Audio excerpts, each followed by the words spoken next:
Good morning, everyone. This is day 4 of the budget. And once again, we want to thank you all for being here and thank our incredible staff for the wonderful work they've done to get us here. And also just FYI, and I think that Supervisor Fowler will give us more information, but we're going to have some special guests, some students from Kaibato Boarding School. And I know that the Supervisor Begay's also talked to me about bringing students in, so from some of the schools around in her district too. So it's great. It's wonderful for our students to be able to see democracy in action and see how we do things and get things done for our community. I hope they don't find it too boring, but we'll do our best to try to keep them entertained. So good morning. Now is time for roll call, and I am Patrice Horseman. I am the supervisor for District 1 and chair of the board. District number 2. Good morning, everyone. Jeronimo Vasquez, Supervisor, District 2, and current Vice Chair. District number 3. Good morning, Tammy Ontiveros, District 3. District 4. Good morning, everyone. Judy Begay, District 4 Supervisor. And district number 5. Good morning, Lena Fowler, District 5. Thanks. You aren't going to go over the schedule for the kids coming in today?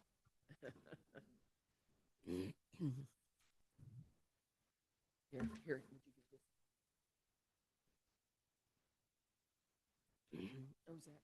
Oh, no, this is it. I'm sorry. I get this one back. Hey, thank you. Sorry. Okay, we have exciting surprise this morning. We have the students from Kaibato Boarding School that will be visiting us. There'll be about 20 students, and it's such a really great time for them to arrive because all the days that we've been in these budget sessions, we've been talking about children and family and the services that we provide. So, and I'm really excited that they're able to make it here. They weren't sure if they're going to be, they were going to make it because they didn't have they were trying to get a bus driver, and they actually were able to get a bus driver to drive in. This Kaibato Boarding School was here several years ago also, and so this is another class that will be here. So as you all know, schools we have several different kinds of schools in the county. We have public schools, grant schools, we have charter schools, and private schools, I believe, homeschool and boarding schools. Boarding schools are where students are not living with their family. They do live at the dorm, and I went to boarding school. And the place I went to boarding school is at Kaibato Boarding School. So when I went to boarding school is very different than how the students are going to school today. So we have Tuba City Boarding School as well. And Tuba City Boarding School is actually known for its chess team. They've won the regional and state chess, and we've sponsored them in Tuba City before. Kaibato Boarding School is known for their basketball team. So they're very active, and not all the students live in the boarding school these days. Some of them are bused in, but they do have dorms where the dorms are usually full, and then some of them are day students, they're called. But these are students from the boarding school. So they'll quietly come in, probably allow them to introduce themselves. If we can take a photo with them, with the board and anybody else that want to join in, I think they'll really enjoy that. Thank you. Oh, the schedule. They're going to be coming in about 9:30. They're going to tour the second floor to all the offices that tour this building, Grand Canyon Room. And then they'll be coming back here, and then they'll be leaving. So it's just a short visit that they're here, about an hour or so. So they'll be joining us. So thank you. Thank you. And Supervisor Fowler, when they get here, we'll turn the meeting over to you. Thank you. So with that, we're turning this over to the county manager. Thank you, Chair Horseman, so much, and thank you, members of the board. Wanted to note a few changes. We still have the same lineup, just in a bit different order. We'll start with the Superior Court today. We have Judge Reed, Presiding Judge Reed here, our court administration, Sharon Yates and Maya Rodriguez, and Shay is here, and Judge Krieger's here as well. And then we'll get into Clerk of Superior Court. We have Val Wyatt and team. So thank you, everyone, for adjusting your schedules. And then we'll have Justice Court with a break. County Attorney in the afternoon, and this schedule has just worked out for everyone. With that, we'll ensure that we incorporate the Kaibatos boarding school students as they come in. Please note on Monday, and then tomorrow is NAU graduation and many activities taking place that we know you're all involved in. Dr. Vasquez is actually being honored with an honorary doctorate tomorrow, so congratulations for that. And then on Monday, we have Coconino Community College graduation, first thing in the morning. Board is to be there at 9 a.m. Thank you, Jen, so much. And this is a very important part of my day. Board needs to be there at 9 a.m. for preferred seating. Graduation begins at 10. And then, so we've had to adjust our schedule a bit. We'll start with flood control at 1, Public Works, and then County Manager's Office. And then on Tuesday, we actually were able to move emergency management to Tuesday afternoon. Originally, they were going to be Monday morning. So definitely adapting to the schedules. And so thanks, everyone, for that. And with that, I'll turn it back to you, Chair Horseman. Very good. Well, thank you so much. And I'm glad to see we have the Superior Court and the Justice Court. You know, I don't know if anybody read the paper this morning, but they basically were giving an overview of Law Day. So I think that's appropriate. And for Yeah. all of those that took part in Law Day and saw some of the moot courts, thank you. So it was a wonderful group of students to be able to see and to be able to address on the day of Law Day. And they were all really interested in what we had to say and what we were doing here, what justice means, what the courts mean, what the Constitution means. So it was a really wonderful morning. And for those that participated in the mock trials, thank you so much. So with that, we are going to hear from it says reserved for opening remarks, but I don't know if there are any opening remarks. So Erica, would you kind of go over the county managers, or who is going over the county managers budget? And then we're going to hear from our presiding judge, Judge Reed. So I feel like I gave the opening remarks, and then Erica can sort of go over what you might hear from the Okay, thank you. Well, good morning, Chair Horseman, members of the board.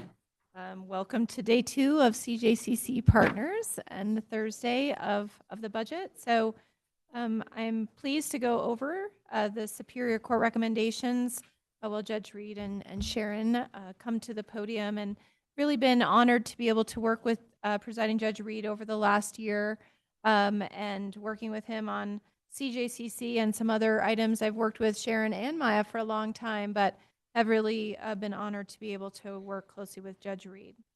So the county manager's recommendations for Superior Court. Superior Court submitted increment requests for some computer and networking fees, and then also a larger request for continuity of operations. And so after receiving that request, we worked with Judge Reed and Sharon, the county manager's office did, and in a really collaborative spirit to try to work through some of the finer details of that plan and have some different iterations, and made some revisions. And so excited for them to talk about that and what that looks like. Also, one of the things I think is interesting about their request this year is that continuity of operations request included the continuation of a court security officer position that was previously supported by ARPA funds. And so there was creativity and collaboration in that continuation as well, because they're partially offsetting that with some salary savings. And then also the Flagstaff Justice Court offered some special revenue funds to help fund that for this year as well. So true partnership in that position. And so the Superior Court will also receive as the recommendation for the CPI adjustment, the 5%, and for the computer and network fees. So you see there's no gray shading, excuse me, on this page, partially because of the collaboration and the creativity that went into these requests. And that continuation of services for the Division 7 services as well, correct? That's correct. And with that, I'll turn it over to Judge Reed or Sharon, or both. Welcome to both of you.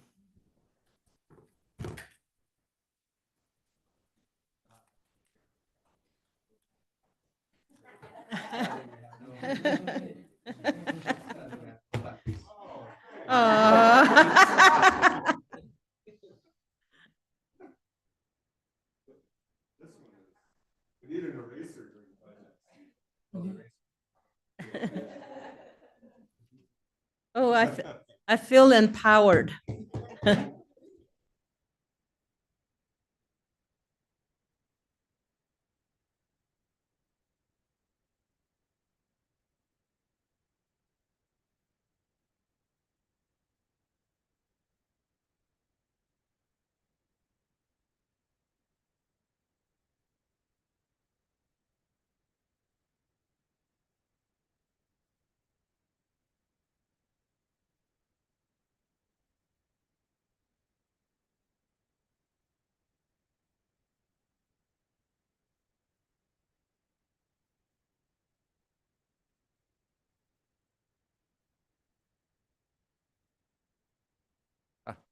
Supervisor Begay, welcome Supervisor Ontiveros. It was a pleasure getting to meet with you a couple of months ago. County Manager's Office, Andy, Siri, Kim, Erica, thank you all for your support, your help as we've worked together in this budget season. Sometimes it's said that folks are nervous in coming to present to the board at budget season. There's a lot of stress involved. I don't feel that. I feel excitement, an opportunity to share with you what the courts in Coconino County are doing. At the pleasure of the people of Coconino County and the Chief Justice of the Arizona Supreme Court, it's my privilege and honor to be able to serve as the presiding judge for the courts in Coconino County. I'm Judge Ted Reed. I serve in Division 1 of Superior Court. I say the courts in Coconino County because we are a family, we're a team, and we collaborate not just with the courts, but with many, many justice partners and stakeholders and community partners. So I refer to us as having a Superior Court team because we operate the functions of the Superior Court and also a Coconino Courts team. We have one Superior Court in Coconino County, and that's a state-level court, general jurisdiction, and then we have 10 limited jurisdiction courts in Coconino County, including the 4 justice courts that you'll hear from later today, and then the 6 municipal courts that are not appearing before you, but appear before their respective city councils. So our courts in Coconino County could not function without the collaboration of our justice partners. I was sitting in here yesterday and I heard that term. I think Sandy actually coined it, but I stole it right away after that. I think I always wanted to be a superhero, and the Justice League was really cool. And I thought, well, we can do that here. So we have an amazing culture in our county of collaboration. And so the work that all of our courts do is based upon strong collaboration between all of our partners, from the clerk's office to court administration to the county attorney's office, public defender's office, and countless other stakeholders. With this collaboration, we come together in many ways, but we are really unique in having a criminal justice coordinating council, which is a formal body combination project between the county and the city, where we're able to collaboratively address problems that we face in all of our communities and as a Coconino County community as a whole, in order to envision a better future and drive progress. So it's a pleasure as well, being the presiding judge, to be able to sit as the chair on that Criminal Justice Coordinating Council, working closely with Ammon and Joe and Jennifer and many other partners. I do have the clicker. It's okay. No, it's all right. I'm going to be on this for a little bit. So our courts in Coconino County and Superior Court is one of those. We envision a bold mission to improve the safety and wellness of our communities by providing effective, accessible, timely, and fair justice under law. The purpose of providing that extraordinary service and improving community safety is intricately interwoven with increasing public trust and confidence in our courts, because we want the people of our communities to be able to and be comfortable in accessing our courts to resolve challenges rather than to take those challenges into their own hands, resulting in less public safety and more disorder. So that's a bold mission. It's a challenging mission. It's actually maybe, I think, a more audacious mission than the Supreme Court of the United States says equal justice under law. That's important, but we really believe that what we can do together is to improve community safety. So one aspect of that statement is effective justice. And that's a deep question. That's a question that involves thought and reflection and collaboration. So I posed that at the outset. What is effective justice? Yesterday, we had our recovery court graduation, and I want to tell you a little bit about it because most of you were very busy, and well, all of you were very busy and couldn't make it. Sadly, I know that most of you have attended our recovery court graduations in the past, but I think it's worth a conversation about that kind of effective justice. And it's not just recovery court specific, it's just in the concept of what can we do to better improve lives, to better improve our communities, and to do that in a cost-effective way. So I've given you something that didn't make the cutoff for the PowerPoint slides because it happened just yesterday, and that's the way things work at our courts. Things happen all the time, every day. We get examples that we'd like to share with you. So yesterday we celebrated the graduation of 6 recovery court participants, and they gave me permission to share with you their first names. I think it's important to know that we're dealing with real people. So we have Nakoti and Desmond. Actually, 2 pictures of Desmond. He's very photogenic. And Mark and Jamie and Brian and Brittany. Each of these individuals came into recovery court and was assessed to be determined appropriate for recovery court as high risk and high need. So what does high risk mean? High risk means that they're highly at risk of failing probation. So our standard criminal justice track might say, well, most people would like to give them an opportunity on probation. There's a few select folks who really need to go to prison, and those guys go off to prison in order to protect the community. But if we refer this group of people to probation, they're very likely to fail and they will end up in prison. So they're selected for this really challenging program because they are high risk. What's high need? They need something in their lives in order to make the positive change. These individuals come into recovery court because they're at high need for substance use disorder treatment. And then they go through this program that's at least a year, but often a year and a half or 2 years of very intensive probation, very intensive court oversight, and very intensive substance use disorder treatment. And then upon their own work with that support, they're able to graduate yesterday. So I enjoy sending out my weekly updates to share with you and our other stakeholders what's happening in our courts, and you'll be able to learn more about their particular success stories in next week's update. Stay tuned. The reason I'm sharing this with you because it's budget week, and so you're thinking about, well, how can we make positive change in our communities, but how can we do that with the money that we have? We don't have a lot of money. So if these 6 individuals who were high risk, high need went to prison, and of course, if we did something else with them in the criminal justice system, that's where they would be. They would have a minimum statutory sentencing of 12.75 years in the Department of Corrections. That's a lot of years. But the maximum that they could face collectively would be 29.5 years in prison. Where the court would have to start would be 20.5 years. So 20 years is the presumptive term. Now, these folks have been in the criminal justice system before.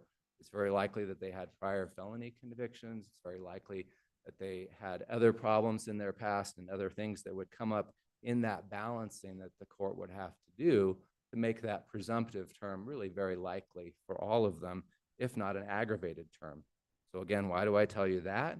Well, because it costs almost $29,000 a year to incarcerate someone in the Department of Corrections.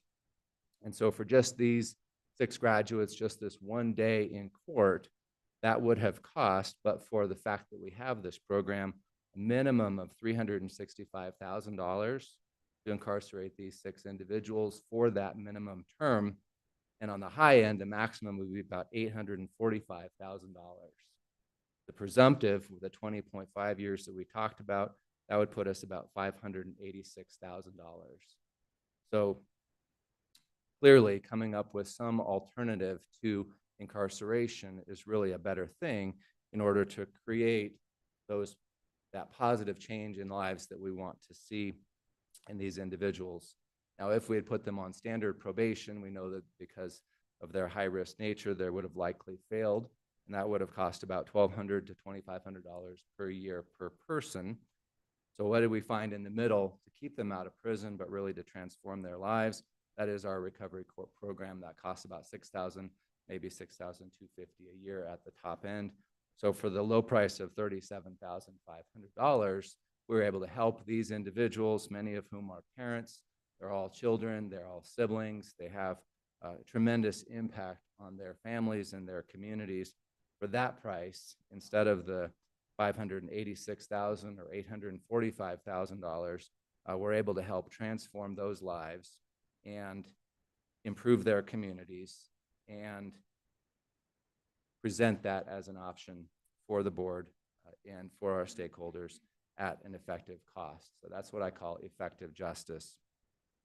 So I'll start moving through our PowerPoint. I just wanted to sort of set the stage in that we can really have truly transformative effects. And that's what we think about in our courts and all of our courts in Coconino County. We're trying to be innovative and find ways that we can positively impact our community. So in so many ways, we're much broader than simply the opportunity to have a trial in a timely fashion, and then end up at sentencing. We've come together with our justice partners to try to find the very best ways that we can serve our community. So in the budget presentation format, you asked for us to describe our organizational chart. So we have that to share with you. I'll not talk about every aspect, but I do want to share that at this moment in Superior Court, we have 7 divisions. Division 7 is a topic that we'll talk about in a few minutes, but for now, I want to explain to you this organizational chart. So you'll see I'm in the middle at the very top, getting to serve our divisions in Superior Court, as well as to serve our limited jurisdiction courts throughout this county. So we have Judge Steinlage in Division 2. He has a criminal assignment and the mental health court. We have Judge Krieger, who's in the back. She has Division 3. She has a criminal assignment and a veterans court. We recently had Judge Friedland-Horn retire out of Division 4. She has a family court assignment. And so the governor will be appointing a new judge for that family court assignment in June, I think, sometime. And then Judge Sherman just recently started in Division 5. He has a family court assignment. He's also going to be taking over our family treatment court, which you might have heard from juvenile court yesterday. That's a specialty court within the dependency realm. So in October, he's going to take over from Judge McCullough, who's finally ready, I think, to step into the next chapter of her retirement life. Our judges seem to phase out slowly in their retirements.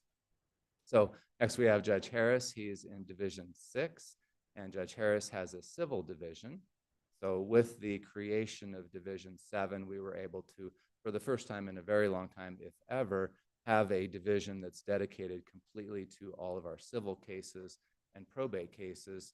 And what that has allowed is the opportunity to have civil trials rather than have those compete with criminal trials, which of course criminal trials always get the higher priority, meaning civil trials really could never come into court. So he's had a tremendous impact on the civil caseload and helping to reduce that by providing that opportunity for trial resolution.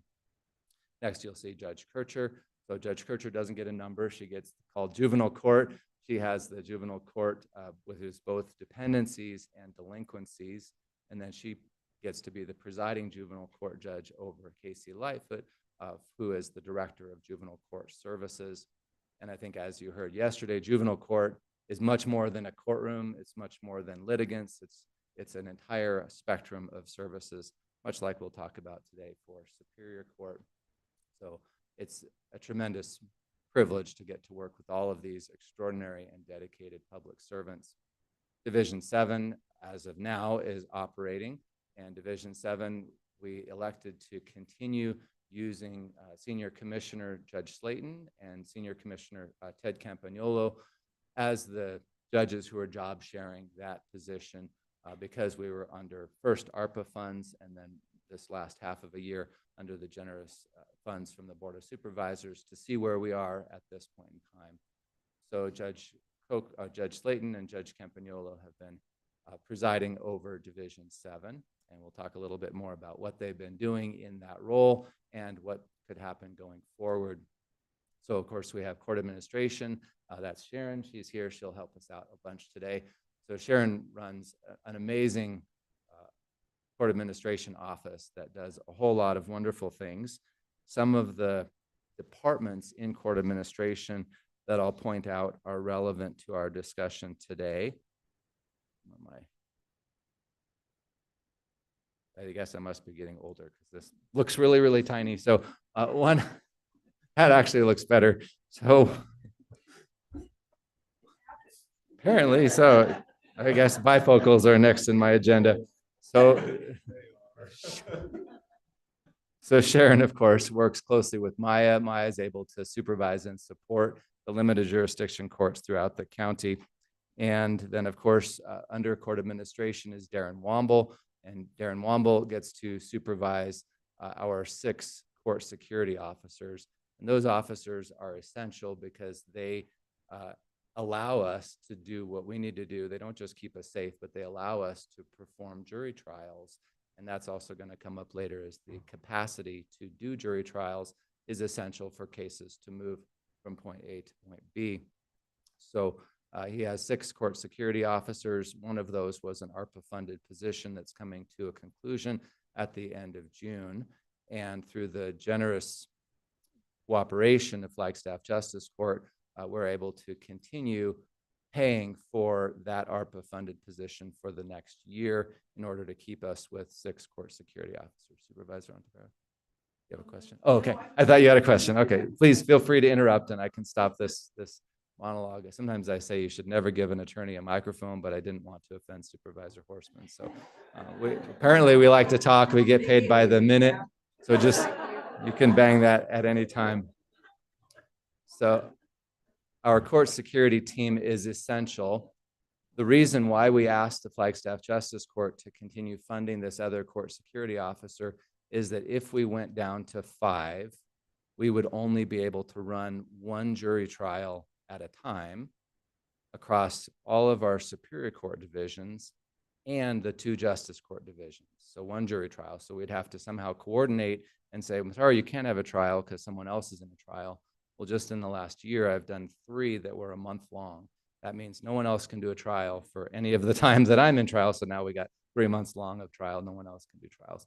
So with that additional court security officer, thanks to the Flagstaff Justice Court funding this year, we've been able to continue running our 4 criminal trial divisions and 5, meaning our civil division, and then the 2 justice courts, which occasionally run jury trials. Supervisor Fowler. Just before you move on your security, are you saying that like one's gonna position we're gonna lose in June? That's gonna really have a major disruption because you don't have that security there. Can you explain that again? I mean, Indeed, yes, of course. So that was an ARPA-funded position, meaning it's expiring. The funding is running out at the end of June. That was part of our original request, is to say we really need the board to pick up this additional court security officer position so that we can continue to maintain current staffing levels. And we worked with the county manager's office. We found out that, well, the world is a little uncertain right now, and so we're trying not to ask for such funding.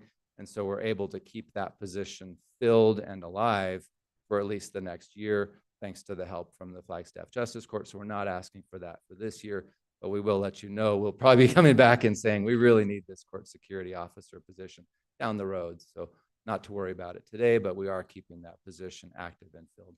And Supervisor Vasquez has a question too. Sorry. Thank you for this. If that court security officer was lost, you already mentioned you could only do one jury trial at a time. When you have all 6 and fully staffed at the current levels, how many trials can you do at once? That's a very good question. We have not had to work that particular issue out because the court security team is really accommodating. And so what we'll do amongst ourselves is collaborate so that we're not picking a jury. We're not doing the jury selection process at the same time, but we're staggering it morning, afternoon, separate days in the week.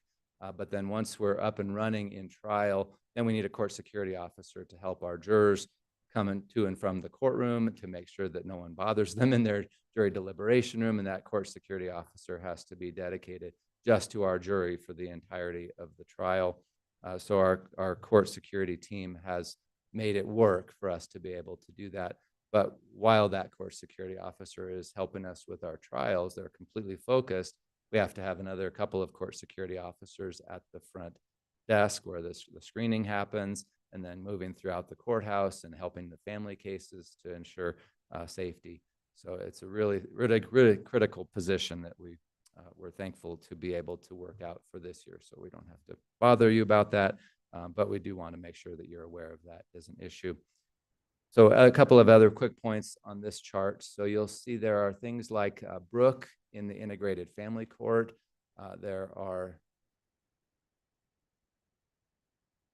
There's Julie. She works in the alternative dispute resolution, the mediation services. We have Danny. She works in recovery court. We have Sydney. She works in mental health court. So we have a bunch of different people that are part and parcel of delivering tremendous services to our community through our Superior Court. And then finally, you'll see that we have court reporters. And so we have, originally we had, I think, 4 or 5 court reporters, and for many years now, we've not been able to hire anybody to fill that court reporter position. I think we talked with you about that a couple of years ago, and that was part of an outstanding deployment of ARPA funds to upgrade our technology in our courtrooms to be able to conduct our matters just on a recording device. And just last week, actually for the last month, I was in a jury trial, my very first jury trial, that was being conducted entirely on a recording system with no court reporter. A little stressful, I have to say, but we were working it out and trying to figure out how to make that successful, understanding that if the recording system goes down for half a day, then that trial ultimately is going to get reversed on appeal and sent back for a whole new thing, putting victims and everybody through that whole process. So very, very big problem. The next step that we're looking at is the court reporters are required for our grand jury proceedings, which is all day, every single Thursday, in order to bring cases into Superior Court. So that is something that Shay scrambles every single week to try to find some court reporter to remote in and be able to cover our grand jury proceedings, because it is required by law. So the reason I'm mentioning those court reporters is that we have 2 court reporter positions that we are not using those funds for transcription of the digital recording. We have these 2 court reporter positions, and we come to you today with a proposal to redeploy those funds into an area that we think is absolutely essential, and that is settlement conferences. And we'll talk about that again in a few more minutes. So that's the reason why I wanted to kind of go into detail on a couple of these different things. Judge, can I ask you a question on the court reporters? I know that's been an ongoing problem probably across the whole country. Absolutely. Do most courts use court reporters, or are they all transitioning more into digital recordings?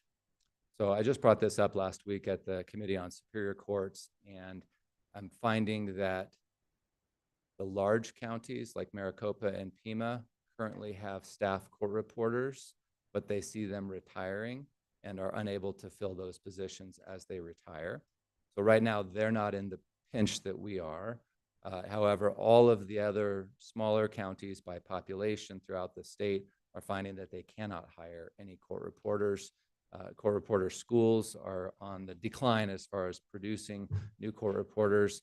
And this, as you said, is nationwide. And so it's a pretty critical thing. Everybody is feeling like they're needing to transition to digital. Everybody's nervous about it because you can get a month-long trial reversed like that. And then, that's really not in the interest of justice.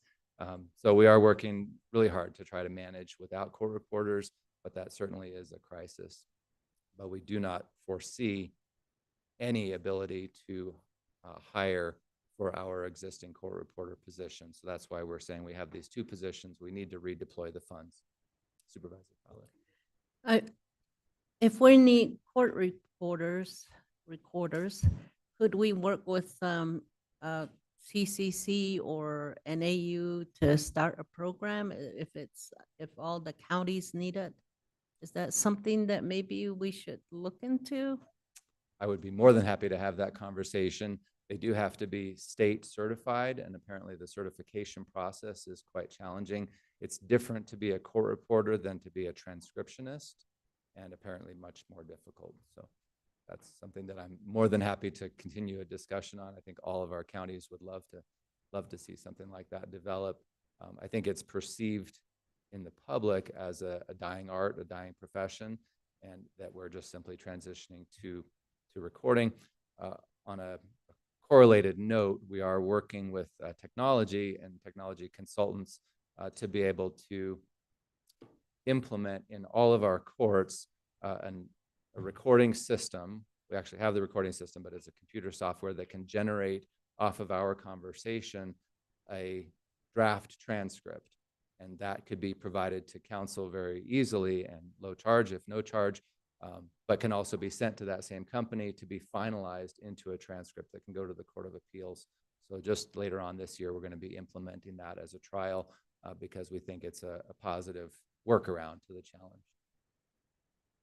With AI, you would think that they could pretty much almost simultaneously start that's the word, thank you, transcribing what's being said. So that's certainly been what we've been looking into and trying to find the very best product at the most affordable cost. We are deploying some of those court reporter salary savings from the different position, not the ones we're talking about today, to deploy that. The technology is actually pretty amazing, where you can see a transcript and highlight a paragraph and then hear that paragraph, or vice versa. You can be listening to the recording, you can click and you can see the transcript. So we're hoping that sooner or later the Court of Appeals adopts that.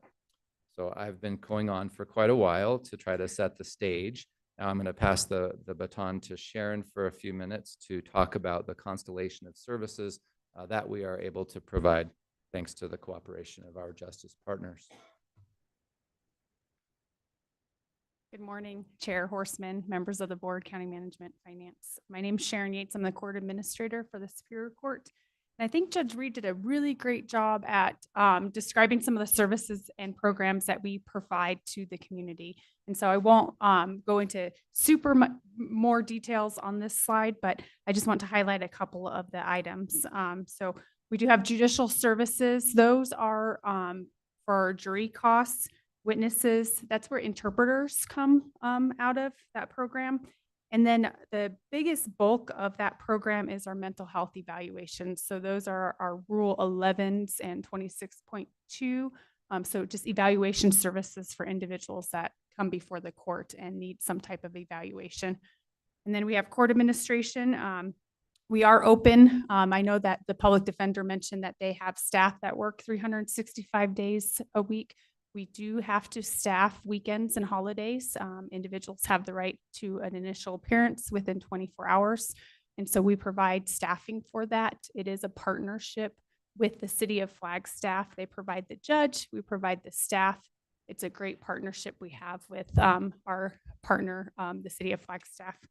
And I won't belabor the programs here. We have AZ Court Help and Law Library Services. We'll go into some of the accomplishments in a few slides. We have our treatment courts that fall under the courts: mental health court, veterans court, and recovery court.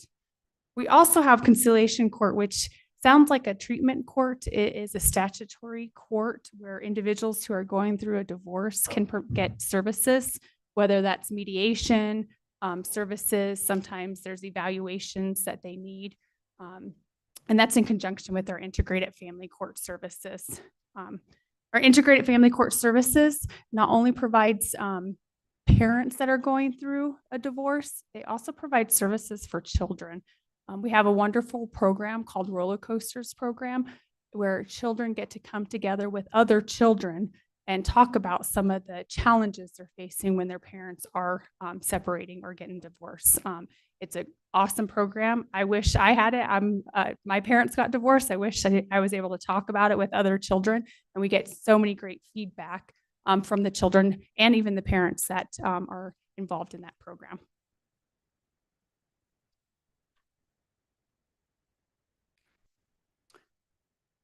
I want to highlight some of our accomplishments. They're not all of them because we do have limited time. So I want to highlight a few of them. Our mental health court program and our recovery court program. We couldn't have these programs without the support of you all, county management, and our partners. It really is a collaborative approach for these programs. So it's not just a court program. And so we have our mental health court. This is our newest treatment court. It was established back in 2022. We've had a total of 6 graduates since it's been established. We've served 48 clients so far. We have received a huge grant from the Bureau of Justice Assistance, BJA, of $550,000, which is awesome. We had wonderful help from our Health and Human Services Division, along with our mental health coordinator. That was her first grant that she's ever worked on and received. So it was awesome that we got that news, and hopefully we are able to keep that grant. And so that pays for the funding of the coordinator position. So you'll see in our request, we did not ask for funding for that because the grant is covering those costs. And Supervisor Vasquez has a question. Yes, thank you. Really cool to see the results, especially the recovery court. That's pretty impressive. You know, that the amount of graduates. I did have a question though on the mental health court. It says it has 6 graduates, but it served 48 clients. So does that mean those 42 clients that didn't graduate, are they still in process? Did they end up not having a positive result? Kind of what happened there? Because it kind of left unclear.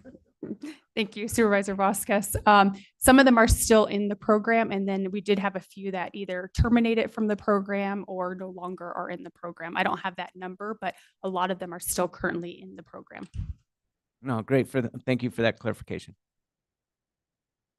And then our recovery court program, you heard a story from Judge Reed with regards to our recovery court program. This is our longest treatment program that we've had. We're going into the 25th, a quarter of a century of operation of this program this next fiscal year. It's really amazing and have helped so many individuals. You'll see just last fiscal year, 41 graduates, but overall we've had 1,100 graduates. And it's not one for one. By that, I mean that it's not just that person's life. I think Judge Reed's story explained that it's not that individual's life, it's their, family's lives, the community's life. So we have helped so many individuals. And again, I think every one of you have been to recovery court graduation. It's just amazing to hear the stories.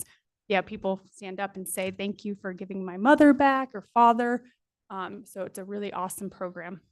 And we are dealing with high risk, high needs individuals in this program. So we would love to have 100% success rate, but with the high risk, high needs individuals, that is unlikely. So 79% success rate is really high for a program that targets high risk and high need individuals. And I also want to point out that with regards to the success rate, even if someone terminates from the program, I still find it as a success because we do provide resources and tools for the individual. I remember a long time ago when I was an intern back when it was a DUI drug court program, the team received a letter from someone who was serving a prison sentence. And they had sent a letter saying, thank you so much. Sorry, I was not ready to fully engage in the program. But I've learned so much from the program, even though they're sitting in prison. And so I think the tools that we provide to them and resources really go a long way, even if they're not what we deem successful.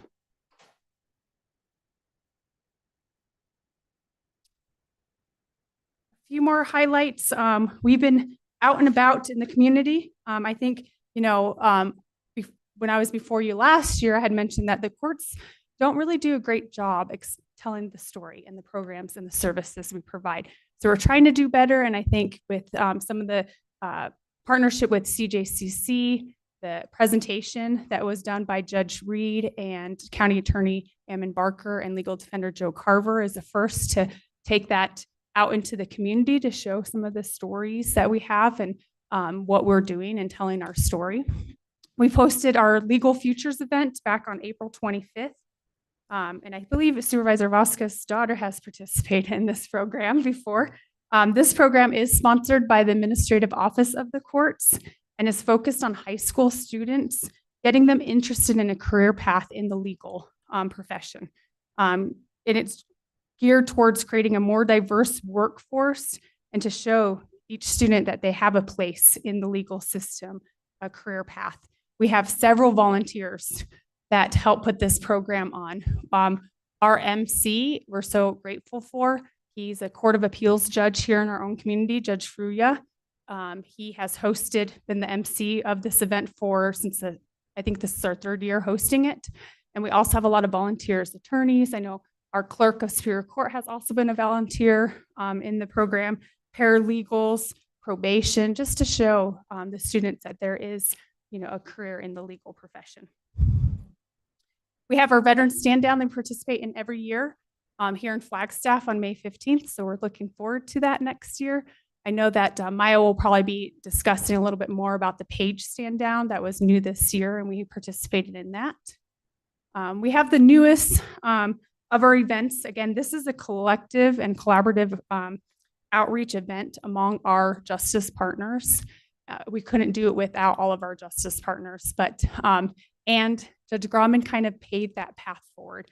He did traveling court and went to Tuba City, Loop, and so we kind of expanded upon that, what is known now as the Justice Bus, where we're taking out services to various communities. We've gone to Page twice, Tuba City once, and we do have several more events planned, including one next week over at Shelter Services. But it's more than just the court going out. HHS is there to provide services. We had elections there. It's really a great event, and it has really expanded. We also thank you, Supervisor Fowler. She set up a visit to the Tuba City Judicial District. So we had an opportunity. You can see that top picture there. Judge Krieger, Judge Reed, Shelley Bacon, who was our previous deputy court administrator, myself, we're fortunate to go out there and visit with them. We were able to share the wonderful things. They were able to share the wonderful things that they were doing with us. We were able to share some of the stuff we're doing and discuss some of the challenges that we both face. And we had a wonderful tour and made some great connections there. So thank you for setting that up. We've been also attending a lot of career fairs. We're having a difficulty, not so much in the Superior Court, I'm sure the clerk's office, but our justice courts in hiring employees, not only just hiring them, but retaining them. And so we've been trying to really get out to the career fairs and show them that there is. I always say, come for the job, stay for the career. So hopefully we can get individuals. We are working on, I don't want to steal Judge Reed's thunder, but we are working on maybe a broader internship program. So that way we can get individuals in at the high school level or even college level. They have housing. I know that's a huge issue, and get them hooked and want to stay and keep working for the courts or another county department.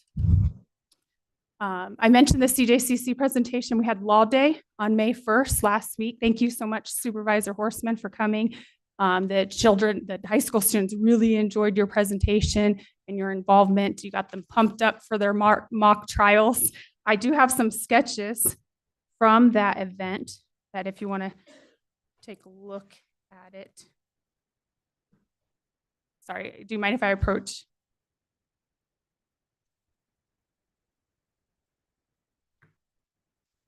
They are very artistic students. So there is a picture of the dog. I wish we were able to bring like the dogs at juvenile court. So there's a picture of Franklin because they did bring Franklin to Law Day for the individual who was going to be on the witness stand to comfort them. So I said, can I bring the dog today to comfort me for my budget presentation?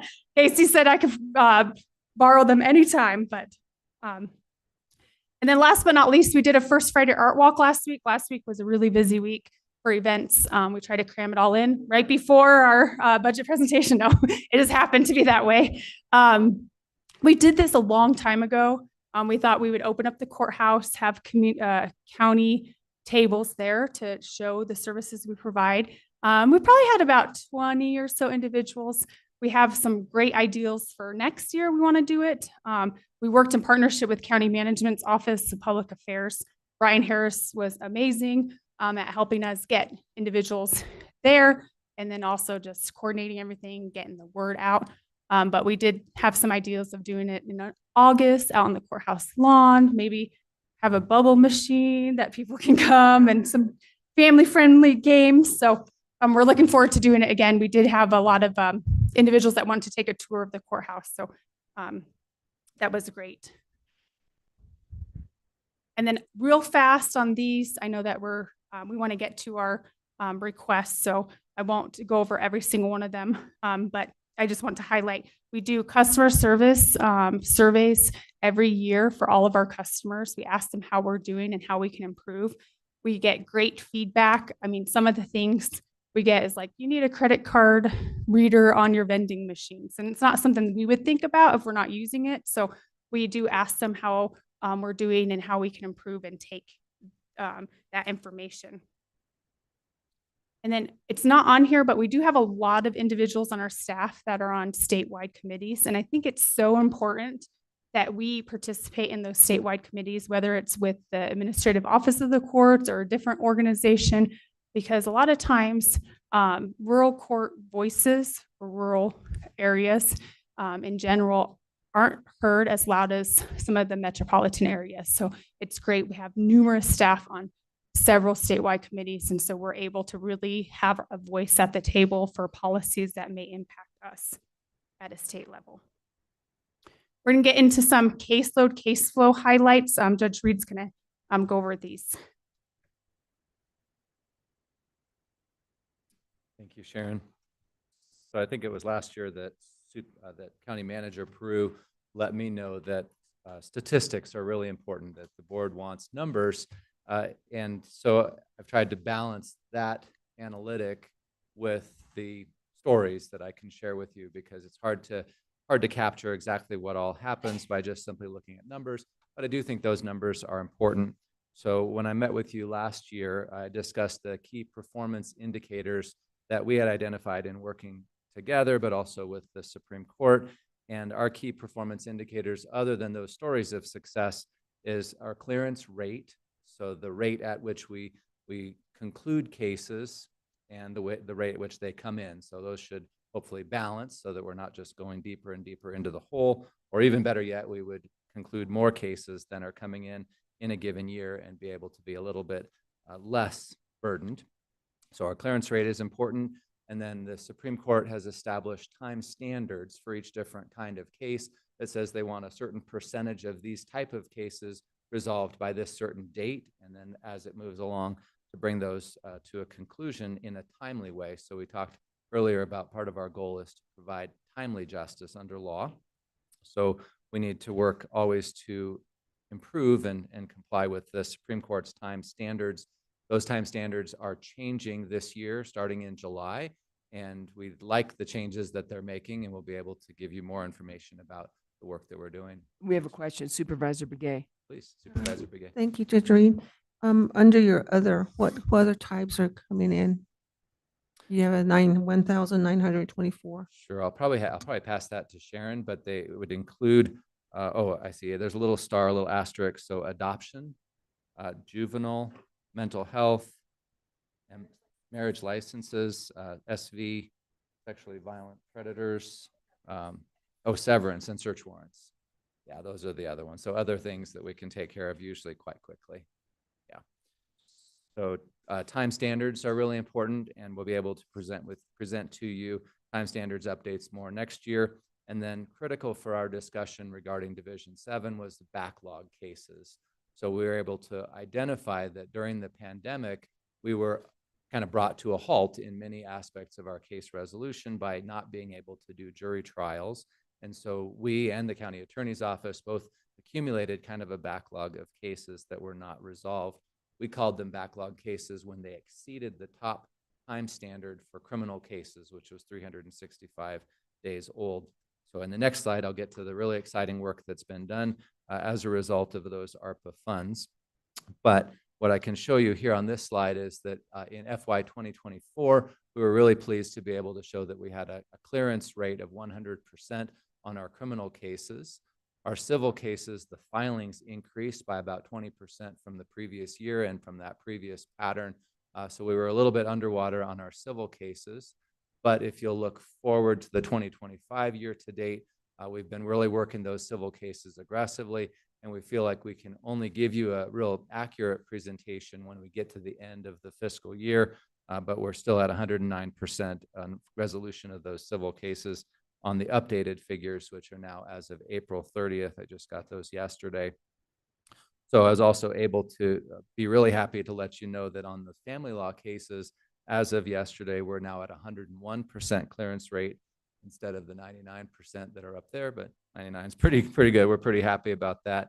Then I was concerned when I saw this slide regarding probates and guardianships. It turns out that those numbers are not quite accurate. We do actually have better clearance rates on probate and GC than were reflected. We had 81 and 83% respectively in FY24, and so far we're at 70 and 93% for FY25. So again, not really what we want, but we're going to be working hard on those cases. Probate, excuse me, is part of our civil unit, so I'll be working with Judge Harris to take a look at those. Not quite sure how they count a closeout of a probate case because they can go on and on for a very long time. And then our GCs, our guardianships and conservatorships, are something that is established and then continues on for many, many years, if not a person's entire lifetime. So again, I'm not quite sure how that's counted, but we'll be able to address those numbers. The bottom left corner here is really important. These are reopened cases. So in our criminal cases, when a person is put on probation, that concludes the case for now. But if there's a petition for revocation, that reopens the case, and those criminal cases need to then go towards a subsequent resolution. And we always have to keep into account, I have another chart for you that I'll show what our overall caseload is, including those reopened cases. But most critically, in the family world, those cases reopen pretty frequently. So if you do a dissolution of marriage, particularly when there are children, there's a very high probability that at some point that case will reopen and need to be addressed in a timely way. So this next slide, I think, is what I'm really excited to share with you because it relates particularly to the ARPA funds and then the funds that the board provided last year to continue Division 7. So we talked with you about backlog cases, those criminal cases specifically that are over 1 year old that were really burdening our system from the pandemic, that we needed to figure out how to clear these cases out. And so you'll see during the pandemic in 2020, we had 102 of these cases. It went up to 108 in 2021. And then through the very aggressive work of all of the divisions, we were able to reduce that down to, at the end of 2024, being just 19 cases. We continue to review our cases. We get a whole list of them every single month, and to look at those older cases that are either in that backlog category or are 3 months shy of that backlog category, to keep working with the attorneys to say, how can we bring this case to a conclusion? But much more important than that, after the fact kind of review, we met with our justice partners and our felony task force and implemented a criminal case flow, a felony criminal case flow plan this last June or July, which sets up tiers for all of our felony cases. So that means we're able to target a certain time frame for resolution for depending on the tier. So for example, tier 3 cases are the most serious of cases, homicides, sexual assaults, child molest, those sorts of things. And the time standard is 1 year. And so of course you have very little time in the very beginning of the case to try to do some negotiation before you need to get that case on the books for a trial, to be able to then have trial. If there's a guilty verdict, then sentencing, have all that stuff happen within 1 year. That's really, really challenging. So with our triage system for felony cases, we're able to target cases toward a resolution within the time frame that is required. The bottom left box there, total pending criminal cases, is reflective of the work that we've done in the top box of reducing those backlog cases. So you'll see that in 2019, we had a total of 678 criminal cases pending at the end of the year. Can always only be a snapshot of a particular day and time. But then as of 2024, at the end of that year, we were able to reduce that total pending criminal cases to 444. So again, a really effective deployment of those ARPA funds that you provided, and then the board general funds provided for Division 7. So now we're going to get a little bit more into that discussion of why that worked. What was it that made this great reduction successful? So our jury trials over there on the bottom right hand, that shows how many jury trials we conducted as a Superior Court in that particular year. And you'll see that during the height of the pandemic, 2020, we did very, very few jury trials. And then in 2021, we were able to pick up our jury trials. 2022, we did more. Now it's kind of leveling out to what I would consider to be kind of a normal level of jury trials. And understand that the judges, the courts, are not in charge of forcing parties to go to a jury, other than to say, well, the case is getting old. You got one choice, you can resolve with a jury trial, or you can resolve some other way, but we need to get on with it. So some cases need to resolve through a jury trial, and that's okay. But it seems like about 11 to 15 or so jury trials per year is the standard. And we did not see a tremendous increase in those jury trial numbers with the creation of Division 7. What we did see was settlement conferences. So historically, we've had settlement conferences in the criminal realm with retired Judge Coker. And Judge Coker has had extremely successful career conducting criminal settlement conferences. Only there's been sort of a kink in the hose, if you will, because we have this pipeline of criminal cases. And with just Judge Coker, he has certain limited availability. In many cases that the attorneys were not able to successfully negotiate a resolution would go to Judge Coker for settlement, and they had to kind of wait for that particular judge to be available. So with Division 7 and the ARPA funds, as well as some state ARPA funding, we've been able to dramatically increase the resource at settlement conference. And we had previously deployed out to private attorneys in the community to do arbitrations. And so certain kinds of civil cases can go to civil arbitration. That's different than a mediation where you're sort of negotiating. Here you're presenting your case to an arbitrator who makes a decision, and then that decision can be appealed at the Superior Court. So we ran out of attorneys who were interested in doing that. It doesn't pay enough. And so we were able to bring those arbitrations in-house and use these monies that we had to conduct civil arbitrations in-house. Also, we had the ability now to do civil settlement conferences with that broadened pipeline. I mentioned Judge Coker, so now we brought in Judge Campagnolo and Judge Slayton to be able to provide this slate of settlement services. And you can see that they've been very, very busy doing settlement conferences over these last several years with the funds that have been provided through state ARPA and county ARPA funds. So Judge, just a question. So it looks like Division 7 is turning into almost a settlement court, if you will. Exactly. Precisely my point, and that's what I'm going to get to because it is essential for what we're going to talk about today. So if you look on the numbers, of course, but on the right-hand side, you'll see that those settlement conferences, arbitrations are extremely successful in resolving cases. And whereas we did not see a dramatic spike in jury trials, we did see a dramatic resolution of cases as a result of these different settlement functions. So, as a judge, I have to say we have to follow the evidence. And I think that's what Supervisor Horstman just mentioned. We don't do just what we want in a case. We weigh the evidence and we look at the law and we apply those things and we follow what the evidence tells us. What we have learned is that there's a secret sauce for resolving these cases. We don't have the discretion to say, no, don't bring your case into court. We'd really want them to bring their cases into court if that's the appropriate resolution, much more than fighting it out in the street. We want people to come to us through accessible justice, and we want to provide a timely and effective resolution. So the secret sauce is that we have to be able to do trials, thus the court security officer, right? In the pandemic, we said you can't have any trials. Everybody said, no, we're not willing to resolve our cases. So you have to be able to do them. You have to do them. You have to have them ability to be set within a timely manner. But we also find that only about 2% of our cases go to trial. So 2% versus 98%. What happens to the 98%?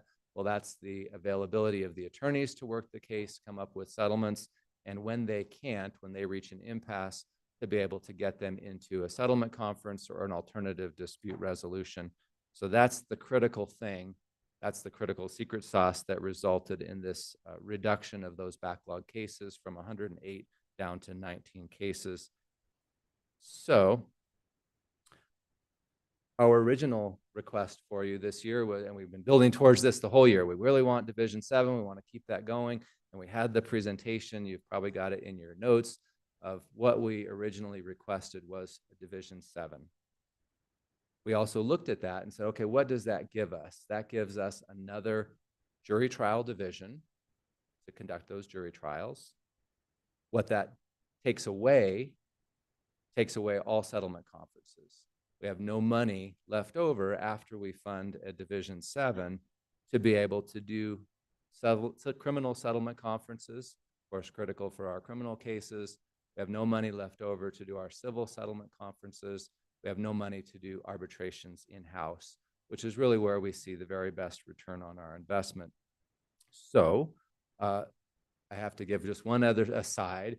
We're really trying to keep this slate of this constellation of services going to our community. One of those is Recovery Court. So Recovery Court receives funds from a lot of different sources, but one of those funds is called Fill the Gap, and it comes off of fines that people pay when they're in the criminal justice system. Through the collaboration of our justice partners and contribution from the board, we have a certain amount of money that comes into that Fill the Gap fund every year. But every year for the last at least 15 years while I've been doing Recovery Court, we've dipped into that fund every year going into the negative. And we don't like that. We don't want to have a horizon on Recovery Court and have to say, sorry, you're high risk, high need. You're going to have to go to prison and fail or go to probation and fail. We don't want to do that. So Recovery Court is working on trying to balance its budget to be able to be sustainable. Well, previously we have funded Judge Coker out of the Recovery Court Fill the Gap savings, if you will. And so we need to be able to try to take away unnecessary expenses. And that's why through the state ARPA and then through the Division 7, we've been able to move all of those settlement conference payments out of Recovery Court so that that program can try to balance its budget. So that brings us closer to our request. And I know the time is running out, but I'm just not willing to give up the floor, I guess.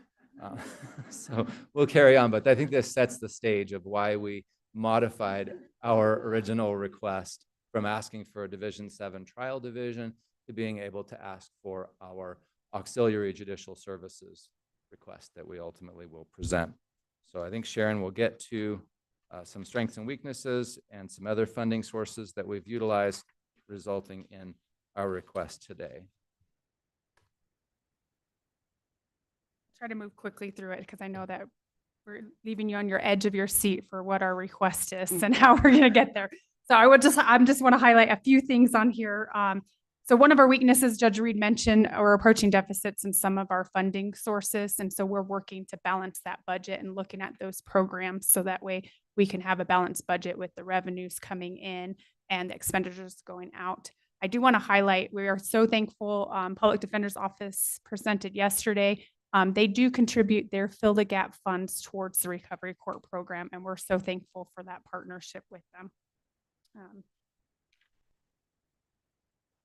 On the threats, I know that sometimes asked how you all can help us.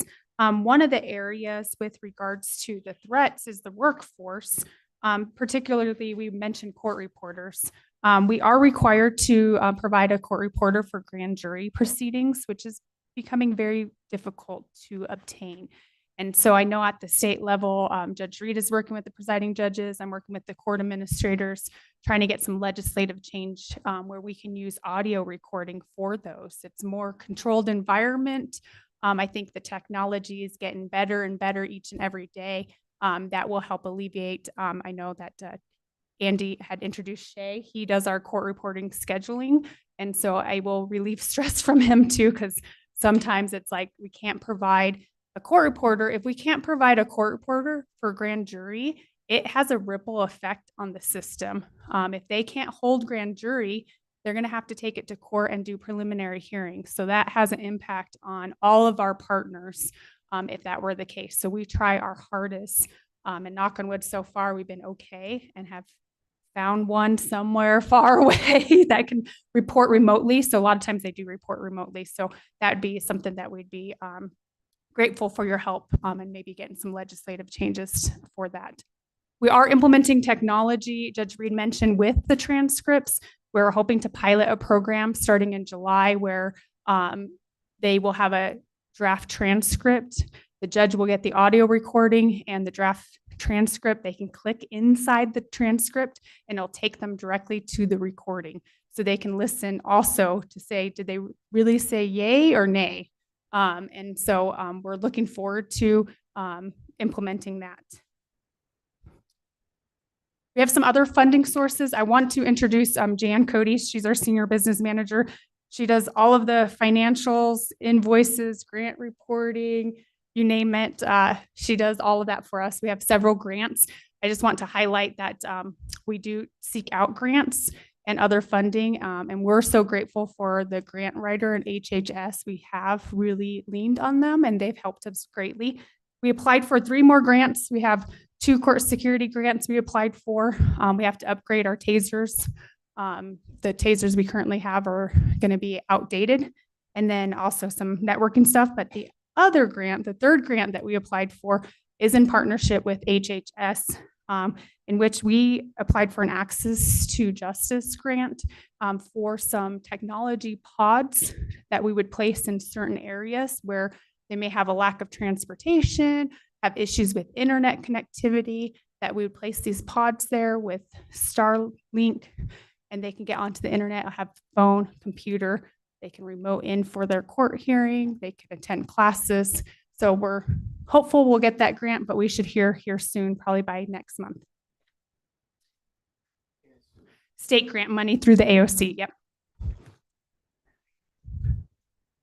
So to our requests, I know Judge Reed kind of set the environment up for this request. So we did work really hard with our county manager's office and budget on this joint request. So it was a collaborative approach.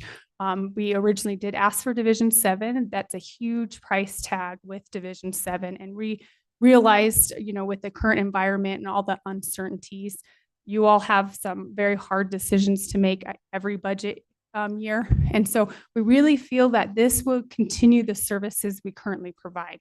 So it was very important for us to have continuity of services and that we wouldn't see an impact in justice being delivered to our customers. And so the request is for the auxiliary judicial services. We framed it AJS. And so that will give us money for the settlement conferences, as Judge Reed described.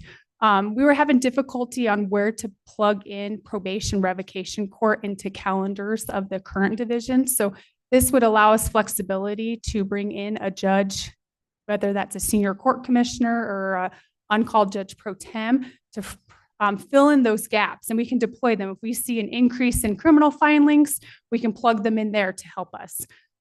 Or civil, we can plug them in there to help us. And so that was $200,000. And then along that, we want to ensure that they had some operational and travel expenses allocated to them to make sure they have training. And then we would use our 2 court reporter salary savings to help out offset that funding. So you'll see the net general impact of those services is $42,600. And we will keep monitoring this very closely to see if it does have an impact on justice or not, or time, you know, if people are waiting longer for a jury trial. we will keep a close eye on it. But we think we can continue the current services we are providing. That includes all of our treatment courts.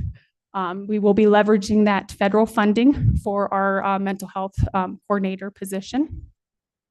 And then the other request was for a court security officer. I know Judge Reed mentioned how important it is for it. Our court security officers just don't do security. They have more than security as their job. They act as a bailiff in the courtroom, and they also control the jury. So if we have a jury trial, they're outside the deliberation doors for anything the jury needs. They bring them in and out of the courtroom, but they also do the bailiffing in the courtroom. So the paperwork back and forth, sentencing fingerprint, they take care of all of that for us. And you'll see on our organization chart, we have a total of 8, if you include the chief and deputy. 2 of them are fully funded by the city of Flagstaff. We provide security services for Flagstaff Municipal Court. So that leaves us with 6. If we were to not have this court security officer, we would have 5. And we have 6 divisions. We have 2 divisions in Flagstaff Justice Court, and we have a front that we have to screen everyone coming in and out of court. So you can see that it would put us in a not so great position as it relates to security. And this is the bare minimum that we have to have. And we do rely upon on-calls. We do have a list of on-calls. So when we do have a couple jury trials happening at the same time, we bring our on-calls in. And so we do use our temp wage budget quite a bit for court security officers. So Flagstaff Justice Court, graciously, they have some funding in their special revenue account, and they realize how beneficial court security is for their operations and has agreed to pay for that for our next fiscal year. And then the last was just computer networking. I think Jennifer Stock had mentioned that at the beginning of budget presentations, and with her budget presentation, that it's just the world we live in. These fees keep going up and up, and we just need some additional funding to cover our computers and then also the networking services and all of the databases that the AOC provides. So all our case management system that they provide. I will pause there because I know that you may have some questions with regards to this request. Well, actually, I just wanted to compliment you on how you have creatively worked out a situation to be able to keep Division 7 in probably the most cost-effective way. So I really appreciate that, and really appreciate the information on what Division 7 has been able to accomplish, because of course that has been an ongoing discussion that we've had. And we always talked about justice, delayed is justice denied. And that was one of the reasons for coming up with Division 7. Although I love the idea that this is now being used as kind of a settlement court, if you will, as well as some of the specialty courts. So, and I'm very happy. This is exactly what we, the board, and I know county management has been looking for, to try to keep within our budget, is to kind of look outside within your own budget and how you might be able to save money somewhere to put it somewhere else. So thank you. And I really appreciate what you've been able to accomplish there. And colleagues, any other questions, comments you might have? Supervisor Fowler. Thank you. County Manager's office, I was wondering if you could remind us again what your recommendation is. And I am really, I've been asking about Division 7. How is that? And is it really beneficial? How do we move forward with that or not? So I like it, the fact that it has evolved into the settlement court.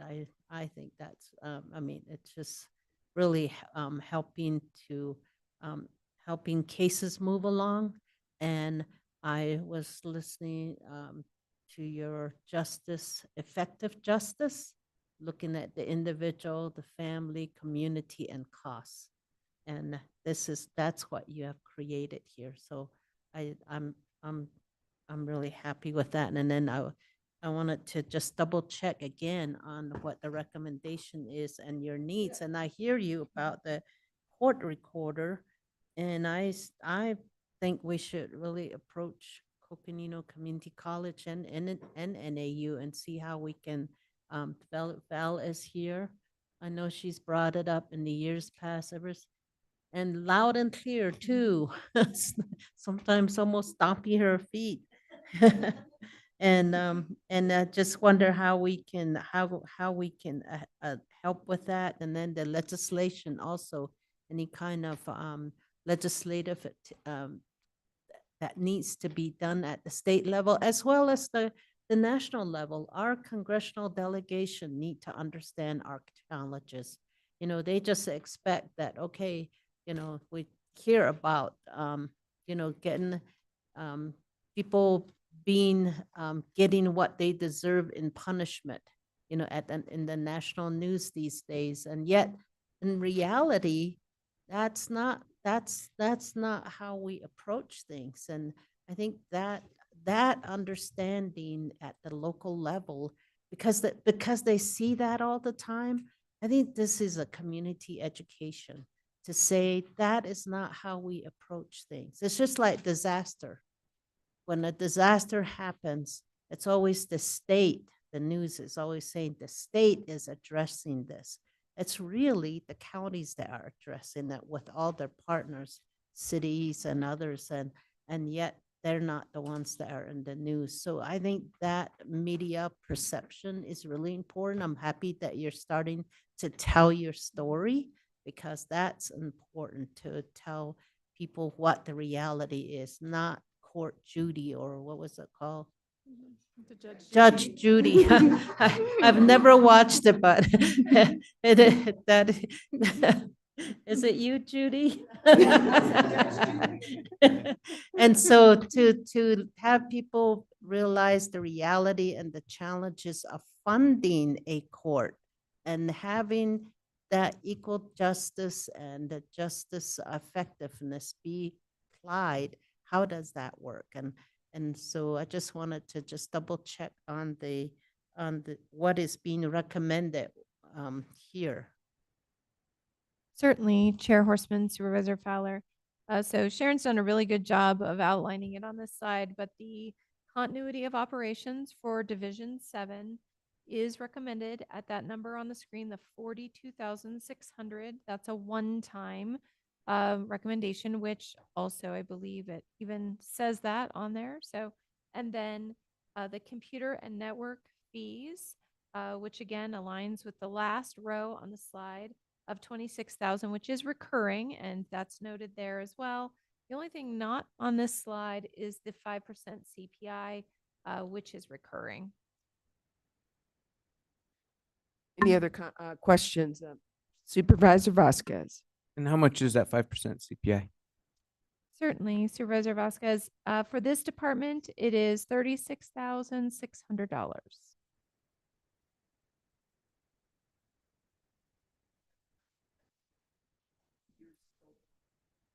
We do have a couple more slides, but we will, if you don't.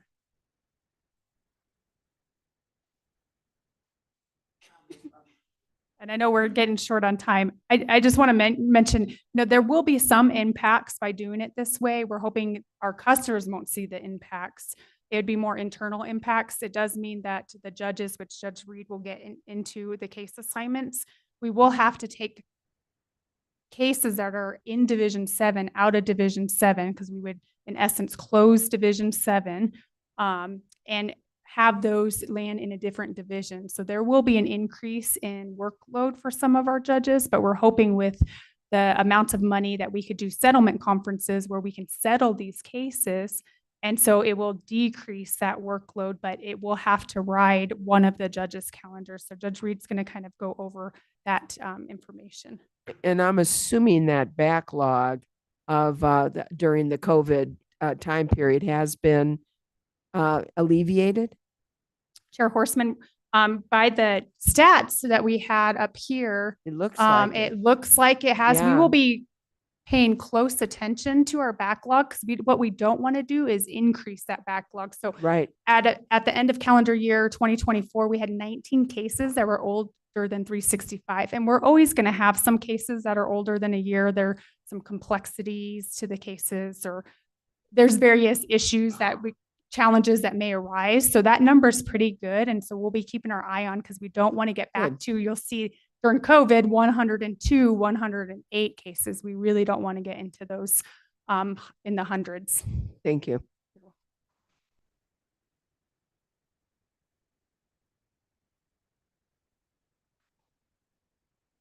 Thank you, Board. So I just thought you might be interested in knowing what the AJS proposal would do for our court. So as you're aware, in this Superior Court building next to us, we have 6 courtrooms, and then juvenile court is over there at 911 Sawmill. And so as we contract from 7 divisions to 6 divisions, I thought you might appreciate a visual of how this would look. So historically, when Judge Moran was the presiding judge and we did not have Division 7, we had something similar to this, and we had 4 criminal divisions and 2 family divisions, and those 4 criminal divisions also each carried 1/4 of the civil calendar. We did criminal and civil on those 4 divisions, and that worked okay, except that none of us could really become an expert in the issues that repeatedly occurred on the civil calendar, number one, and number two, when our criminal cases were ready to go to trial, they were able to say under the Constitution, they was able to say, I want a trial date by this certain time. And then the next person would come along and they'd want a trial date, and the next person, and so on. So our trial calendars would get full with criminal cases. And then our civil litigants might say, well, we want a civil jury trial. And we could say, well, you can have one at the end of the line. Only next day, more criminal cases would come in and they'd say, well, I want my trial. And so then the civil cases would constantly be pushed out. And so as I was speaking with the judges about a change from 7 divisions here at this division of Superior Court down to 6, the consensus was we would rather have 3 criminal divisions and 1 civil division, allowing that civil division to provide accessible justice for our civil cases.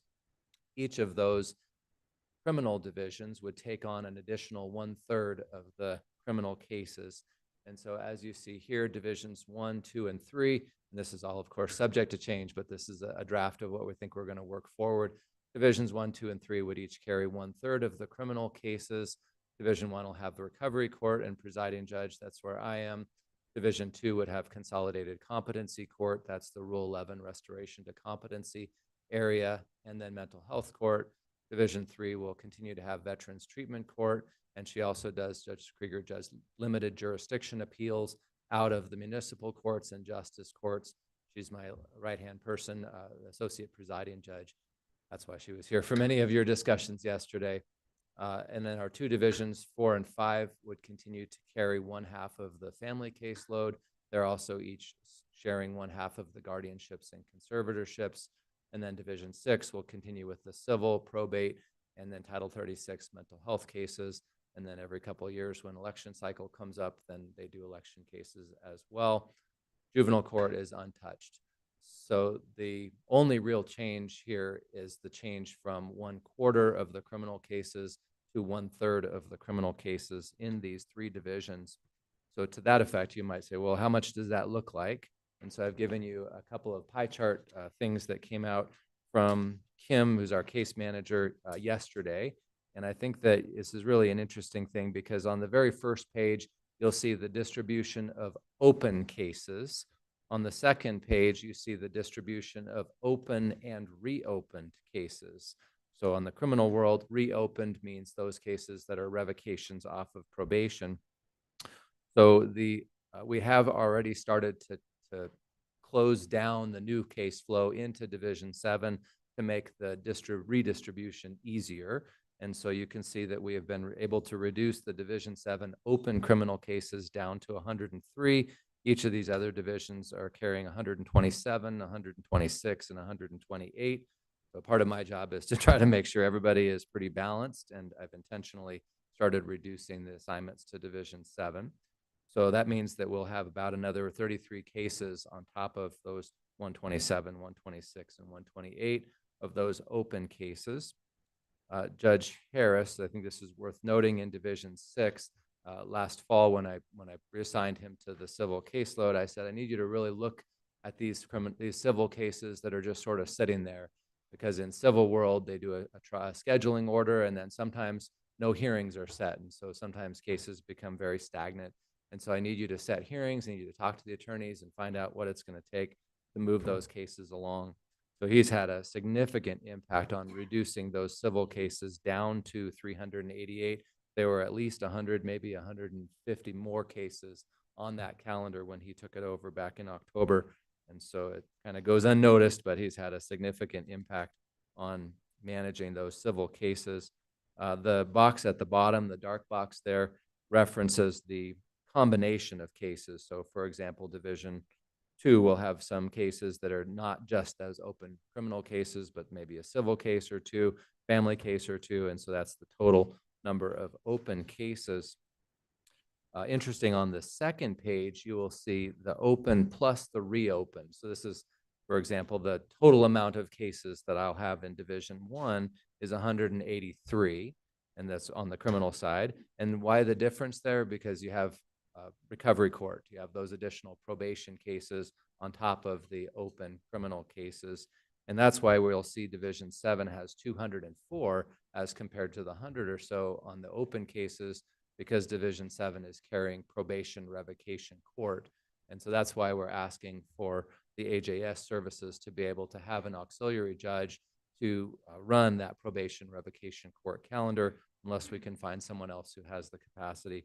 But that's at this point what we're asking for. You might very properly ask, well, what happens when you want your AJS judge to run probation revocation court? How does the clerk's office handle that when there's not another division?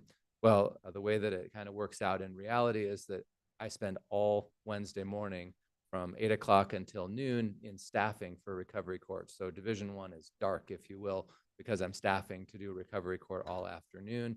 So if probation revocation court continues on Wednesday morning, they're able to slip into that Division 1 courtroom.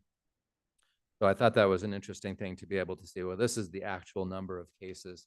And that's why earlier slide where we were talking about having the total number of criminal cases down to 444, it's really important for us to keep our clearance rates up, and so that we have this manageable level of cases. But our criminal judges, 1, 2, and 3, myself, Judge Steinlage, and Judge Krieger, we believe that we can easily manage that additional 33 criminal cases, or a third of the criminal cases from Division 7, rather than incorporate a quarter of the civil cases, because there's just so much complexity in that civil realm that we don't have the ability to come up to speed on. So we're just about done, and I want to kind of share the outlook of going forward. So we're really excited about the future. I have just an outstanding group of individuals that I get a chance to work with here in Coconino County. I have to just diverse for one moment, and it's just to share why. Back in December, we had a judge retire from the Court of Appeals, and then in January, another judge went from the Court of Appeals to the Arizona Supreme Court. So there were ultimately 2 openings on the Arizona Court of Appeals, and they happened to come from rural counties. So it's Division 1 Court of Appeals, rural counties, so they had to be replaced from the rural counties. So there was an opening on the Court of Appeals, and I ended up applying after a lot of thought. I talked to Erica, and she said people get a lot of growth from applying for jobs. And so the application is about 80 pages. It's onerous filtration of people wanting to become judges. So I put in my application, and then the deadline for the application was extended by another month when they were waiting on more people to apply due to Justice Cruz's move to the Supreme Court. So that gave me more time to think. And we did Judge Nichols' retirement. We were in the same courtroom, in the same room, and working with all of you. And I worked really hard on that application. I had a fairly decent chance, I think. Ultimately, there were 9 applicants, and 6 of them were being sent up to the governor for 2 positions. So pretty good chance. And then the day after the application was due, I called to the AOC and I said, I'd like to withdraw my application.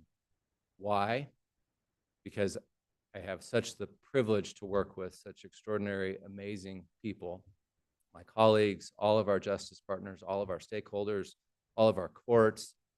We have the opportunity to do extraordinary things for the people that we serve, for the communities we serve. And I just love the work that we get to do. And that's why I said, this is where I belong. And so it's with gratitude that we get to continue looking forward, expanding services. I think the Justice Bus Project is just a really great way for us to communicate. I started by saying it's a privilege to talk with you.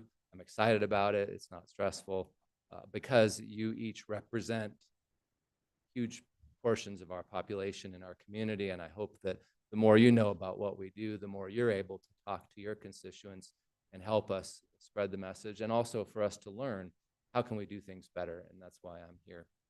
So we're really excited about the outlook going forward. We really appreciate your partnership. I think that we're all just in this for the right reason, to do better for our communities. We look forward to continuing our conversations with you and the conversations with the community. I have to let you know just a couple of things that are on the horizon. We will be starting a restitution court later on this year. That's for folks who are on probation and maybe they have the ability to pay but have not been paying their restitution, so not making victims whole. So with the help of Judge Faruya from the Court of Appeals, he's going to come and sit as a Superior Court Judge Pro Tem and help talk to people and say it's really important to pay restitution. So every dollar that we're able to collect to that goes to victims to help make them whole. Really, really excited about that restitution court. We continue to work closely with CJCC to do all sorts of outreach events, such as our warrant quashing event next week at Flagstaff Shelter Services, where we were able to quash warrants, get people court dates, get them back into the court process, because it's going to be less intimidating than walking into a courthouse fearing that you might get arrested. We're working really hard, like I mentioned, to balance our recovery court budget, working towards the future of a sustainable mental health court. We're working with the Criminal Justice Coordinating Council to get a grant to redecorate Superior Court. With all respect to all of our past judges and present judges, I think there's a lot of old white people on the walls in the Superior Court. And so we're going to move all those pictures down into the historic portion, and we're going to replace them with pictures of our amazing county. And then maybe a mural. So really cool things that we think can be welcoming and reflective of the people that we serve. So if you think about the People's Court, that's what we want it to look like, to be welcoming, to be easy to navigate. So that's a project that we're seeking some funds for through a grant process. As mentioned, we're also expanding our existing internship program. We have a paid year-long internship program. We have outstanding, phenomenal interns that come, but we want to have more accessibility to the court. We'd like to be able to help bring in future court professionals. So we're looking at expanding to an unpaid college credit internship programs, both with NAU and CCC, and to also then have high school credit, hopefully, internship programs. So allowing students to come in and work with our courts. We call it Justice in Action. We're thinking that could even be step one of a collaborative internship program with our other justice partners. Maybe someone wants to do an internship one semester with the court, another semester with the county attorney's office, public defender, legal defender, sheriff's office. So we think that's a way of helping to create a credits to careers pipeline into our courts, which helps us with our staffing issues. We're working with the CJCC to try to develop and explore the concept of a deflection center, perhaps at the juvenile court facility. We hope that that might be something that could be useful to our community. Working with facilities to continue looking at this facilities master plan down the road, what kind of a services can we provide? And then finally, as Sharon mentioned, we're applying for a pod grant. And so you might wonder, what's a pod? Well, I think of it as a telephone booth, but maybe bigger and nicer, but that can be moved. It can be put at the chapter house somewhere. It could be put out into the community, and then as assessed a need exists, for example, maybe this particular community, it's hard to get into town. Maybe there's not a lot of internet services. Maybe there are cases that need to be heard with people in that area, just depending on deployment of resources. And if we had a pod, then someone could come and take classes or access court without having to travel all the way to court, or without being able to, overcome the information divide. So just lots of exciting things that we see on the horizon. And then finally, I just have to share this really is a collaborative effort. So all of our courts in Coconino County get together regularly. We get together in January for our annual Coconino Courts Roundtable. And then just last week, we met with all of the limited jurisdiction courts, those 10 that I just described. And of course, myself and Judge Krieger and Sharon and Maya were all there to learn from each other to figure out how we can move forward and develop better services for our communities. So it's with tremendous gratitude that I am here to share with you, to work with you, to listen to you, and to continue to improve in the services we share. So with that, we're very happy to answer any questions, and thank you very much for your time. Thank you. And I know there will be some comments and possibly some questions. I just want to state right offhand, I'm very, very glad that you did withdraw your application. And we look forward, I've been very, very pleased with your leadership as a presiding judge, both within the Superior Court and on CJCC, quite frankly. And just what you have to offer our county, what you've have to offer the judicial system is been fabulous. And, you know, I remember going down to the Court of Appeals when Judge Garbarino, as you know, who was a presiding judge of the Superior Court, and went to the Court of Appeals, and he was really lonely, I have to tell you. So, and I think missed having such direct involvement with the justice system in our community. So I'm so pleased that you stayed. Really looking forward to your continued leadership as a presiding judge. So far, I have to tell you, I've really enjoyed working with you in that position, and look forward to a long future up here in Coconino County with you there. So I hope you don't mind that, but I'm very glad you're here. I'm going to turn this over to my colleagues, Supervisor Ontiveros. Thank you, Chair Horseman.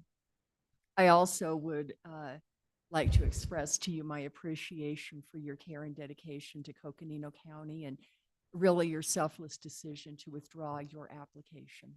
I appreciate that. It is noticed, and I will just say that Coconino County is better with you in it, so thank you for staying.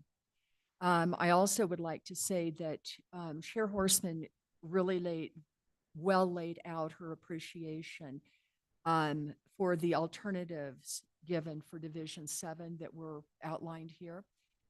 I completely agree with how she set that forth, and I also appreciate the proposed case assignment for the Division 7 cases. And you started your presentation talking about recovery court and the cost savings. And I believe when you gave the numbers, was that based on the 6 that graduated yesterday? Okay, I think the dollar number is actually much higher, and I'll explain why. Good begets good. And every one of those 6 people, I believe it's probably likely that their children are going to take a different path as well, because a lot of what we are seeing is generational. And for each of those 6 people, I don't know really statistically how many lives that is going to affect. But I truly believe that you gave the presumptive savings of $586,000, I think. If each one of those lives, just the 6 that graduated yesterday, changes just one, and possibly many more, the savings of this recovery court are really almost unquantifiable, because we just don't have the statistics. So it is a very good, and you know this, we've talked about this, but I'm a huge supporter of that. So thank you for your willingness to be in there and continue it on. Thank you. Appreciate it. Supervisor Begay. Thank you for the presentation, your staff, yourself. I guess, you know, this whole system, I look at it as really working with the very vulnerable constituents that we have out there in our communities. And I really think that, you know, by maintaining justice in a timely manner, being fair and effective, and also looking at accessibility to services, you know, for everyone, is something that it's really great, and I feel that it's very powerful, just with those words that has been used, as to how you're running your operation and what you want to get to and your mission. So certainly making sure that justice is available to everybody, I think that is something that's very critical and crucial. And so I just want to say that, and then also going out for grants, within your departments. And I think that all the programs that we've heard of, they're going out for grants. And I know that, again, we we may have some reductions in our services, or maybe due to the dollar amounts that may not be coming down to us at this time, and that's really uncertain right now. So, but I'm really grateful that you're taking Division 7 and then, redoing it, and how, and I think Division 7 is doing a lot of work, and real good work, and it's very effective. And then you can see it, just by the presentation that you made. And so I just want to say that thank you for all the partnerships that you're involving too. And it's going to take everyone, you know, like the saying goes, it's going to take a community to educate children. This is something like in that, way I'm thinking about that. So I just want to say thank you again for all the hard work. And certainly, if you ever decide to apply somewhere, we will not accept your resignation. Okay. Thank you. Thank you for all the hard work you and your staff do. Thank you. Supervisor Begay. Supervisor Vasquez. Yes. Thank you, Judge Reed, for the presentation and showing us everything that your courts have done over this last year. All the numbers, really impressive. And as you know, for us, really important so we can get a quantifiable impact. The dollar amounts that you mentioned about recovery court, so important. To me, what stood out was effective justice and how can we make a positive impact for our communities with the money we have. And in my opinion, your office is doing that. Great job. It is difficult to guide through some of these challenges, especially when we have budget shortfalls. But the arrangements that your office has done are having good dividends. It's really cool to see the results. If you ever attend any of the recovery courts and just listening to the stories of the different people that were impacted, it's about cost savings, but it's also about people's lives. And that's what your office does by doing these diversion courts, putting in these extra efforts and looking for effective justice. And we know that historically, Coconino County hasn't always had that approach. We know around the state, it doesn't always have that approach, but it warms my heart to know that you and your team are taking that approach with our partners to provide good justice in Coconino County. So thank you. Thank you, Supervisor Vasquez. Supervisor Fowler. Thank you. When I ran, when I won my election, I received messages saying, "You poor thing, you're joining Coconino County. It's dangerous." I had so many warnings that came to me, and it always since then to now, the county has really changed. And it really had had a stigma out there, especially in the Native communities, and that's where the messages were coming from. And I said, "Well, Paige is in my district," and I said, "Oh my God, what have you got yourself into? We'll do a prayer for you." And that was the warning that came in. And I was telling Steve when he was the county manager at the time, what was coming in. And at that time, I didn't really know what was, but since then, our county has changed, our courts have changed, and you've really have opened up the world for people that Coconino County is not that way. I think the Board of Supervisors over the years have really made a big change. And all the departments have gone out, stretched out even more. And you now have taken the courts into right to the heart of these communities where they were in fear of courts, where they're in fear of any government agency person coming in. So I just want to thank you for that. And you and we've been all working together, Sharon and Maya over there with the Flagstaff Justice Court going out has alleviated a lot of stress. You know, stress is what people carry. That turns into health issues and other issues. And yeah, and I think, like Tammy was saying, generational impact is, and this is, you know, I look at it as an economic mobility. You're bettering the life for the next generation, and you're changing people's lives. So I just want to thank you, and just the way that you have changed, really changing the court system and the approach. Thank you, and so happy that you withdrew. Thank you. Thank We you, really Supervisor Crum. appreciate you. Thank you. Supervisor Vasquez. Yeah, I also wanted to thank you for rescinding your application. Really appreciate your leadership and especially your newsletter, your weekly newsletter. I don't know how you do it because I couldn't keep up, but I do enjoy following it and would miss it if you left. So thank you. Thank you. Yes, I do appreciate your weekly newsletter too. It's really fabulous. And, you know, I think that when you take a look at the overall funding operations and the budget for Coconino County, and as you know, we have over 21% of our overall budget is courts and probation. We have another 22% for sheriff and jail. You know, the bottom line is almost 40% goes into our judicial and our justice system. And I think that that's an example of how important we believe and we see justice is in Coconino County.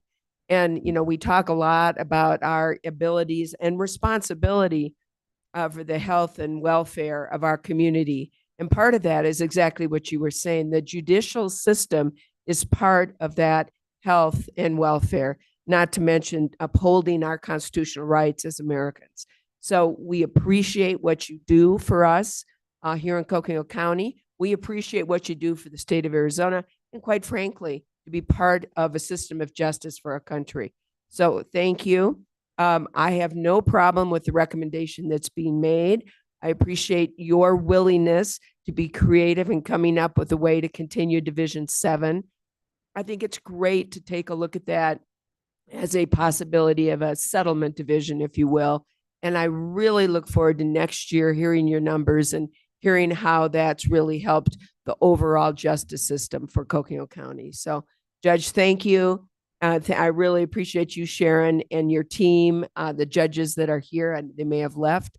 But for all of you that are part of our Superior Court system, you really help make it work for all of us. So thank you so much. Really appreciate it. And thanks for being here this morning. Thank you, Chair Horseman. It's been a pleasure, and I just want to say it's been a real pleasure to work with your county manager's office and finance team. They've been tremendously helpful. And maybe your next presenter is Val Wyatt from our clerk of court. I just have to give a shout out to her. She's been an absolutely essential and wonderful partner as we try to work our way forward to better serve our community. Thank you, Val. Thank you so much. And we're going to take a 10-minute break. We've been here doing this for a while, and thank you so much. Have a great morning. 10-minute break, please.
We've been having some folks that are here to present on behalf of our county budget process. And so we don't want to keep them too late, but we received word this morning that we had some special guests from the Kaibito Boarding School. And so we want to welcome you all for joining us here today. We are the Coconino County Board of Supervisors. And as supervisors, we each represent a specific part of Coconino County, which is it is the second largest county in the United States with over 18,633 square miles. It's bigger than many states on the East Coast. So it's a big responsibility for us. And part of that is doing this budget. And we have all of our departments here before us, and they've been waiting to present to us. And this has been in preparation for over 3 months. So we do want to go on with what we're really here for, which is our budget presentation, but we wanted to welcome you to let you see the process of local government that affects you and affects everyone who lives here in Coconino County. And my name is Patrice Horseman. I am the chair of the Board of Supervisors and represent District 1, which comes here from downtown Flag all the way up to the south rim of the Grand Canyon and down into the town of Supai, village of Supai. And I'm going to go ahead and send it around to all of the supervisors. We'll end with Supervisor Fowler. Well, actually, we'll start with Supervisor Fowler, who will do a quick introduction of the Kaibab Boarding School, and then we'll send it down to the other the other supervisors on the board, and then a very quick statement from our county manager, and then we'll. If you'd like, you can listen a little bit to the budget process and then get your tour of the upstairs offices. So with that, Supervisor Fowler. Lena Fowler, Coconino County Supervisor, District 5, Aja, it's not Shopa, not Shadow, but then yet hot August, not Nishish, Todich eating Nishlonasht, as it happened, but she. Is a sana etashe touchy ne etashanana dashanale the great honest is it there a yanasha cocotte eya at nanishatilne. I'm Lena Fowler, Coconino County Supervisor. I'm from Tuba City and I represent District 5. And I think the board should introduce themselves and then I'll go introduce the students. Geronimo Vasquez, Supervisor, District 2, and current Vice Chair.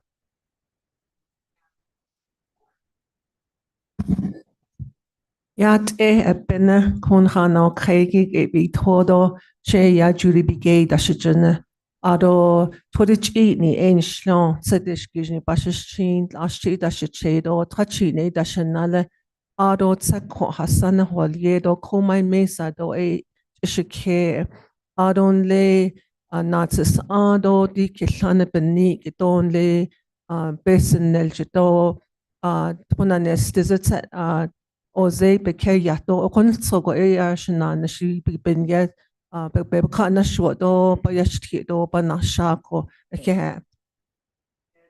District number 3. Good morning, everyone. My name is Tammy Ontiveros, and I am the supervisor for District 3. And I would personally like to thank every one of you for making the trip over here and being with us this morning. Supervisor Fowler, did you introduce Yes. our guests? Thank you, Madam Chair. I'd like to introduce, I'd like to just let everyone know that we have Kaibito Boarding School that is here with us today, students from there.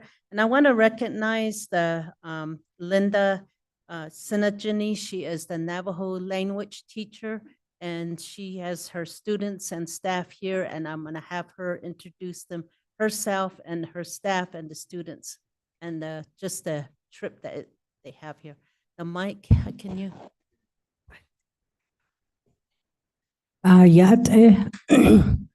To all of the district supervisors here. She Linda Sinajini and she Hawasan and Shle Sepet Anle Toko Dajan at Ani Nesby Late Are Hawasanigi Kia Ani Pashin a Tosakade Arotachine Dashe in Le issosakade ade trachini arabit ani itashinal yanle trots osatagenet isans pashushto ado itashinal and the nebazado babe all is benan tinigi ishananish insen. Good morning, everyone. My name is Linda Sinigini. I am of the Hogan clan from near Shiprock, New Mexico, born for Towering House clan from Sweetwater, Arizona. And then my grandfather's clan are from Burnham, New Mexico. And then my paternal grandparents are from near Tisans Plus, Arizona. I am currently the Navajo language and culture teacher at Kaibito Boarding School. I'm also the student council sponsor, the leadership team, not Anish Chin. And I'm also, I work with,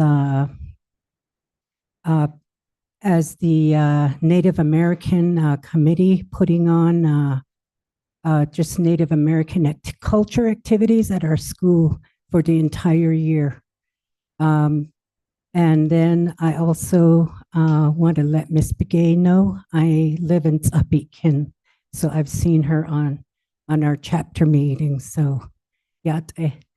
And then I would like to recognize and thank Ms. Lister for allowing us to be here, and Ms. Fowler.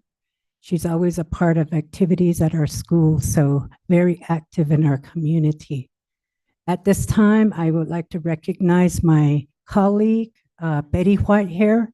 She and I have been at Kaibito for many years.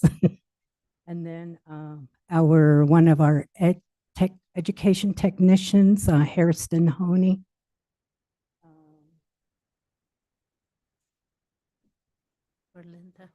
And then our bus driver, and she's been with the school for many years, Merlinda Begay.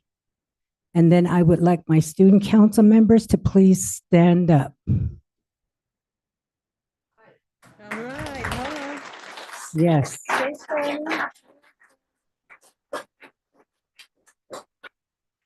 They've been very active this year, putting on different events for the school, doing fundraisers for just to support different entities as well as help out the community. So very active. Yeah. Thank you and welcome. And we're going to continue our budget. And then last but not least, I forgot the rest of our 7th graders that wanted to join. And I said, I hope this inspires you to run for student council next school year. So the rest of the class are 7th graders.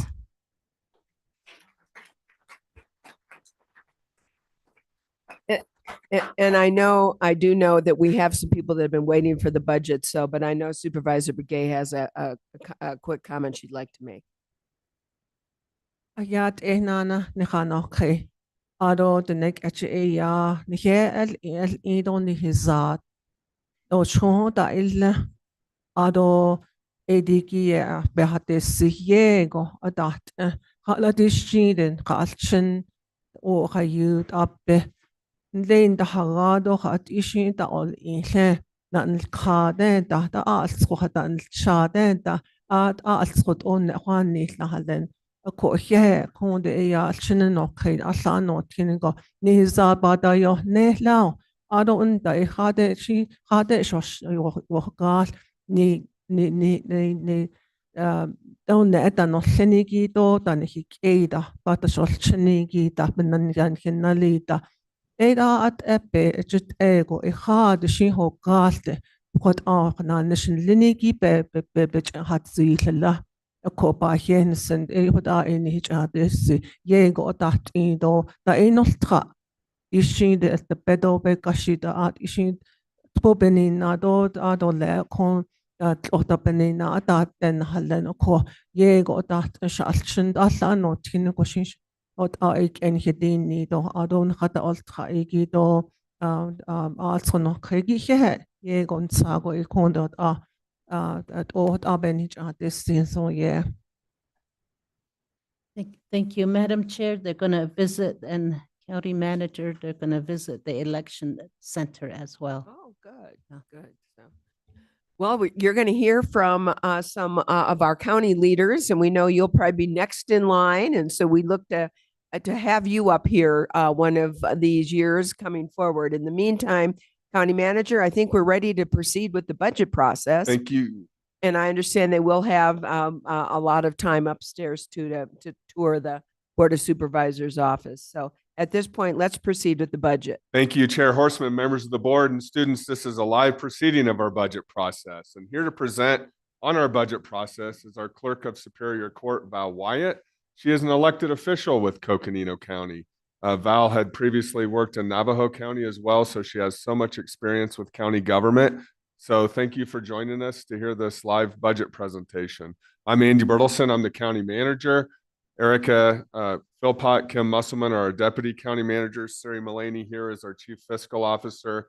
And we work with the board. I essentially see my role as facilitating democracy with our board of supervisors, with our presiding judges and our judges, our court system, our legal system, and all of our elected appointed officials throughout the county. The board makes policy, delivers policy, and it's incumbent upon me as their employee to ensure that that policy is carried forward into our organization and into our communities. So with that, Val, and I'll introduce Christy as well. Siri? Oh, thank you. And I also just wanted to point out Christy Monroe as well, our senior budget analyst.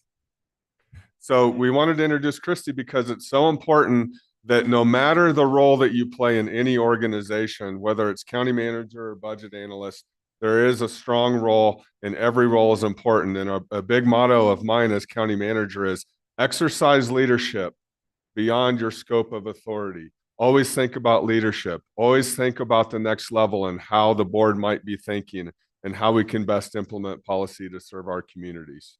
So with that, we'll introduce Val Wyatt. Thank you, Val. And members of the staff, it's Clerk of the Superior Court is under our tab.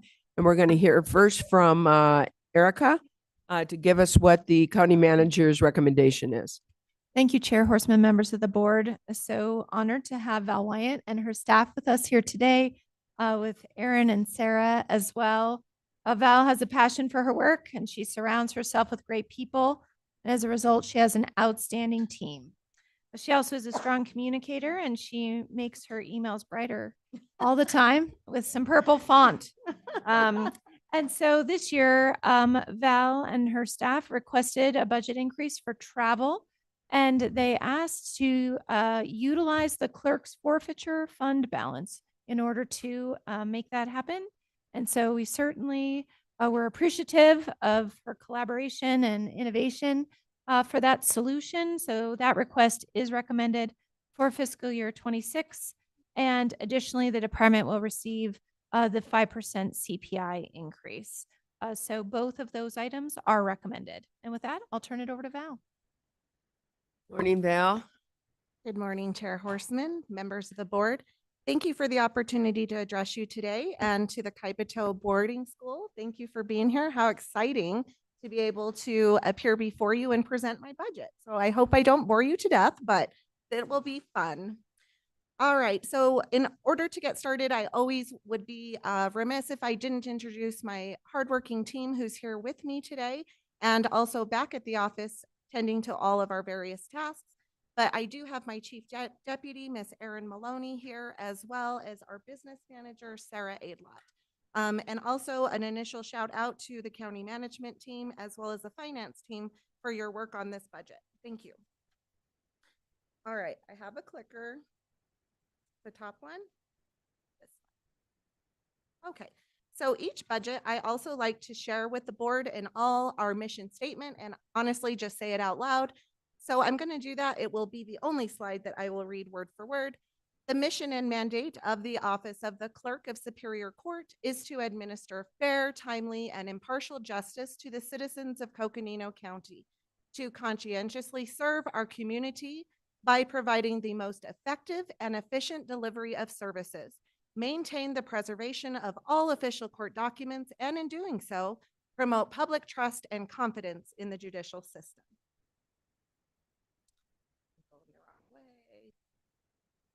All right, this is our org chart. So as part of the budget request, each department was to include their organizational chart. When you add up all of these esteemed individuals, we are a team of 25, including myself, a small and mighty force for all of the various tasks and duties that are mandated to the Clerk of Superior Court. So you can see me in the top in the middle in that blue box, and then Erin directly below me as my chief deputy and right-hand woman. And then just to the side of us, we also have two managers that could not be present with us today.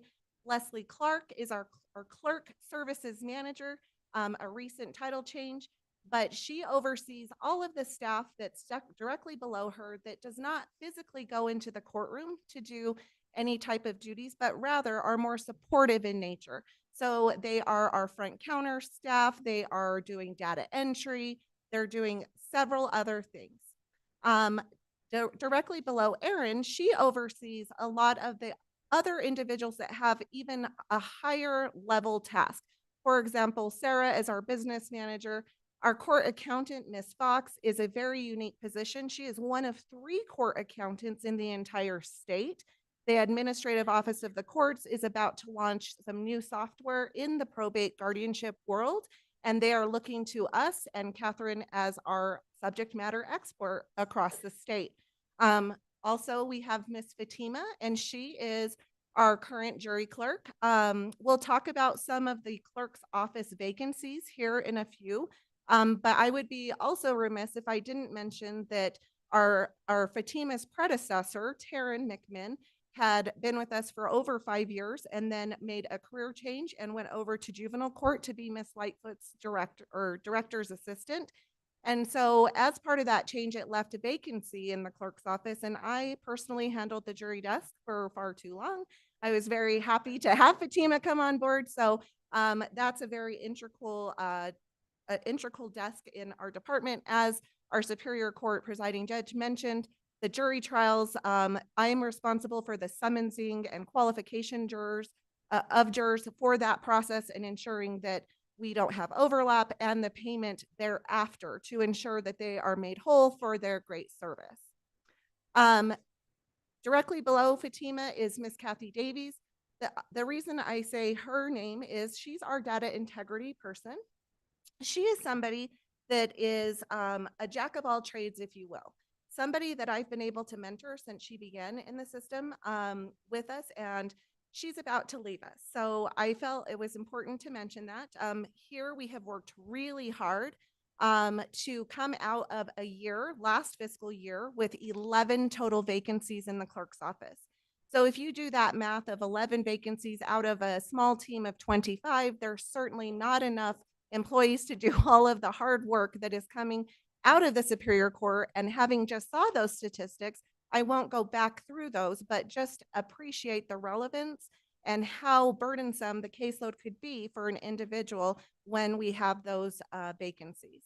So Miss Davies is about to depart. Her husband is a professor at the college and has made a career change to another college. So they're just simply leaving the community.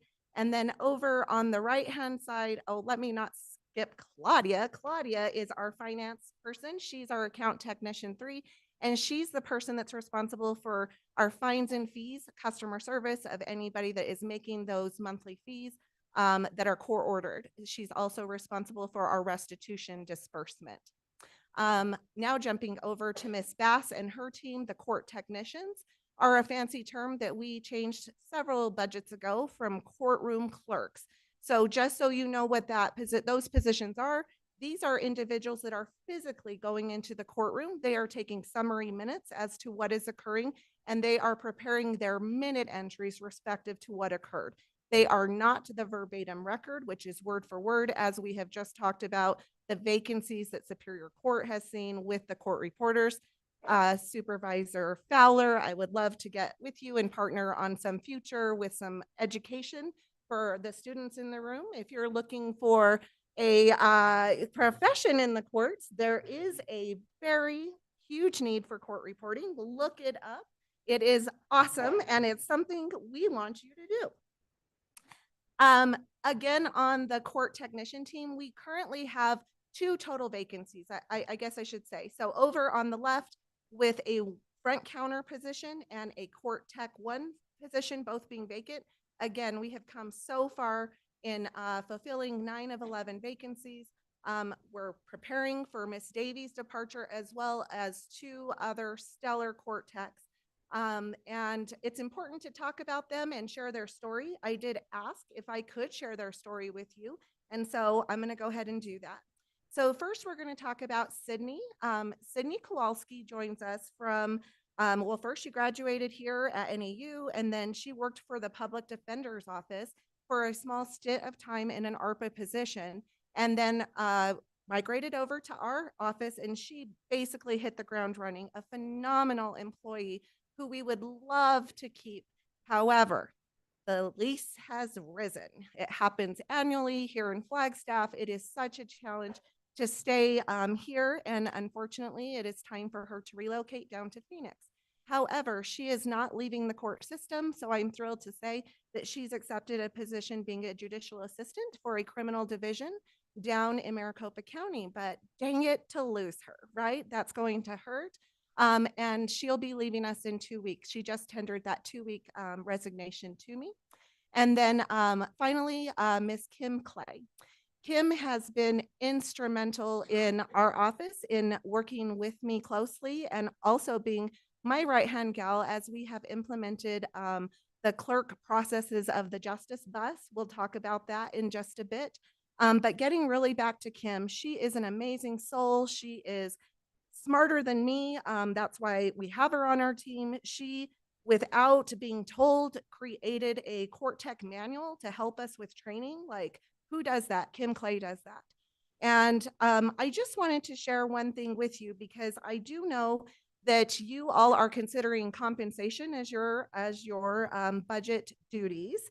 And of course, I would want to say and shout from the rooftops, pay my department the most, right? Because my most valuable asset are all of these individuals that are set forth on your screen.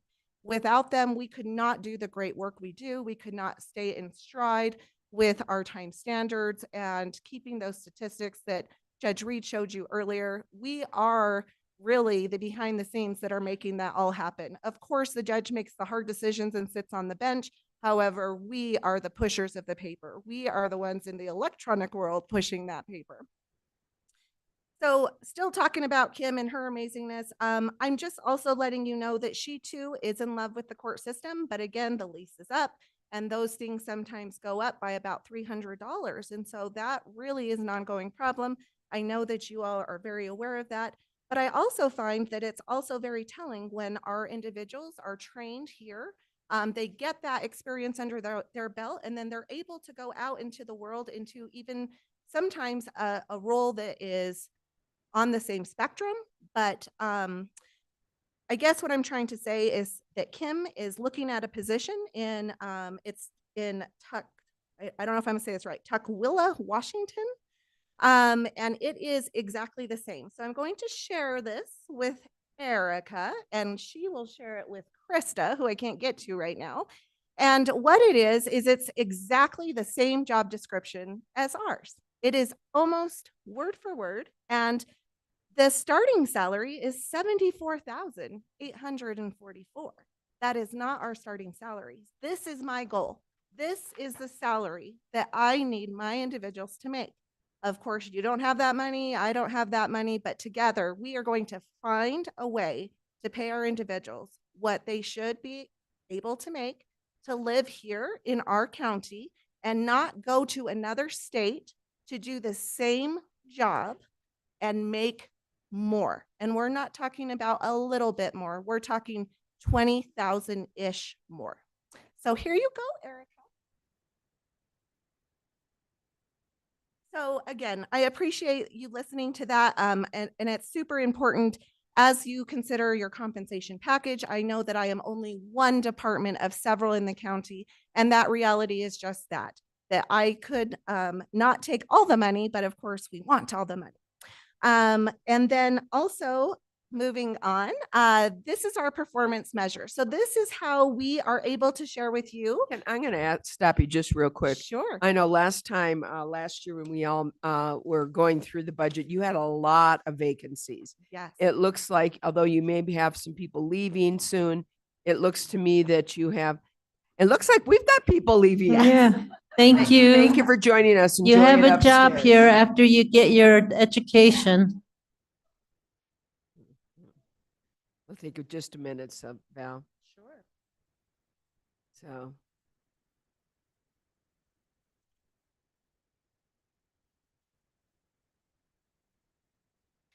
Madam Bus Driver, thank you. All right, Val. And my question was, that was pretty nice that she did that. You had a number of vacancies. It looks like, thankfully, most of them have been filled. I know you're having some folks leave, and I know you just have the front counter. So I'm very glad to see that. And hopefully things are running a lot more smoothly because of your full staffing. Yes, Madam Chair. Thank you for that. The 7 of the 9, well, it would be 9 of 11 vacancies, excuse me, that we did retain have been fabulous. No other word to describe but hardworking people that really, really want to be here in our department. We have been more than happy with the stellar work that they've done. And honestly, we're just kind of like, when is that luck going to run out? We have been so lucky with those 9. Thank you. Sorry. No, I appreciate the question. Please stop me at any time. I did have one little note before I did exit the slide, so I'm glad we had that little break. And it's just that as well, right? So I'm fighting for retention. Retention is key to the democracy of our judicial system, because as that knowledge leaves, the institutional knowledge leaves, we're starting all over. And if you don't have some kind of foundation as to how case flow or court processes flow, then you're really in a world of hurt. So when I look at our org chart, and then I have a separate sheet that I'm just going off of here, but the person who has the most years of service in the clerk's office right now is Jan Shepard, one of the court techs. She even was here prior to my arrival. As our county manager, Mr. Bertelson, mentioned, my background is 13 years in Navajo County prior to arriving here in Coconino County. So together, between Navajo and Coconino, I have 27 years of service, but respectively here in the Coconino County Clerk's Office, Jan leads with that 19 years. Aaron, my chief, has 13 years. Leslie, our clerk services manager, 12 years. Miss Bass, our court tech manager, has 11 years. And then Miss Fox, our court accountant, is 11 years. From there, it just really goes down. So Miss Davies is that 8 years that she's been with us. I'm about to lose 8 years of data integrity. And that is just frankly a bit frightening, but we will definitely work through those challenges. Any other questions on this slide before I proceed? All right, I know I'm talking fast, but I'm gonna save you some time. Okay, these are our performance measures. They are in your materials prior to the presentation, so it's just something that I popped out. Again, our first goal is to maintain that staffing, right? The knowledge, all of the information, and to keep that retention. So at our management level, we're at 100%. We've been at 100% for quite some time, but then you can appreciate the other challenges we just talked about. And then our annual COJET training, that is 16 hours of ongoing education. That's a requirement of the Supreme Court that we comply with and are successful each year. We do customer satisfaction surveys, and you can see our rating down at the bottom.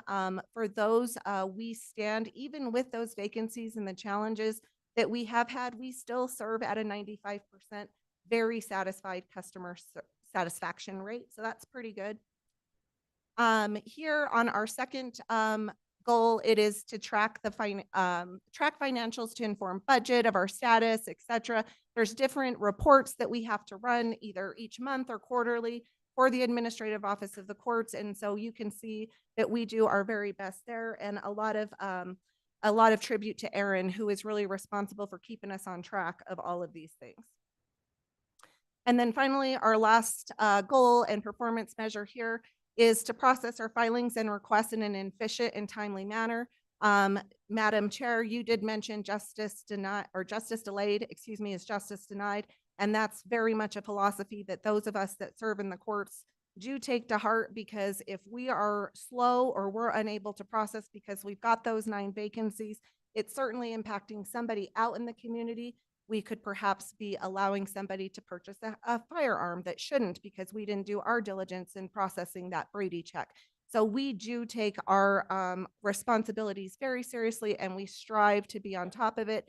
If we have the vacancies, then it really falls on us for managers and some of the more senior staff that have been with us for some time.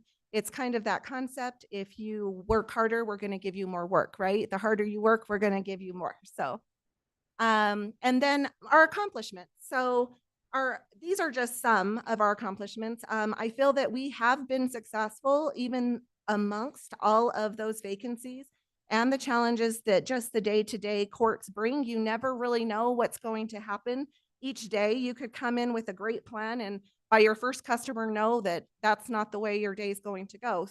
Our first priority is customer service. So we certainly take care of any emerging need that happens. So I do want to just quickly run through these. We were the last in the county to implement e-warrants. The lower courts were able to implement prior to us just due to some of those staffing issues, but we are now the last in our county. So we are 100% on e-warrants with the sheriff's office, and that's awesome. That means when the court orders a warrant, we're entering it electronically and it's automatically ingesting into the sheriff's environment, into NCIC. So the second we push that go button, it's already live. We have our ongoing implementation of digital evidence. We are live in the mental health case type, family law, civil, and we're currently this week implementing in juvenile court. So Judge Kircher and her team are rolling out the conversion. We have continued to expand in our e-filing world, and we continue to produce an ability for manual e-filing into sealed cases. That is not something that we have to do, but rather something we choose to do to keep flow. The transition from Atlas to AZ Cares, Shalay, who I didn't mention on our org chart, is our family law child support person. This has been a 3-year rollout. Atlas used to be the child support program given to us by the state of Arizona, but it was an old MS-DOS program. So now it's not. But that jump from technology, yes, ma'am, we jumped way from MS-DOS to I think Windows 13. I thought of the movie Hit Big Machine. Oh gosh. Well, it certainly has come with its challenges, right? There's the technology side, there's the implementation of really doing a program that worked for DCS, or excuse me, DES, but not really for the courts because we did not have a seat at the table. So it's so important to have that seat at the table, and it's just kind of lessons learned. But we as the courts we're flexible. We do what we can, and we also have the reality that this is impacting individuals in our community. You can appreciate if somebody makes their child support payment and it's just sitting and holding, but nobody has the ability to release it. That's frustrating for the person that's to receive it. That's frustrating for us as staff. That's frustrating for the judges. It is frustrating for all. But statewide, it was such a tremendous impact. Individuals were actually losing their vehicles. They were being repossessed because they weren't able to make their payments, even though that child support was in hold. So there were some significant issues. We have come out of that, and I'm happy to say nobody got evicted or lost their vehicle here. But yeah, that's certainly a concern and certainly things that we try to avoid. I have a question to ask you. Sure. Have you expanded to for juvenile court? For the digital evidence? Yes. Yes. Okay. So Just that's this week. okay. Thank you. Yeah, we had our meetings with the administrative office of the courts and got them implemented because they have different management and a different team over there. And so the interesting thing about the digital evidence as well is that a lot of the attorneys that practice over at juvenile court also practice with us here on the superior court side. So they're not going to be strangers to the concept, and it just helps us as a whole to implement across the judicial bench. Yes, ma'am. Implementation of clerk services in conjunction with the justice bus. So of course, that was a CJCC initiative, more on the criminal justice spectrum. But what we found, and to Supervisor Fowler, thank you tremendously for your time and dedication at both events in Page and Tuba City. It was amazing to work with you and alongside you. And what we learned during the Tuba City event is that there's an emerging need that's identified out on the reservation for civil name changes. For one reason or another, some individuals weren't born with a name, a name on their birth certificate. That was not decided yet. So it could be like baby girl Horseman on the birth certificate, or it could say no name Horseman. And so there's a need in order to get statewide services to have a civil name change to get your name printed on a birth certificate. That was something that emerged quickly at our Tuba City event and ended up being basically civil name change day in addition to all of the other things. So we're grateful to Judge Reed's collaboration and for us to be able to do that quickly. We have some pictures of that we'll share in just a moment. I won't go back into the 9 of 11 vacancies. I think you get that. And then again, I mentioned earlier the 95% overall very satisfied customer rating. That's our customers that we service across the front counter that are receiving those surveys. So although that is not every single customer that we serve, it's very telling of the great customer service that we produce at that front counter. And I also want to mention, as I've been listening to the other departments' budget presentations, I heard from Joe Carver and Jennifer Stock, and we all work so closely together. And if there's impacts in my department, it is impacting their department. They cannot do their job if we are not processing what is ordered by the court. So the court makes an order, my staff creates the minute entry, we process that out, it goes to the attorneys, and then they do their job. And so again, if we're buckling the system by not producing those minute entries timely, it impacts the entire judicial or CJCC community. We were also the recipient of the annual Presiding Judges Award last year, and I have some of those pictures as well. So our office as a whole received that for our great work in 2023. So very grateful to Judge Reed for that. And then I will also mention that, again, with our great team, 4 separate individuals have been named Teammate of the Month. You all mentioned that you listen or read Judge Reed's, what do we call it? Weekly update, yes. And in the weekly update, he will name once a month, we'll name a Teammate of the Month. So 4 separate employees in my department have received that respectfully. So that's Ms. Kim Clay, Leslie Clark, Shalay Hall, and Marcia Youngblood. I'm gonna jump to the next slide. This is just giving you a taste of some of the statewide engagement I have as your elected clerk. This goes to my service improvement request for usage, really, of $15,000 out of my bond forfeiture fund, special revenue monies. No impact on the general fund. I am pretty confident I will not need $15,000 at all, but I most definitely wanted to have it. During the recession, my predecessor, Debbie Young, had really dipped our travel budget to be very low, and we've never really added to that travel budget. But there's some things that are happening in this next year that I'm excited to share with you. I serve as the vice president of the Arizona Association of Superior Court Clerks. That's the Clerks Association, and one of 15 clerks in the entire county. I have teetered between president and vice president since 2015. I serve on the Arizona Commission on Access to Justice. I also serve on our Committee on Judicial Education and Training, our Committee on Leadership and Workforce. These all have those little acronyms. The Board of Non-Lawyer Legal Service Providers. I am the Clerks Association Legislative Liaison.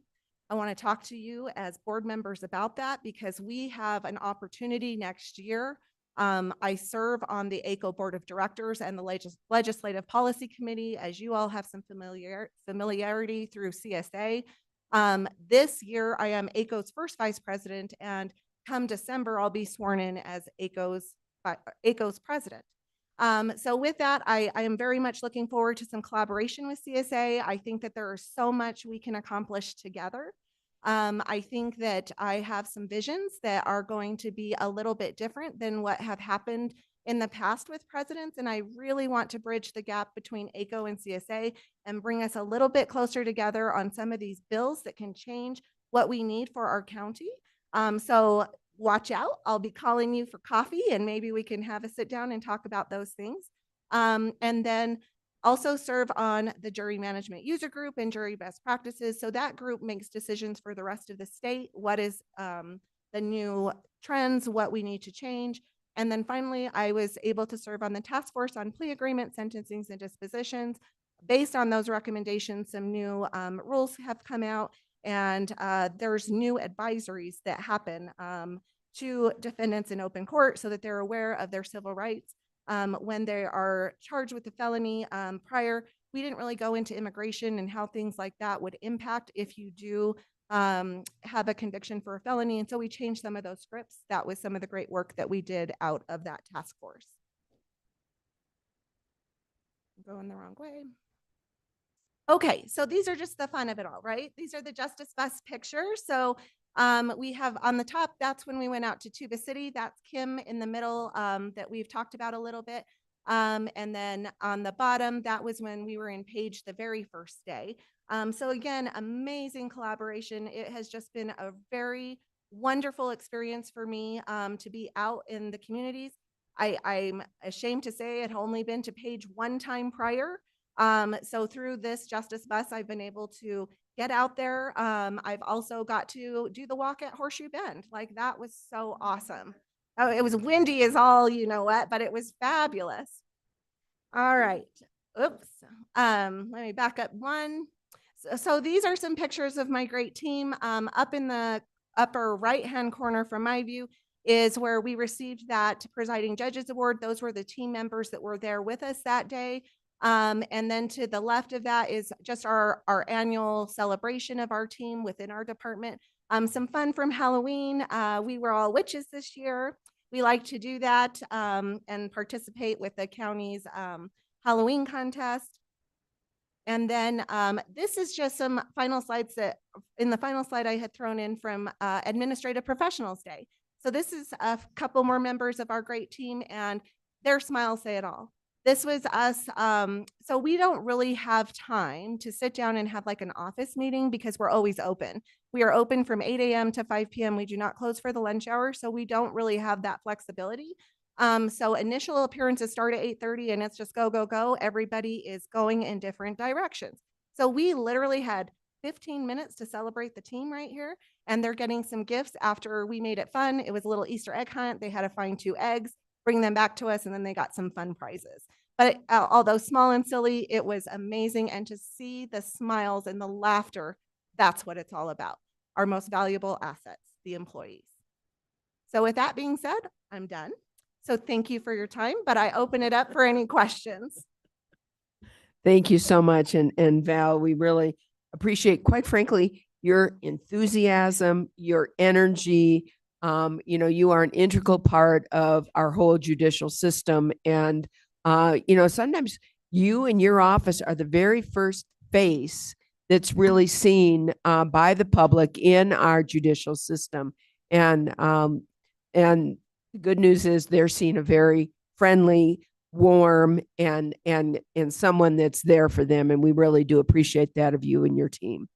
So members of the board, do we have other questions, comments? Supervisor Ontiveros. Val, I've appreciated meeting you and look forward to getting to know you better. I have no questions because you did such an excellent job of presenting. So thank you for that.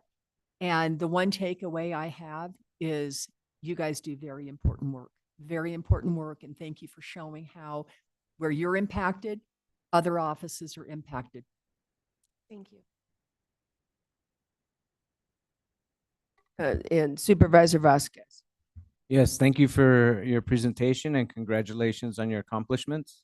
There are a lot of things that were listed on there that are very impressive and help not only our county, but statewide. And so that's important. So thank you for your continued service and really look forward to working with you moving forward.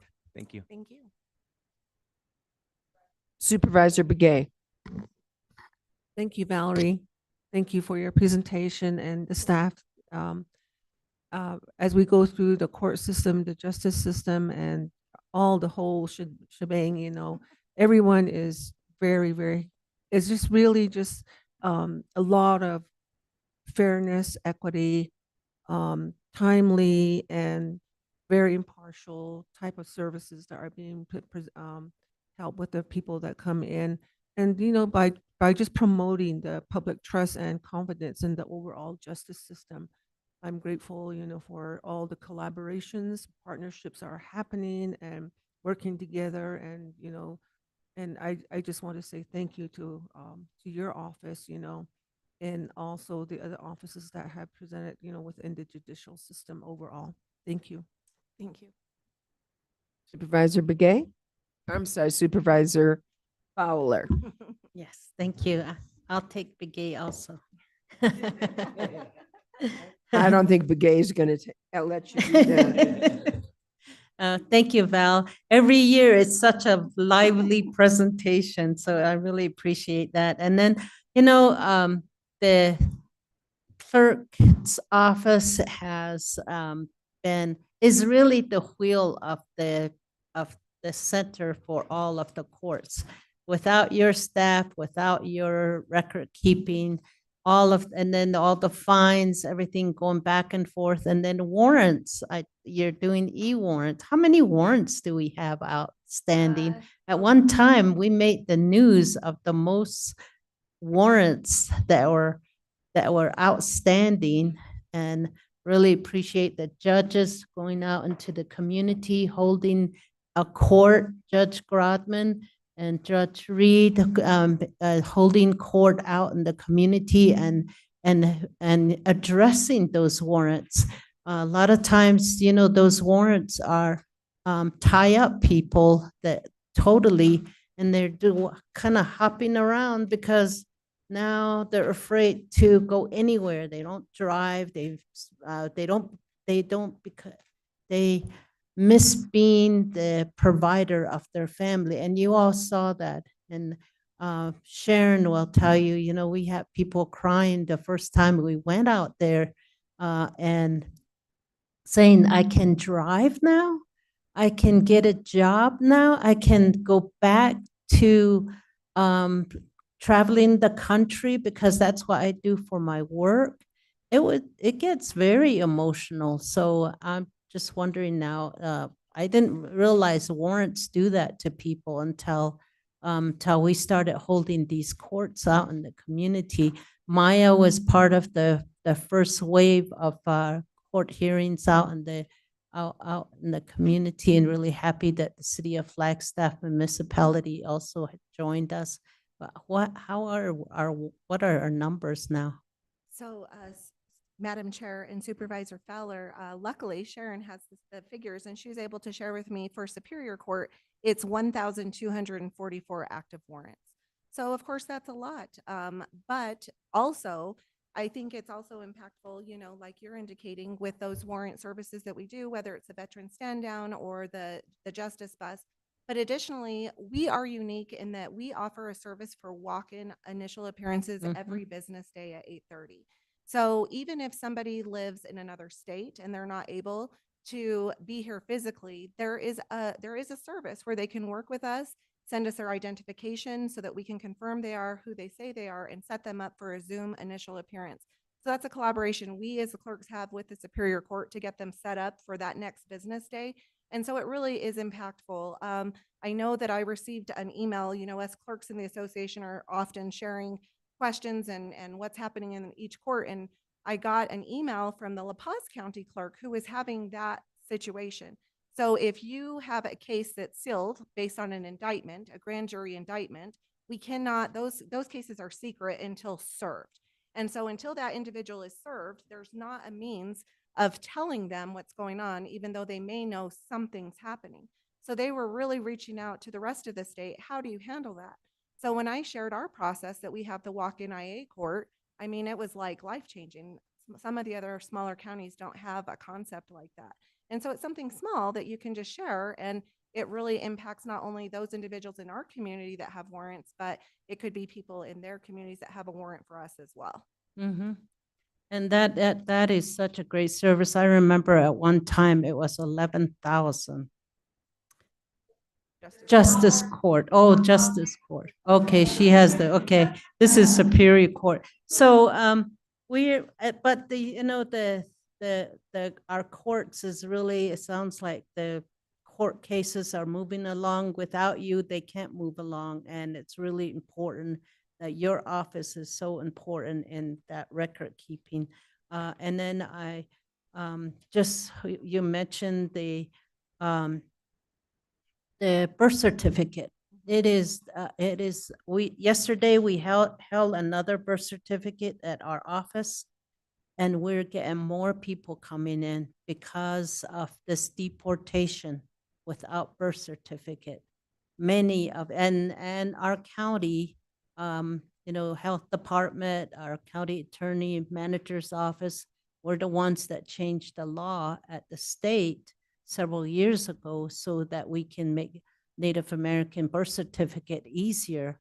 We don't require 11 documents anymore, or 7 documents plus someone 10 years older than you to say I was there when this person was born.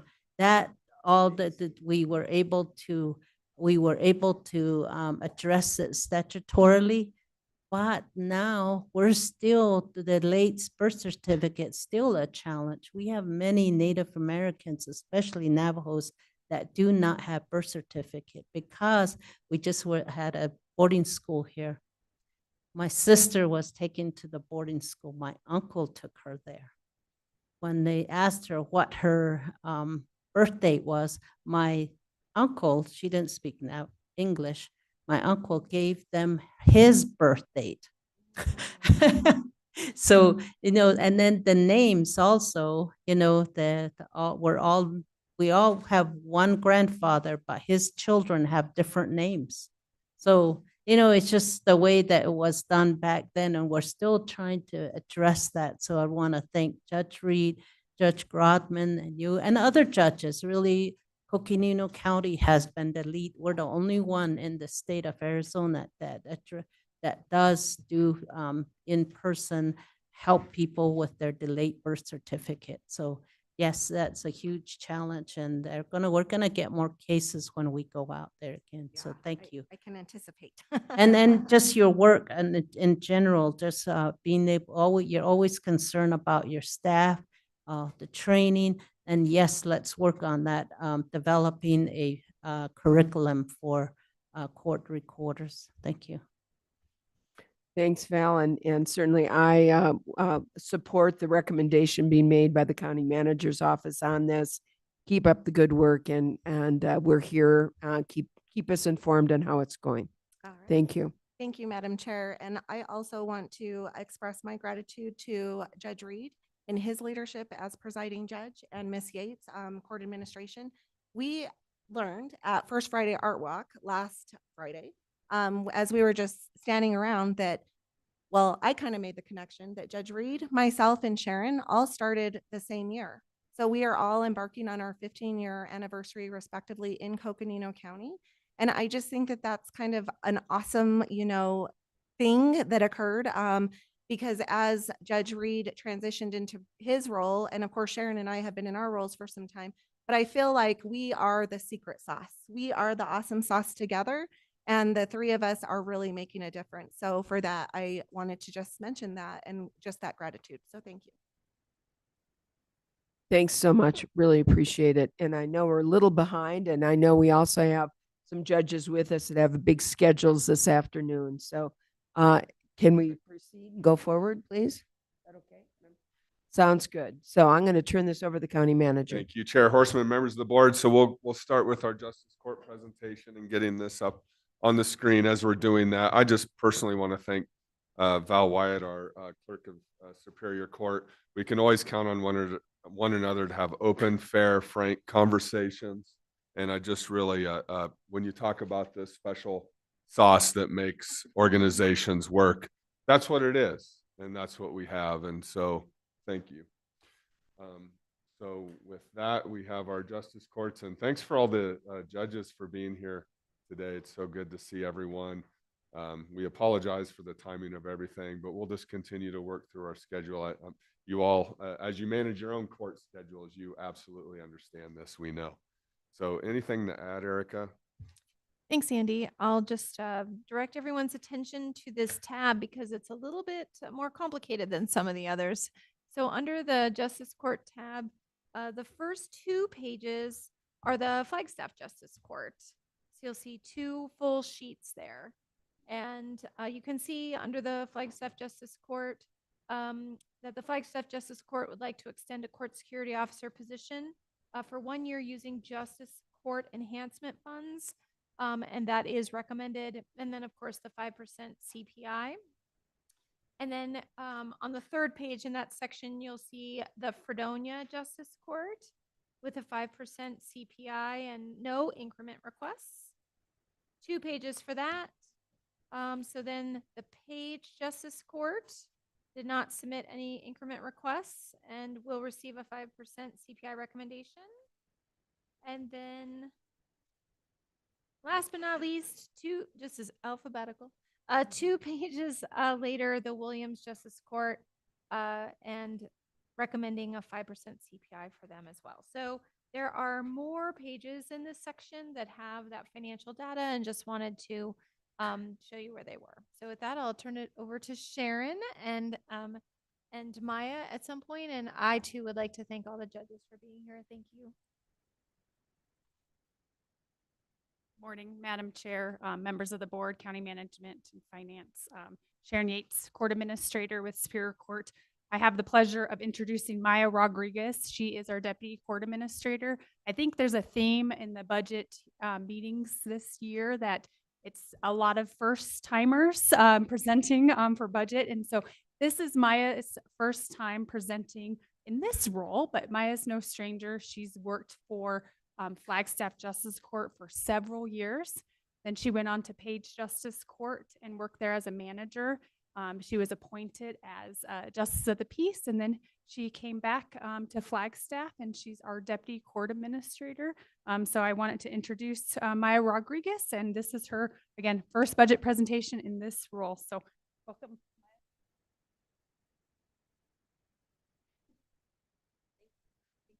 Madam Chair, members of the board, finance and county management. Thank you for the opportunity to allow me to present our Justice Court budget. I do want to let you know, it's been mentioned, we had our annual LJ workshop last week. And what happens at that workshop is a vote by the Justice of the Peace, who all here with their managers, and appreciate that they were all able to make it. Sounds like there might have been an accident on the way for a couple of them that they navigated around. But Judge Serena Cutchin was elected as our new presiding Justice of the Peace. Judge Crombie held the honor for many, many, many years. We were trying to discuss how many years. We know it's more than 7. I guessed 8. I don't know if he knows. Maybe. Right? But I did. I do want to thank him for his years of serving as the presiding Justice of the Peace. Thank you for your leadership. You encouraged innovation in our justice courts and our community outreach. You offered support and collaboration to help us get things done. And so I really appreciate all of that. Yes. And so, and really I was going to kind of go down through how I'm going to navigate this. Judge Cutchin's going to come up and say a few words and address the first slide. Judge Serena Cutchin is here with her court manager, Dusty Tate. To the left is Judge Crombie with his court manager, Jennifer Cox. And then recently elected Justice of the Peace, Judge Barnes from Page with his court manager, Aaron. And then sitting closer to you guys is Justice of the Peace, Howard Grumman from Flagstaff Justice Court with his court manager, Crystal Salas. And so I'm gonna go through a couple slides after Judge Cutchin's done, and then each judge is gonna get up and address their court slides. And then I'll follow up and finish. And so Judge Cutchin, do you wanna come up now?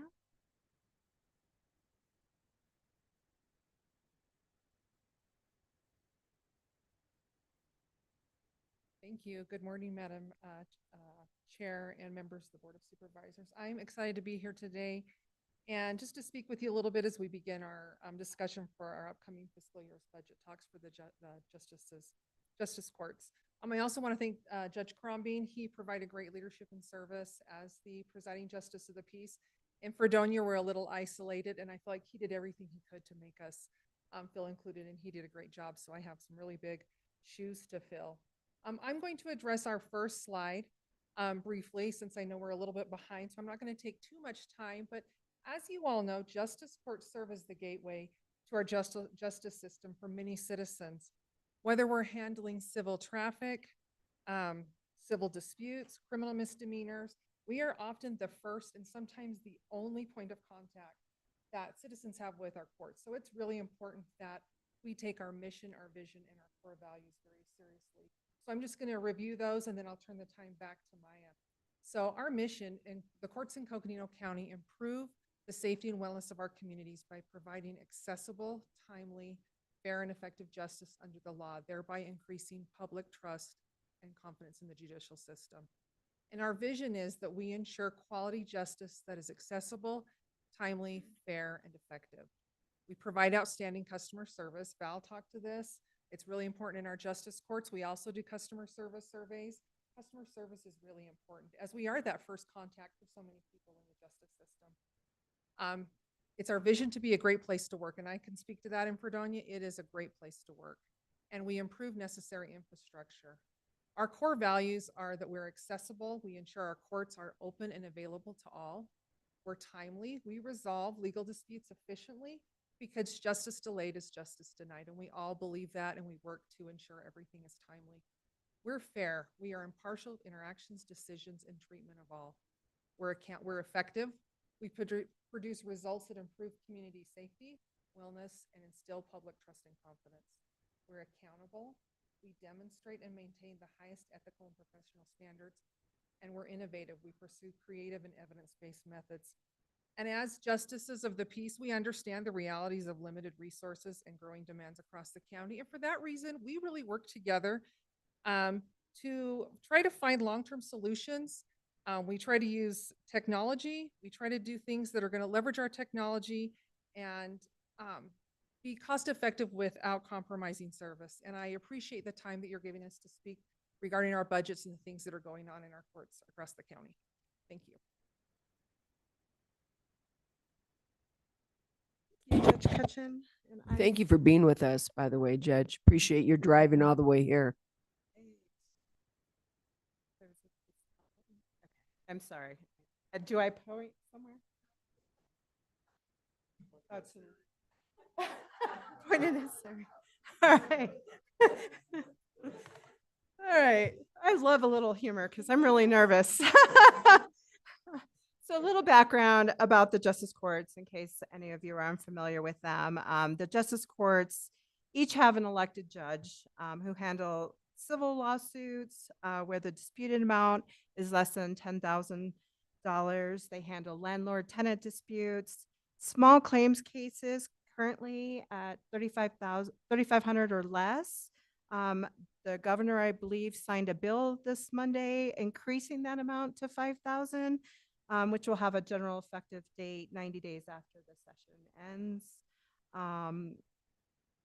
They also handle civil and criminal traffic cases, including DUIs, and our justices of the peace start the initial felony filings for our county. And so they handle them up until they move on to Superior Court. They take their role as being a public servant very seriously and strive to provide our citizens with the best access to government. All 4 justice courts are considered to be programs as part of this budget. That's why they're kind of broken out into the tabs the way you have them. They process their cases that are filed in their respective courts in a fair and timely manner. These programs are like well-oiled machines that continue to provide legal access to legal assistance to communities of Coconino County. I'll get the hang of this, I promise, maybe next year. But I'm going to talk about some additional funding that a couple of our courts have went out to obtain this last year. Williams Justice Court applied for an AOC security grant and were awarded $15,000 to upgrade their camera system, and including installing new screens. The Page Justice Court received a $52,000 plus National Criminal History Improvement grant from the ACJC. Right now, it looks like it's holding and will stay in place. That grant allowed for a position to be recruited to help work some. I have backlog of criminal history reporting up there, but there is some backlog that's considered to be on warrant status, right? So some of it's not necessarily backlog, but it's ensuring that we have an idea of where our criminal history reporting is in that court, making sure that it's been completed and it's accurate, and creating processes to improve the criminal history reporting in that court. Flagstaff Justice Court in previous years was awarded grants 3 years for this project. And so it's kind of important that criminal history is what determines people's sentencing in some cases. It also helps law enforcement know, what kind of history they have on somebody when they walk up to deal with maybe a domestic violence situation. So prevents people from obtaining guns. On the other note, it prevents people sometimes from getting housing and jobs. So really making sure that it's completed and accurate is important for everyone, I think. And then I'm going to hand it over to the judges to come up and talk about the respective courts. And then right now it's Judge Grodman. We're going to start alphabetically. They're also by name, but not by court. But Flagstaff Justice Court is our largest justice court in the county. You want me to? Yeah, I'll push the slides for you. There you go. Right. Hi, Chair Horseman, members of the board. Pleased to be able to address you. This year, Flagstaff Justice Court is the fourth busiest court in the state, fourth busiest justice court in the state. We usually hover between 5 and 8, according to Maya, who got her numbers from the AOC. This year, we're fourth. And by the way, before I forget, I'm also in that 15-year club, along with Val, Sharon, and Judge Reed. I was elected almost 15 years ago to this position.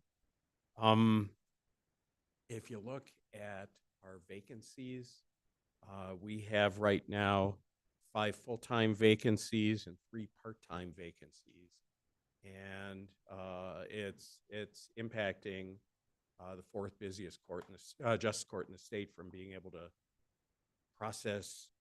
Our staff are having to do more than they ought to be having to do. And recently, HR has helped us. One of our difficulties was for our entry-level positions, there were prerequisites that were impossible to meet, like a certain amount of justice court experience to be entry level. And that's changed now, and we have 2 sets of positions that are, I think they closed last week. And so hopefully Human Resources will get us the resumes, and it'll get us a bigger chunk of resumes than we have been getting.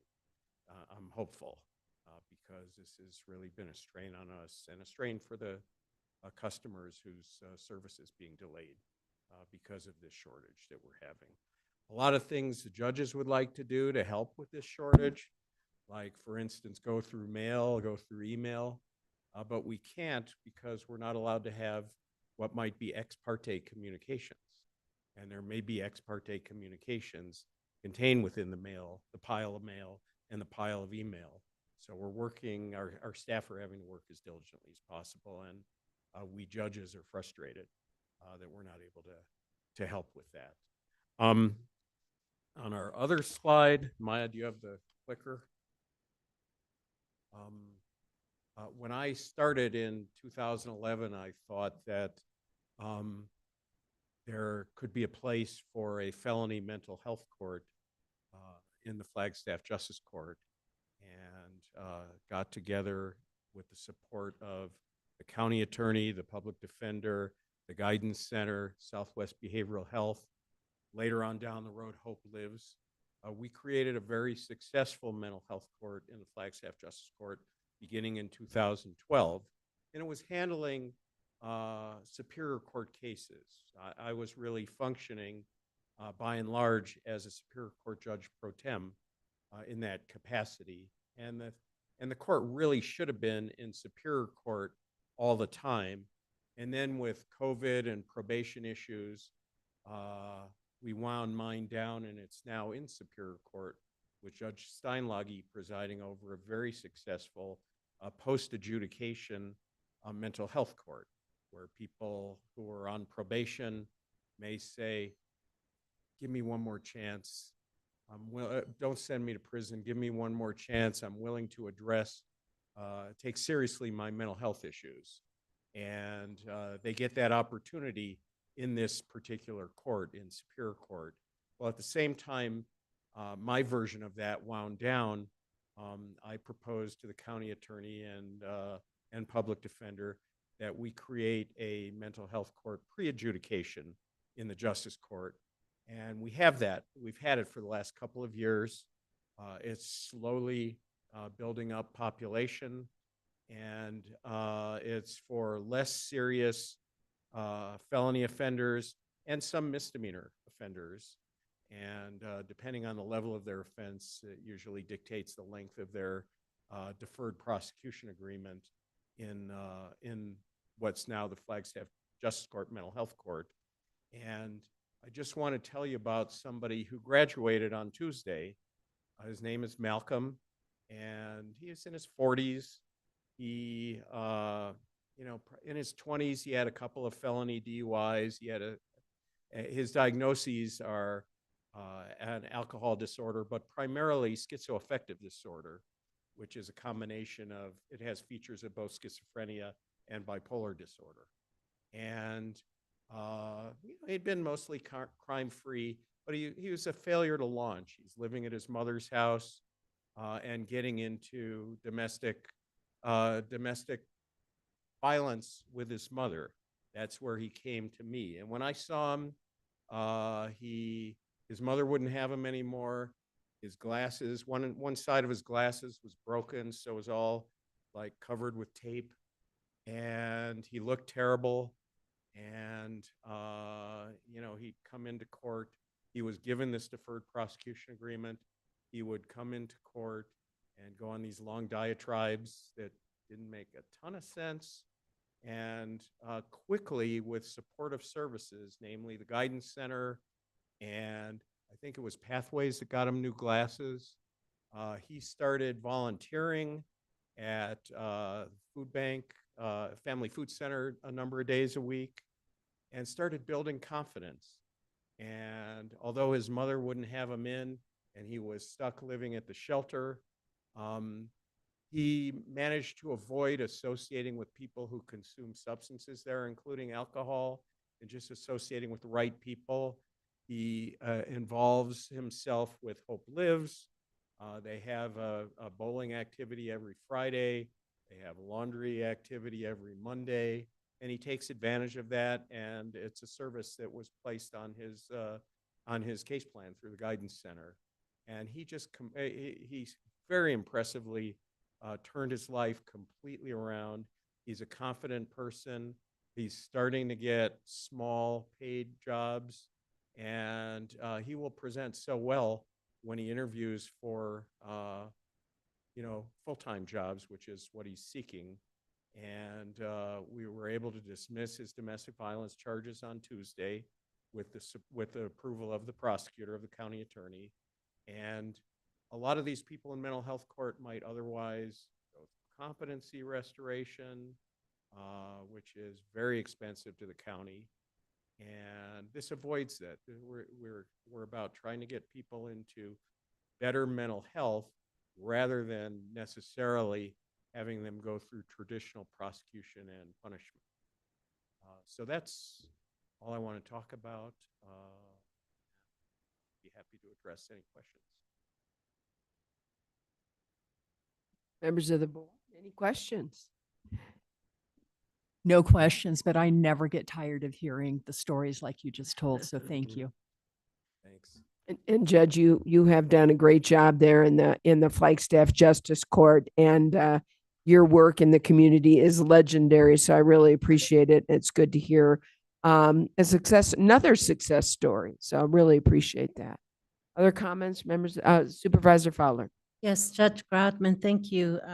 You've been a great, your concern has always been out in the community, and thank you really for starting the Justice Court, going out to Navajo Nation and being able to resolve issues there and just address the issues that are we had to tell them that they're not going to be arrested if they come in. Yeah. And we assured them that there's not someone that's going to be taking them, and the families really called several times to make sure that their loved one wasn't going to be taken. And you really started that. And I just want to thank you. It was brilliant to have you be the source of registration. Yeah. Because that built trust, where if it had been us, might not have trusted us so much. And that I think that with the justice bus going out and you laid the foundation for that. Just want to thank you. And mental health court, just always just such moving stories where people just it just changed people's lives. And I still maintain that these people, like you're saying, they're looking for a full-time job now. This is economic mobility. We don't think about courts in that way, but if we can have someone address their issues, look at themselves and better themselves, and then be able to be self-sufficient, and that's economic mobility. So thank you. Others, Supervisor Vasquez. Yes, thank you for the presentation. It's good to see all the hard work done in Flagstaff. Appreciate especially the mental health court, as you know, for our board. That's been a focus for us these last couple of years. So it's extremely gratifying to see that some of that extension of work is happening, and so good to see the progress, because like was mentioned by my colleagues, those stories, they're golden. I mean, that's why we do this. That's why we support this. It's easy to get caught up in just numbers, but then when you see how it impacts people's lives, that's special. And so thank you to you, all the other judges here, and for your continued work and public service to our community. Thank you. Comments? Supervisor Begay. Like everyone says, I agree with them. I think the whole justice system overall, with judges, everybody involved, I think we've been down the path that, it's going to, where we are, going to be helping people and continue to help people. And a lot of times, you have to go the extra mile to help somebody, just like talking circles, or, in the traditional way, a culture and things like that. So I know that with the Navajos, they have the Hogan. They sit around in there and they talk things out in there, and to make things better instead of chasing one person out or whatever. I think, that was something that I think was very helpful, and something that, people did, to prevent things from going further and escalating to what it shouldn't even be. So thank you so much for all the hard work that you guys do, and incorporating a lot of things and really working together. I keep saying partnerships, collaboration, and just being there for one another, and talking to each other to better serve our communities out there. So thank you so much.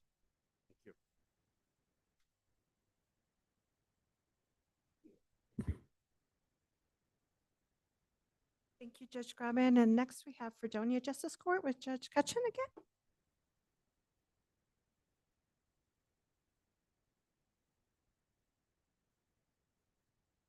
you again for the opportunity to address you once again.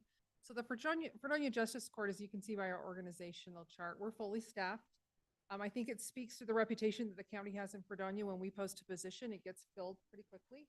We do have a very small employment pool, but so far we've been really successful in recruiting and having fantastic staff. This year we did add some new staff members. And I think our next slide kind of talks about it, but Dusty Tate was promoted to our court manager, which left an opening. We also, through our IGA with the county's entered into an IGA with the town of Fredonia. We have a co-located court. So all of our staff members are county staff. Through that IGA, we were able to increase a position there. So we've added to our staff. So for the longest time, we worked with fully trained staff members who'd been with the court for a long time. And this year we've had some growing pains with new staff members, which I know the rest of the courts have dealt with more often. We haven't had those new staff members. So it's been fun to have new staff members come aboard. We also have one who's now a native Spanish speaker. So that's been a really great addition to our court to be able to provide that to people who call in. Because the two courts are co-located. So I was appointed as the city magistrate or the town magistrate in 2011. In 2012, I joined the county as a pro tem, and then I was elected in the 2018 election as the Justice of the Peace. I still concurrently serve as the magistrate for Fredonia. So we co-located those two courts, and the primary reason we did that was for security. At the time, the city court was meeting in council chambers with zero security, so it made a lot of sense to combine staff, move into a building that the county had outfitted very securely. So that's worked really well for us. The city court has had the interesting anti-trend of having a drastic increase in filings. Our police staff has changed greatly, our police officers. So we've seen, over 1,000% increase in filings. So we will be negotiating with the town an additional staff member. So we intend to grow the staff through that IGA to another staff member next fiscal year. So we're looking forward to that. One way we really work to outreach in the community is through our schools. Fredonia is small. There's not a lot of opportunities for us to branch out, but we have identified the schools as a place where we can make a big difference. Some of the things we do, last year we went in and taught the civics and history classes to all 7th through 12th graders. It took about 2 weeks to get through all those classes, but it was fun. We had a great time. This year we've had them all come into the court for field trips, and we've spent about 2 hours with each group, kind of walking them through the justice system, answering their questions, helping them understand what happens when you come to court. And then we also volunteer in the elementary school. I personally like to go into 2nd grade. I'm the teacher's special helper. Most of our teachers don't have aides anymore. The school's getting smaller. So when she has to do individual teaching or individual testing of students, I'll come in and help the rest of the class while she's doing individual testing. And I've discovered a criminal defendant is much easier than a 2nd grader. I would much prefer an adult any day, but we do have a good time. And then we also go into reading, help and read in the classrooms when they have those reading days. And another way we try to support our community is anytime there's events with the town of Fredonia, we try to make a strong presence showing. We support those events that the community provides. And so that's what we're doing in Fredonia. We do have a few challenges. Our biggest challenge is we've lost all behavioral health services in Fredonia. So we're now sending anyone who has those court mandates required services they need. They have to go to Colorado City, it isn't very far. It's in Mojave County, but it's a 30-minute drive. So for our indigent defendants, that's been a challenge, but we're hoping we'll find a creative solution at some point. So that's something we're looking to in the future. Any questions for us? Questions? Yeah, thank you. Really good to learn about what's going on in Fredonia because it's so far away. For some of us that represent areas around Flagstaff, we don't get out there. Well, I've never been to Fredonia personally, but just to hear the work that you're doing out there is really important, and especially in such a small community, so difficult. I mean, it is a concern that you have to ship out folks out of town, out of state to get some certain services. Hopefully down the road as Coconino County develops, that can change. But for now, that it works. But I just want to say thank you and for your presentation, and it's really interesting to seeing how your office works in a small town that's so isolated from the rest of us. So good job. Thank you. I will say Supervisor Fowler visits us. So the board is represented well in Fredonia. We get good visits. Supervisor Fowler. Yes, thank you. Thank you. It's so good to see you. And thank you for working through that co-location. It was a process to go through that. And then I was wondering with the behavioral health, we know we do now do virtual, you know, and that was a huge process that Sharon worked through, just trying to get prior to the getting that virtual set up, virtual course, being able to have that process. It was challenging, but that's there now. And I'm just wondering if that might be a way to address that. But I guess Colorado City is not too far. They can have the ice cream over there when they go. Exactly, yeah. I think one of the issues was Encompass really helped a lot of them apply for Yes. services, get on access, so they qualified.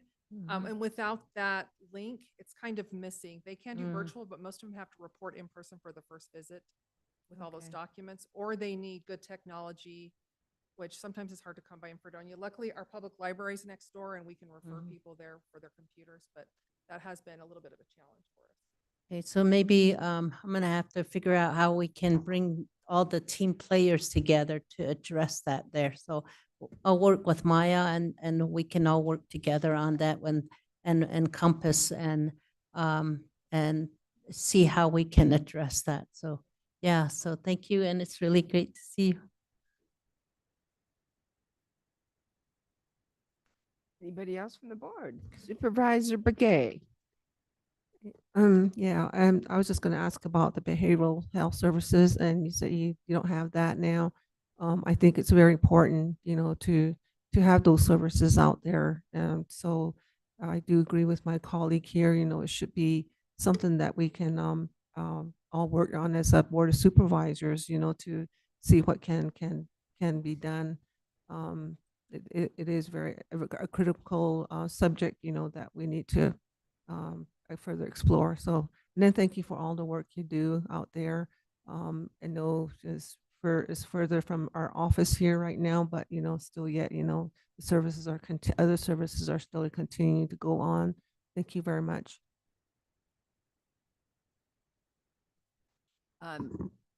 They've said it all. I'm just going to echo much of what they said. And thank you. I mean, you must be busy.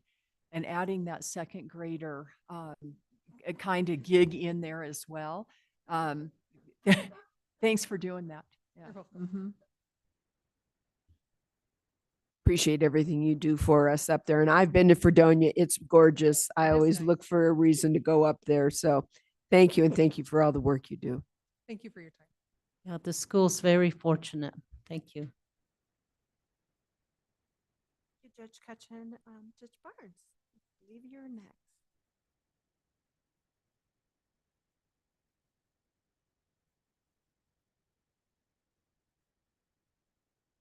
Madam Chair and the board, good to see you. Good morning still. Thank you for being here. Yeah, it was quite the trip down here. So I guess I'm the rookie here. So having been recently elected, I'm also apparently the luckiest one out of them all because I'm fully staffed, and not only am I fully staffed, we have a grant position that we were just able to get staffed. So we're staffed plus. Congratulations. The only sticky part to that was we had to find a good place for the new one to sit. So I'm now sharing my office. So we're sharing my office so that we can get that taken care of. So that would be the one little thing that we are dealing with at this point. I am just grateful for the staff that I have. I'm not going to try and take too much of your time. I got I think my way of getting elected was done purposely for me by the big man upstairs, because I left the sheriff's office in 2018 and retired from the sheriff's office, and I got a degree in marriage and family counseling. And then I went and worked for Encompass for a year, and then decided I needed to make an impact a little different at the middle school, and I became the dean of students at the middle school for 3 years. And then I moved over to the high school and became the social worker for the entire school district in paid for the last 2 years. And so that's kind of my background coming into all of this. And I think that was needed just for the experience of of learning how the mental health system works and where our children are coming from. And for me, I will tell you that my biggest thing that I wrote down here is community involvement to me is key. That's the key for my personal opinion in my job and what I need to do. And so just to give you a kind of an update of what I do, so I finally have figured out my schedule to what I can do and what I can't do. And so every Monday now, I go to the middle school and I spend lunch with the middle school. And I hang out with those kids and I kind of help monitor them as well and check out everything with them on every Monday of the week this week. And then Tuesdays, I head over to the high school for lunch and I hang out with our high schoolers. And that way, for me, it's kind of twofold for me. One, I want them to know that I didn't just leave them and that I'm still there and available for them and that the courts are an accessible thing and we're just human like they are and that they can come ask questions, and if they have a need, they can come see us. And so that's kind of my approach to all of this. One of the things that I do on top of that is I'm a member of the City of Page Drug Task Force. So that's an appointed position in the city. And Judge Reed told me that that's a good one for me to stay on, so I'm staying there. So I just signed up for another 4 years for that task force. And what I do there is I hear all the drug issues that are happening with the schools and the community and with the hospital. And it gets me get that community involvement so that I know kind of what I'm doing with my community members and what we can do to try and help work through the struggles that we're dealing with. Another thing that just recently happened, I just recently got appointed on April 30th by Chief Justice Timmer from the Arizona Supreme Court. I'm now the rural representative for the, and I got to read it because I don't have the name down yet. So I'm now on the committee on the impact of domestic violence in the courts. So representing the rural for the entire state. So that's something that I've just been appointed to for the next 3 years for that. So that's my big thing is making sure that we're connected and we're connected to the community. We also recently, I stay in touch with Judge Hedinger, and I have developed a close relationship, and we actually just taught for Law Day at the middle school this last week. So we went and taught a class there. And outside of that, I've noticed one of the big things that we were having struggles with is our community members seem to have this big struggle that I keep seeing in the courts with the motor vehicle division. We have people who get suspended licenses or get their plates taken away and everything. And I did this just yesterday. I've been frustrated with the fact that people keep going there and telling me, I can't figure out what I got to do. What do I have to do to figure this out? So I literally went to the MVD yesterday and talked to them and said, what do we need to do to connect you and us with our clients so that we can make sure that they can get their licenses back and they can jump through whatever hoops it is that you need them to in order to get that taken care of? And so I got a list from them of what they could do and where they needed to go and who they needed to talk to. And I wrote a letter yesterday that we're going to hand out to people when they have struggles with that tells them exactly who they need to go to and the 2 things that they need to ask when they go to the Department of Motor Vehicles in order to get them to give them the list of what they've got to jump through hoops-wise to get their licenses back. So now you've got the real ID. Talk about other hoops you have to jump through. So yeah, so that's kind of where I'm at, and I think our next slide is. Yeah, she moved the slide already. We're still conducting our drug court up there. We had 4 graduates this year, and we also had our people all do kind of volunteer work around the community because it's just a small community. And that's the way we all connect. And we had our first annual veteran stand down this last week, and we provided a judge there so that we could be there for that entire system, and we got that taken care of. And we're going to be looking at doing that on a yearly basis as long as they keep this going. They said it's good. That was our first annual, so I talked to the guy in charge, and it looks like we're going to try and do this every year. So are there any questions that you have for me? Comments, question, members of the board? Supervisor Ontiveros. Just a couple of comments. I got to tell you, two judges, one that hangs out with second graders and one that goes to MVD. You guys are a very brave bunch to be doing that. But I appreciate, but what it really speaks to is what you talked about community. And I appreciate the way that you laid out what you're doing and how you're willing to get out there and really help. I think that's really important, and I appreciate that about you. And I also just want to say that there has been talk about this 15-year club in here. I think 4 people have identified, but you and me and Maya and a couple of people yesterday are what I'm calling in the New Kids Club, because I started on January 1st as well. So I'm in there with you. And Maya, you've done a great job presenting. Yeah. So thank you, as have you. So much, and thanks for all the work that you do up there. Really appreciate it. Supervisor Vasquez. Yes, thank you for the presentation. It's really cool to see how the different justice courts operate and are tailored to their local jurisdiction. And it was really helpful to understand who you are with your history. So thank you for that, because it is hard to come in and step into a new role. And so it's good to know what your background is. And I really appreciate working with the kids. And, you know, for both of the judges, I worked in elementary school 14 years before I was on the Board of Supervisors, and second grade is where it's at. I agree. Middle school is too hard. and I can tell you, I have a very unique issue going on for myself just up there in general, just because having retired from the sheriff's office, I used to drive half of the people down back and forth between Page and Flagstaff, bringing them back and forth between the jails. So I have that very unique thing, and it's been a thing with my children as we go around town throughout the years with them. They knew that if somebody looked at me and waved and said, "Hello, Sergeant Barnes," that they probably knew me from jail.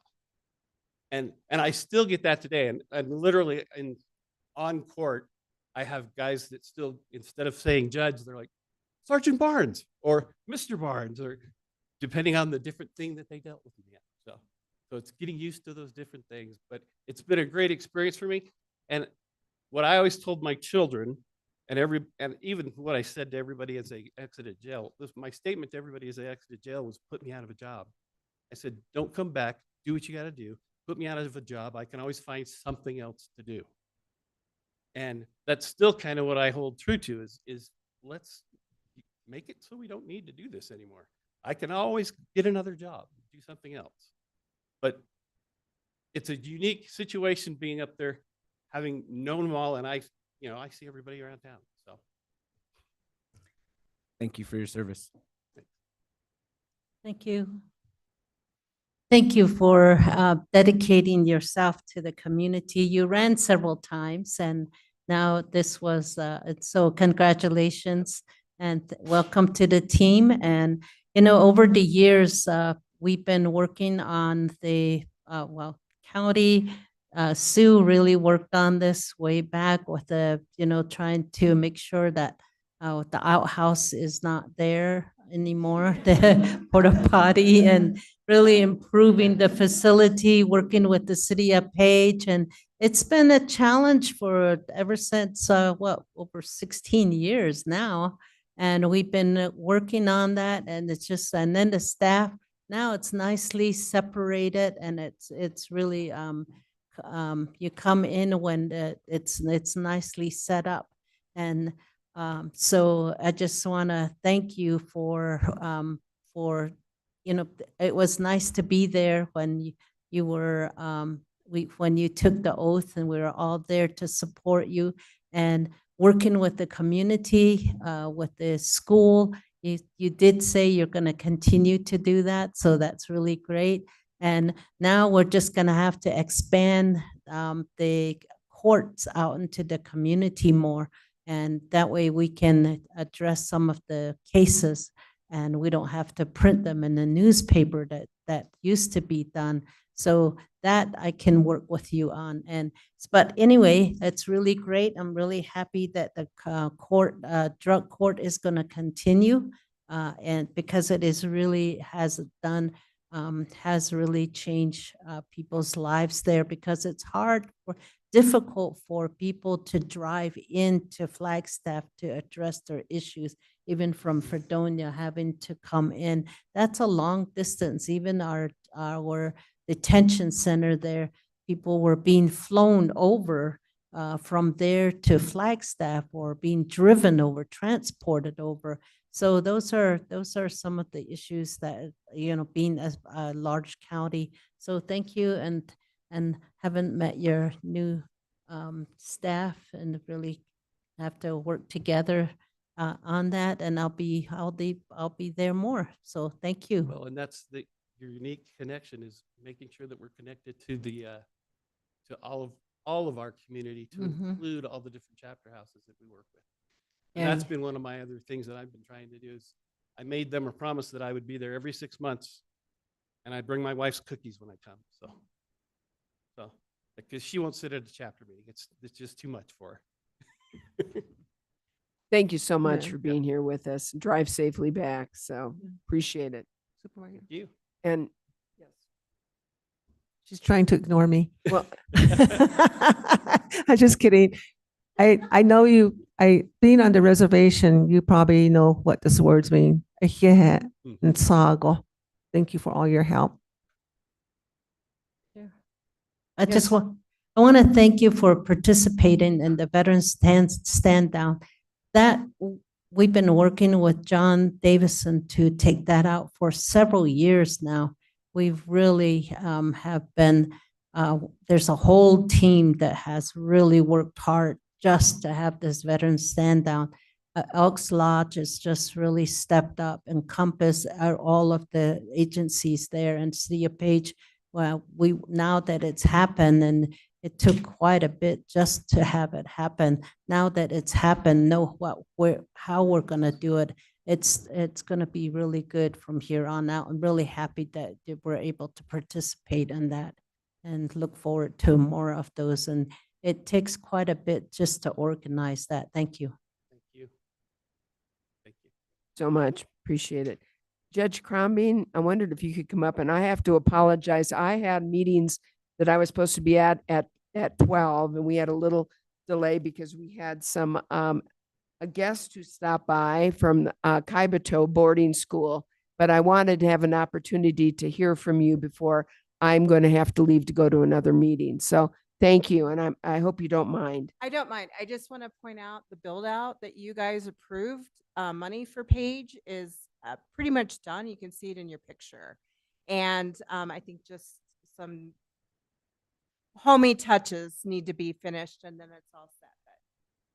We saw the before. We'll have to go up there to see the after. Thank you, Madam Chair and members of the board. Maya had already warned me that since I was demoted last week, I only have a couple minutes. And so I will keep it short.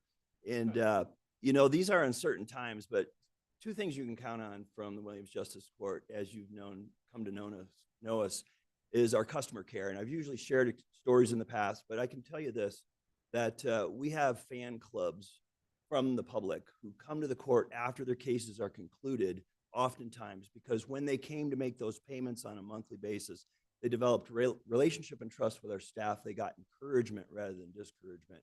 And some of these people only get that encouragement when they come to the courthouse. And so we've had some amazing stories of those who've concluded their cases but still shown up on an occasional or regular basis for their fan club with our staff. And so I just really value Jennifer Cox, our court manager, and the culture that she's worked so hard to build with that. And the other thing that you can count on is our community connections. Last week we had back-to-back law day events up in Tucson, where I'm the magistrate, and we provide the court services for the smallest incorporated community in the state. And so it was a pretty tight week. We had our LJ workshop up in Tucson last week, where all of our JPs and magistrates were up for Tucson for 2 days. Then after that, to meet and plan for the future. And although there are uncertainties, I'm just very optimistic about the future. And maybe that's because I just turned 60. And I have to say that turning 60 was easier than turning 40. I'm not sure why, but I'm embracing this decade, and with that comes changes and plans. And so I'm very intentional.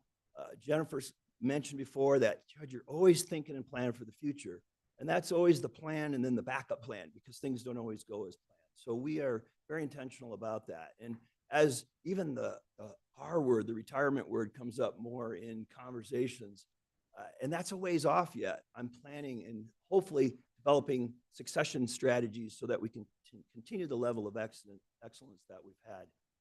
And so with that, I just want to thank you. I do feel a little bit left out with this justice bus thing that's going on. And as I'm listening and envying and thinking, I'm going to suggest to Judge Reed, I hadn't mentioned this before, that maybe we come up with something unique since we try to be the innovators. I'm thinking about the justice backpack that we go to Supai. And I actually, a few years ago, I looked to see how many warrant cases we had because I was either wanting to get a helicopter ride or a backpacking trip, maybe without a permit down to Supai. So I could justify It's that. worth it. I'll Yes. tell you that. Yeah, just leave at 4 o'clock in the morning and you. I learned the hard way coming out in the afternoon not to do that again. But nevertheless, we value that. And we've talked and we will be talking about how we can even increase the justice access in our precinct as well, whether it involves the bus or not. So thank you so much. Thank you so much. And I apologize for having to leave, and I'm going to turn this over to the vice chair and who I'm sure we'll hear from the rest of them. Thank you for being here. It's great to see you. Appreciate it. Yes, thank you for your presentation. It's like I said, it's really cool to see how the different jurisdictions operate, and I really like that idea of have a Supai when you go. I'd like to go too. Right. We might not have as large of a group as those that take the bus, but we'll see.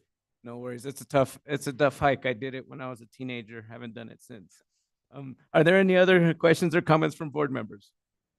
Thank you for your presentation, Judge Cronbean. I want you to know that I actually have talked with Diana about getting the justice bus and whatnot into those areas, into the area over there in the Williams area. So I'm also kind of backing up what your request is. So please know that.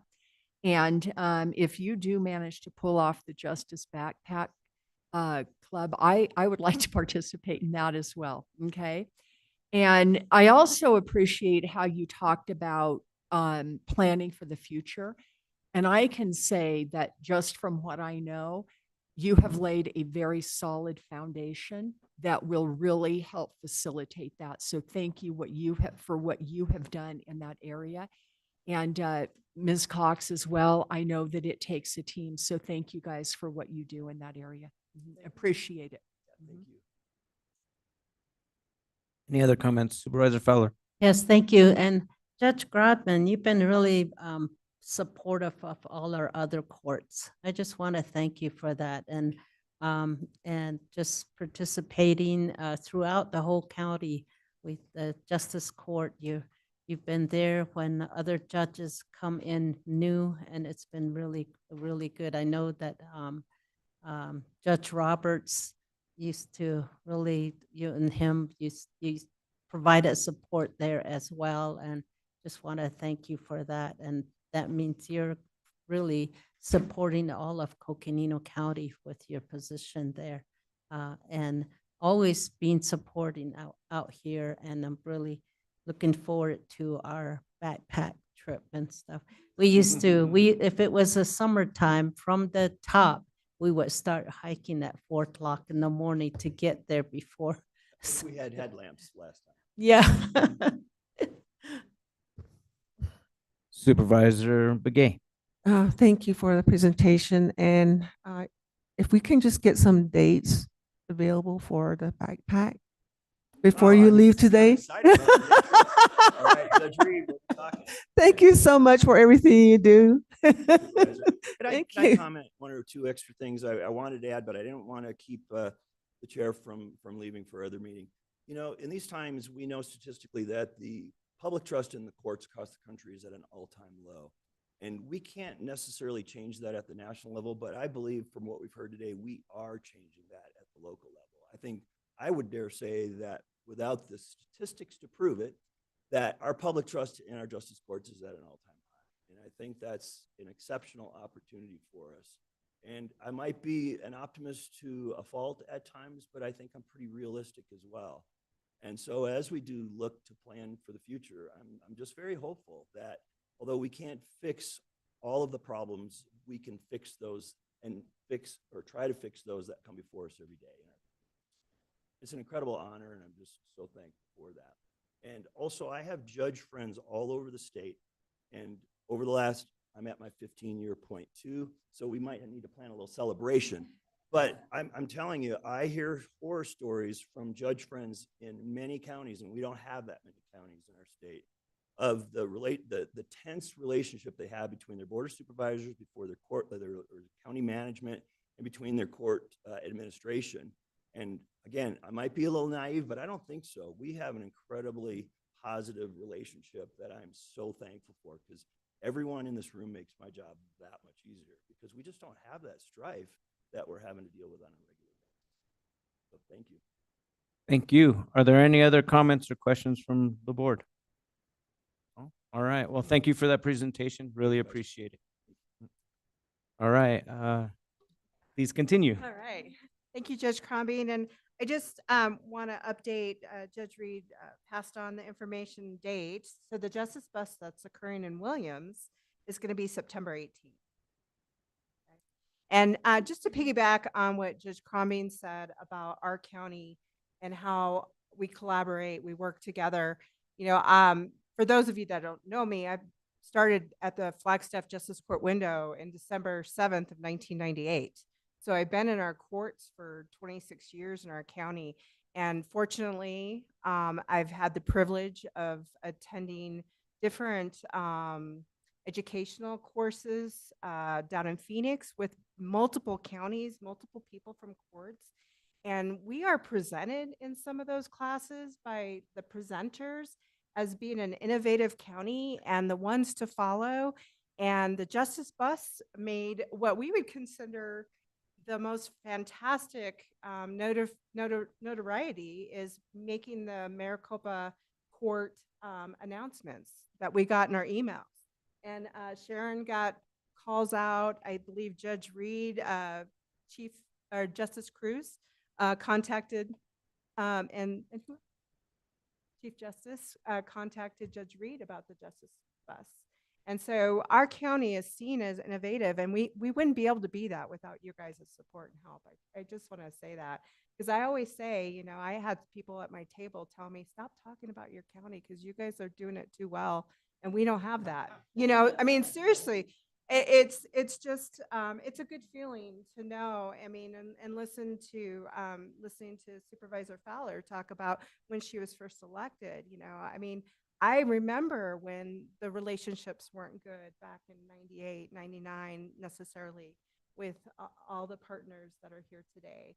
I remember hearing, you know, comments and stuff working with the county, and it has changed. The courts have changed quite a bit. Everybody has. So I think that's a good pat on the back for everybody. Trends, I'm going to try to wrap up real quick. So if there's something that jumps out that you want to ask me about specifically, please do. There's a trend in the justice courts of increasing in filings with civil traffic and civil cases. You know, part of having the LJ workshop before this presentation, the timing is so off, you can't include the information that you get wonderfully from the AOC. But in 2024, statewide, 89% of the court cases filed are filed in the limited jurisdiction courts. So the municipal courts and the city courts. So statewide, 89% of the court cases are being filed there. For Coconino County Justice Courts, 56% of those filings accounted out of that 89%. So, you know, Flagstaff Justice Court being the fourth busiest court in filings this year, that year is representative. We really fall in line with the state trends. The decrease in filings are criminal traffic and our misdemeanors.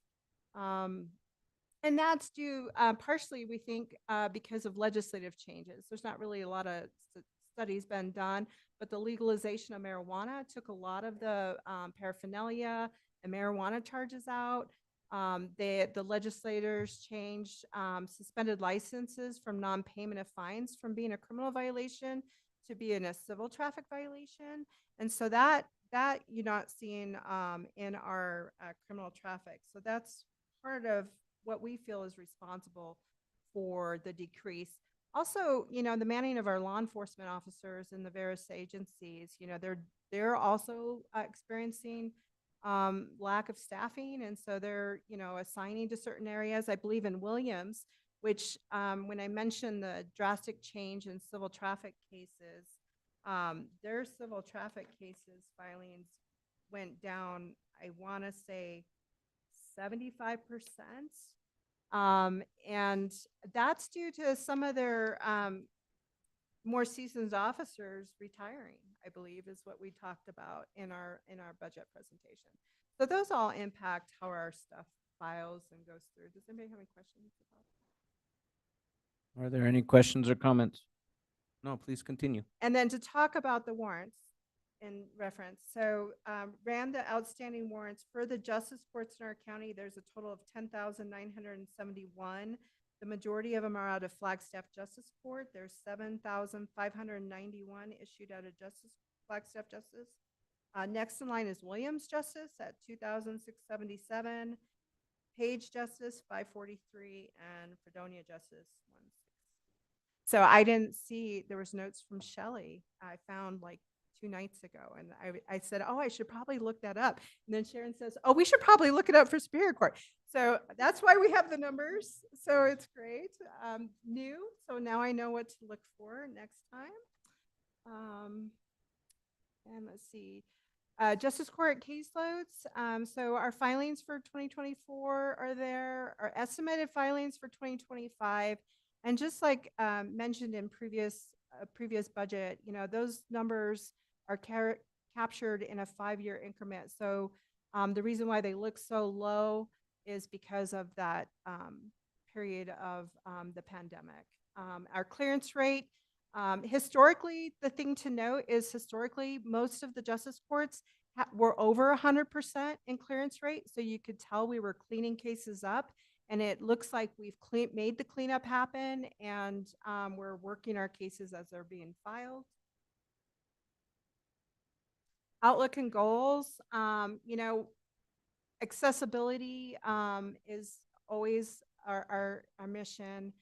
Community engagement is always our mission. Flexibility and accommodating access issues. In Page, a couple times we had someone that needed to enter a felony plea and do their arraignment and do their sentencing. They could barely get to Page Justice Court from where they lived. I think, if I recall, they hitchhiked in or walked in, and we set them up in our office and in our little public defender office, and they were able to appear remotely for their Superior Court matters and address it. And so that's one of the ways some of the outlying areas are trying to accommodate people's needs in our communities. The Flagstaff Justice Court, Judge Grabman talked a little bit about the staffing issues and working with HR. It really is at a drastic staffing level, and with the number of filings that they have. We are trying to work on that. Crystal has graciously, allowed us to help participate in the efforts of screening, and Krista's done some fabulous work in trying to address the recruitment issues, but we're looking to continue that. Court administration's help by offering up interns to work mail that Judge Grauman referenced. Our collections enforcement unit is taking payments to help with that. They've gotten Shelley on contract, Shelley Bacon, to help them with projects. So Crystal frees up her time a little bit. Sharon has suggested AI technology. We've met with Court IT to look at what kind of AI we can use and help mitigate some of the services that we need to provide to the customers. So that's a plan in progress. We do have one big thing coming this summer, and that's mandatory e-filing for civil cases for attorneys. It'll be open for the public to be able to e-file, but it'll be mandatory for the attorneys. So that's one of the things we need to look at, is whether our technology is where it needs to be to accommodate that, and what our needs are going to be. Fredonia Justice Court is going to be able to start issuing marriage licenses this summer, and I think they might have already started because we got them everything set up. So we're hoping to do that, which is great because historically they've either had to drive to Flagstaff or come to Page to get their marriage licenses. So it's nice to have that.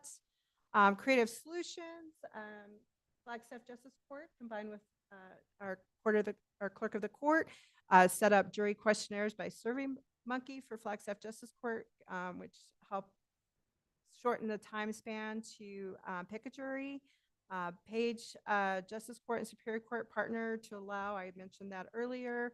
AOC is going to increase the bandwidth to the Justice Court, our outlying Justice Courts. They have increased it in Fredonia, and it's wonderful. And so Page and Williams are really in anticipation of getting it. Right now, our system has that little circle that just goes and goes and goes. And you're on the phone saying, it'll just be a minute, trying to help find their case. It's kind of crazy. Partnerships, Judge Crumming talked about the Law Day in Williams. Judge Reed talked about the roundtable meeting. We talked about the LJ workshop. And I don't think I missed anything. Did I miss anything? Anybody else? And so I think I'm going to conclude with that. Any other questions from board members? I have no question, but I just want to thank you for your presentation. And again, we're in that special club that we got to get going. But on a serious note, I very much look forward to working with you. Me too. Thank you. Supervisor Feller. Strong and mighty, small and mighty. So thank you for all you do. It's just amazing how you dedicate yourself to these cases and then also in the community. So that's really, really great. Thank you.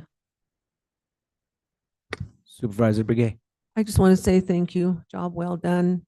Just continue. It's all the hard work that you guys are doing. Thank you. Yes, thank you for the presentation from all the different jurisdictions. Again, this work is so important because this prevents these cases having to go to Superior Court, which are more expensive and more possibly impactful to these families' lives. And so you are really that first line of defense for our justice system to really go through these cases and help support folks and then provide those crucial services like marriage licenses and whatnot. And so again, just thank all of you for your public service and look forward to working with you in the future. Thank you. Thank you very much. All right. Is there anything else for the good of the order, or are we officially on lunch break? County Manager. We are officially on lunch break. Vice Chair Vasquez, thank you so much. Thank you to all the judges, and we reconvene. We have a short break. I'm sure the county attorney will understand. We reconvene at 1 o'clock with the county attorney. I think if we give ourselves 5-10 grace period, we'll be okay. So I'll reach out to Ammon. All right. Sounds good. And with that, I get to use the gavel.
unmute yourself.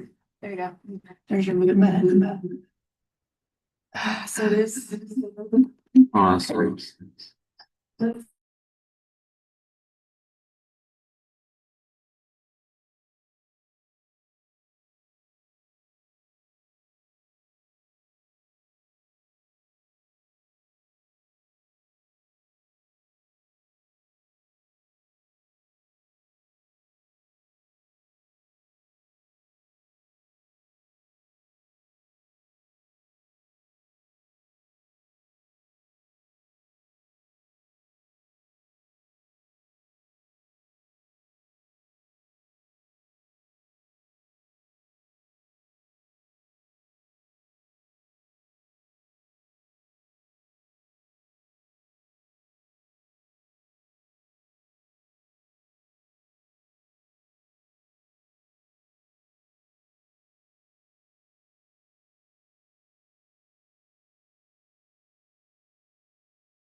Yeah. That's just nice.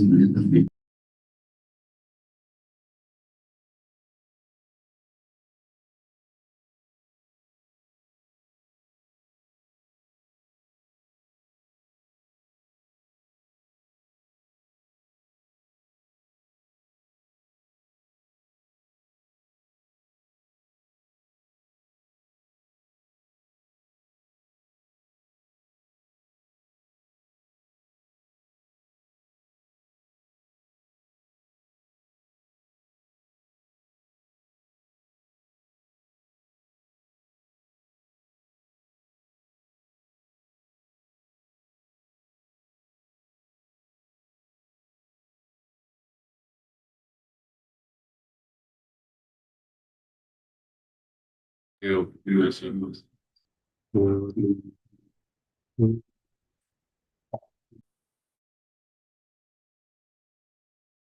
Jonathan Mosier is the chief legal counsel at the Coconino County's Attorney's Office and heads their new cold case unit. Went in through his window at night and shot him. Yeah. But cold cases are nothing new for Mosier, as he's prosecuted many of them in the past, including the case of Tucson Fire Captain David Watson, who killed 3 women. So I found that to be some of the most rewarding work I've done as a prosecutor, not only to deliver justice to victim families, but also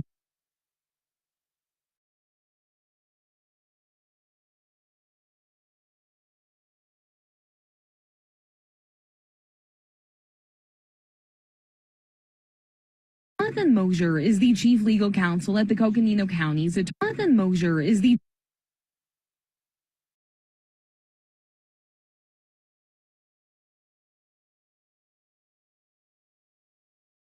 trafficking happening in every single community in Arizona, and Northern Arizona is not exempt from that. Michelle Rucker is the director of human trafficking services at Northland Family Health Center, the main trafficking shelter provider in Coconino County.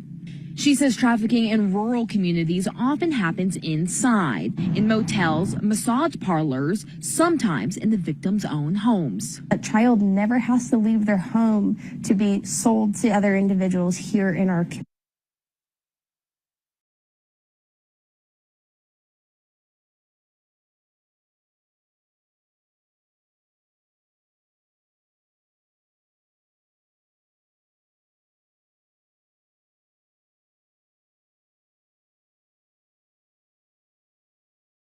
trafficking happening in every single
And we are here to hear from our county attorney. And before we get there, I'm going to turn this over to county manager or whoever is doing this. Is it Erica? Erica is going to give us the recommendation from county manager's office. We'll have Erica, if you don't mind, I'll just start real quick. And also at the end of the day, we want to give you an update on the bonds for the jail district. We did have a closing today and it was successful. We did. And so I wanted to give you an update on that. It was about what we had anticipated, right, Siri, in terms of the rates. You want to just say a few things real quick? Sure. Thank you, Chair and members of the board. So yes, we were able to sell all of the jail district bonds today. Initially, when we went out, we had a pricing strategy that got modified partway through. Really to an immaterial impact. It just happened to be that the 10-year treasury was trending higher than during the day than when we priced yesterday, preliminarily. But we were able to modify and get lower pricing on our longer term bonds versus the serial bonds. So net impact was right where we thought we'd be, about 4.5% all in total cost of issuance. So the estimated annual debt service is also very much in alignment with what was presented to you earlier on. So it's a good day. It's a good day we can sign all the documents and move forward. Great. Thank you. That is a good day. Thank you, Siri. Thank you, board. And we'll turn it to Erica to give some introductory, a walk-up song for Ammon. So thank you. Oh, that would have been really great. Chair, members of the board, excited to spend some time with our county attorney and the county attorney's office who are here with us today, and wanted to take a minute actually to thank them for moving their presentation up. So we really appreciate that and helping us with our schedule today, and also take a moment and walk through their increments. So you'll see under the county attorney's office tab that there were some increments that were recommended and some that were not. So I see some page turning. So I'm going to give you a second to get there in case you need that, in case you want to follow along. And while you're doing that, I'd like to really give kudos to the county attorney's office for really filling some positions, for building a great team, and for their staffing in the civil division. And also thank them for building support of the county manager's team. That's been a huge help to us. All right, it looks like we are all on the same page, literally. So on the left-hand side in that box, you'll see under general fund one time that the Division 7 positions are recommended for approval. So the county attorney's office is recommended to extend 1.5 filled FTE positions that are related to Division 7 services. So that's a one-time 1-year extension. And then also you can see underneath there under recurring the 5% CPI, and then also the Axon evidence management software. So there were 2 software requests, the Axon software request and the JasperSoft software request. So the Axon is one time and the JasperSoft is recurring. And so that is in alignment with our software prioritization this year. And then there will also be a one-time budget increase of $100,000 for outside counsel that assists the county with civil legal services. And that trend is going to be monitored as the department continues to bring civil cases in-house. Underneath, you also will see several items in shaded in gray, and those items were not able to be recommended this year. Some great programs that I'm sure Ammon's going to speak about and speak about the direction of the office, but we were unable to recommend those this year. The department may utilize their existing fund balances as needed to supplement service delivery and also use CPI as they see fit. Is that Axon? Everybody seems to be moving to that. Is that what the Flagstaff Police Department has moved to? Because I know there was a discussion about software that affected us from what was done at the city. Is that it? That's a great question, Chair. The conversation that we've been having about the software with the city of Flagstaff is about Hexagon and moving away from Hexagon, which is a different system. But this Axon is what the body cameras use, and it's about the storage for that. And everyone needs to be able to access that. And I'm sure that's the tip of the iceberg, and there's a lot more to that story. So I'll let Ammon share the details.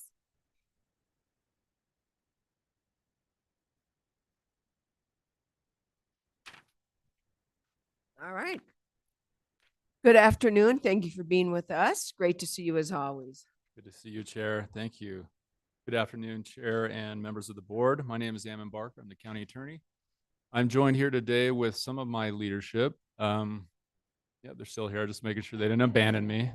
I have my Chief Deputy, Michael Tunick, here with me. I have Alyssa Gonzalez-Olson, who is our operations manager, and Elise Eckel, who is another manager in our office, oversees the finance in our office. And then my boss, Jennifer Yazzie, is here. She runs my life.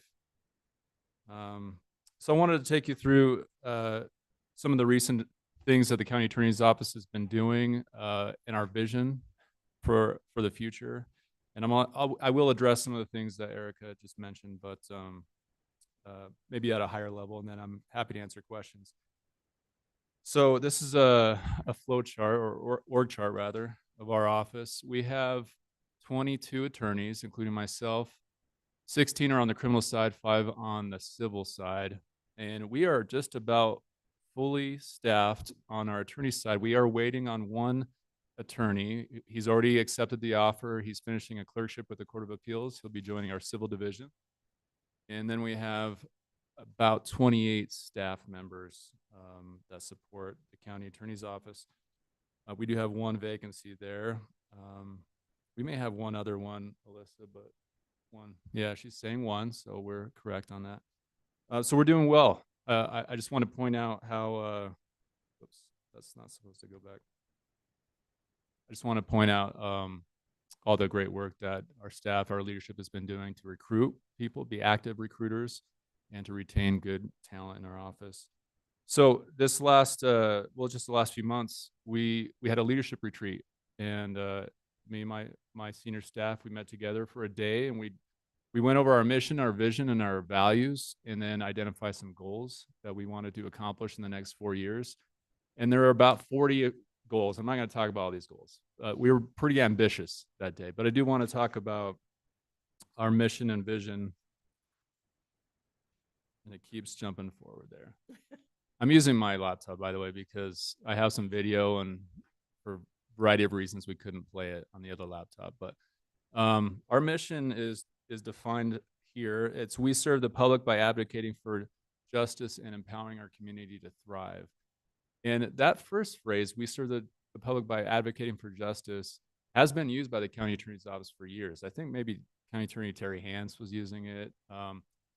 And we added that second section because I believe that it's more than just doing justice. I believe the county attorney's office, not only do we support this organization through our civil work, but we really want to do more than just get justice for people. We want to empower them. We want to allow people to be healthy. We want the community to thrive. And so this is we try to think bigger in terms of our mission statement. And then our vision statement is to be Northern Arizona's leading law office through daily commitment to our shared values. I believe we already are the leading law office in Northern Arizona. Some may dispute that, but they're not here, so I get to say that. And our values are listed there: justice, service, trust, integrity, connection, and excellence. And I'll just briefly define those, how we define them. Justice is really pursuing fair and equitable outcomes. It's not always getting the most prison. It's not seeing how big of a hammer we can carry. It is finding out what is going to be the best situation for a victim, for our defendant, for the community. That's how we define justice at the county attorney's office. Service is really about public service. It's about working for something bigger than yourself. And we truly believe that at the county attorney's office. And we talk about that often. Trust, as you all know, it's foundational to any organization. We talk about communicating with honesty with each other and with care. Integrity, we define as fulfilling our commitments and doing it with courage. I'm going to talk about some things that are big lifts for our office, and sometimes it's hard. Sometimes we ask our attorneys, for instance, to go into a trial where, it's a difficult case and the victims are asking for justice. And so we ask them to fulfill those commitments. Connection is something, it's actually my favorite value that I talk about a lot, and that is investing in each other and investing in our community. And we do that, and I'll talk about some of the programs we're doing. We do that not just by the day-to-day work, but being out in the community, talking to people, getting to know what the community needs from us. And then excellence is about being better every day, being better today than we were yesterday, better tomorrow than we were the day before. So, I don't know, running this. Okay. Someone's in charge. So this is Sisyphus. At least this is a cartoon of Sisyphus. Sisyphus, if you guys remember from Greek mythology, this is the person who was doomed to roll a boulder up a hill every day. It would roll back down at the end of the day, and he had to push it back up the hill. It was punishment. And I want to use this as an analogy.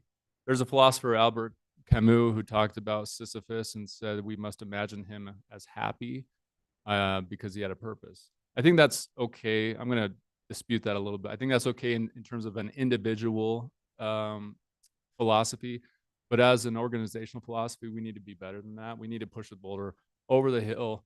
I want change, and I want transformational change, and that's what I want to talk about a little bit today. So where have we been? And yeah, I think, does this resonate sometimes? We kind of, we work hard, but maybe we're not seeing results that we want to see. Recently, I was going through some files in our office, and I found a letter that County Attorney Dave Rosema wrote to the citizens. It was something that he would do, I think maybe yearly, just identifying the issues in the county attorney's office and talking about where we're headed. This was the year that I was hired, 15 years ago. And I found this letter from Dave, and it said, and by the way, I don't want to, Dave Rosema, I have so much love for him and Mike Lessler. They hired me and gave me so much opportunity. So this is in no way to disparage anything that they did, but I pulled these quotes from this letter, and tell me if this sounds familiar. Last year, we did 11 felony jury trials.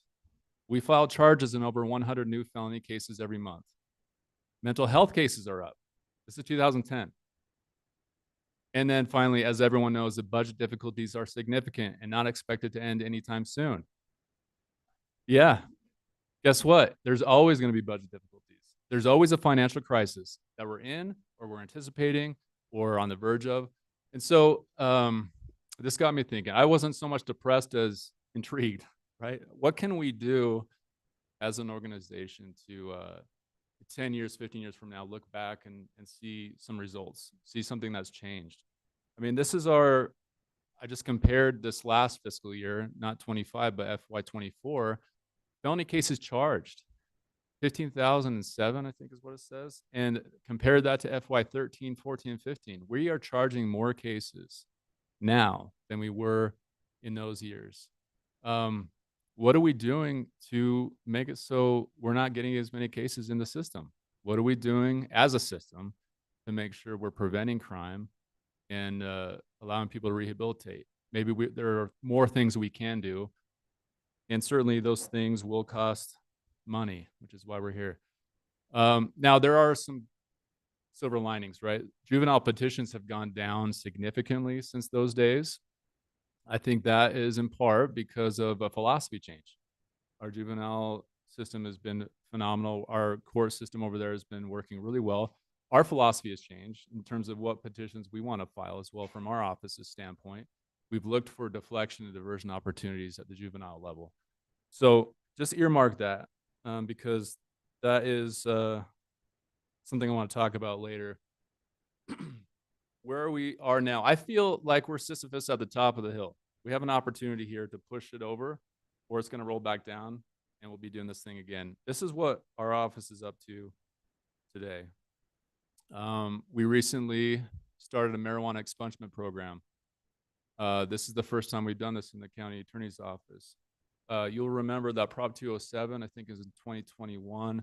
The voters of Arizona passed a law that said that if you have personal possession of marijuana and fewer than 6 plants, that it is not a crime. And in fact, those cases that were prosecuted previously could be expunged, which means the arrest, the charge, the conviction could all be wiped out. It's like it never happened.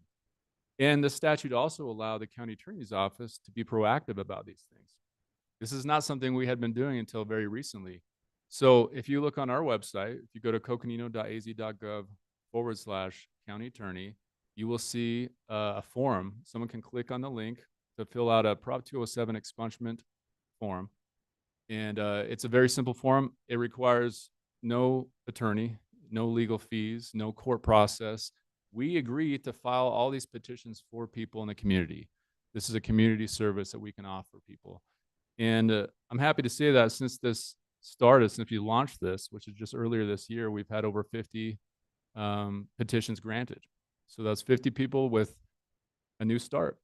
So this is off the record, which is a beautiful thing. We want to allow for that for people who have either fulfilled their obligations or were arrested and charged and that just never went anywhere, but we want those things cleared from their records. We've been very proactive about these on our own. We're not just asking people to fill it out online. We're going in ourselves. We're looking at past records to see where we can, if this has happened in years past, and we're doing that on behalf of the citizens of Coconino County. So that's something I'm very proud of. It's something that I think is a real service to our community. We recently co-founded the North Star Task Force. I know I've been in front of you before and talked about this. This is the anti-human trafficking board that was established, task force that was established. In fact, Michael and I were just at a board meeting earlier today talking about some of the efforts.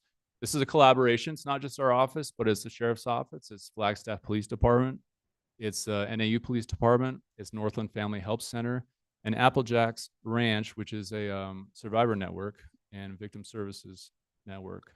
And I think I have a video here I just wanted to play for you. It's not going to look good. I'm just going to warn you because we tried it. Even though it's embedded in my presentation, there's a lag, but hopefully you can get the gist. Uh-oh.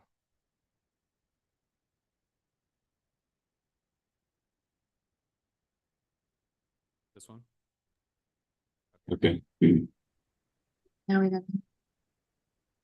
We had this dialed in right before everyone was.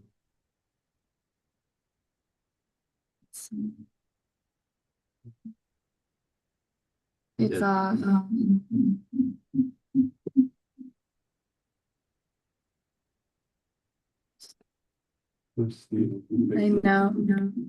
Here we go.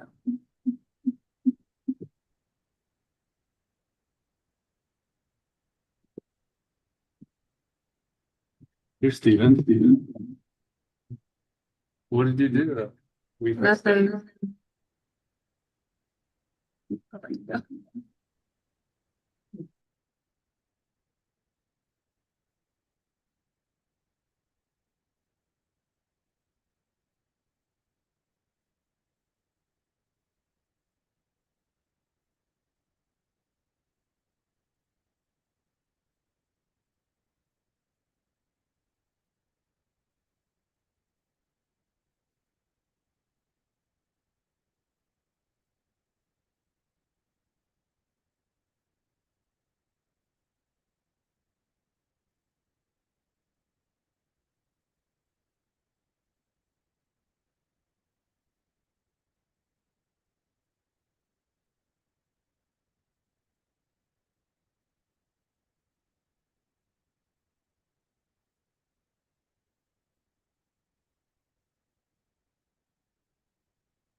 Well, I'm sorry that's not working. I'll describe a little bit about.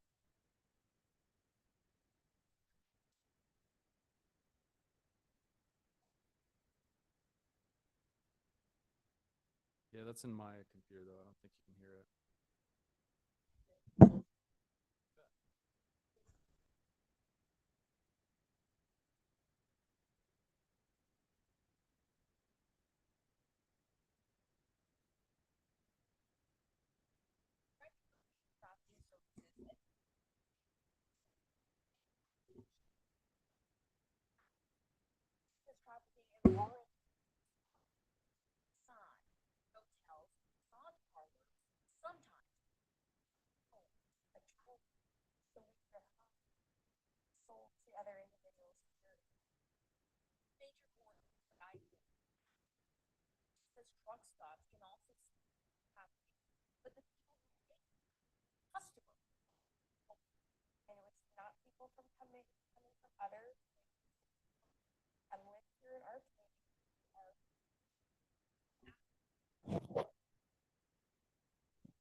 Trafficking happening in every single community in Arizona, and Northern Arizona is not exempt from that. Michelle Rucker is the Director of Human Trafficking Services at Northland Family Health Center, the main trafficking shelter provider in Coconino County.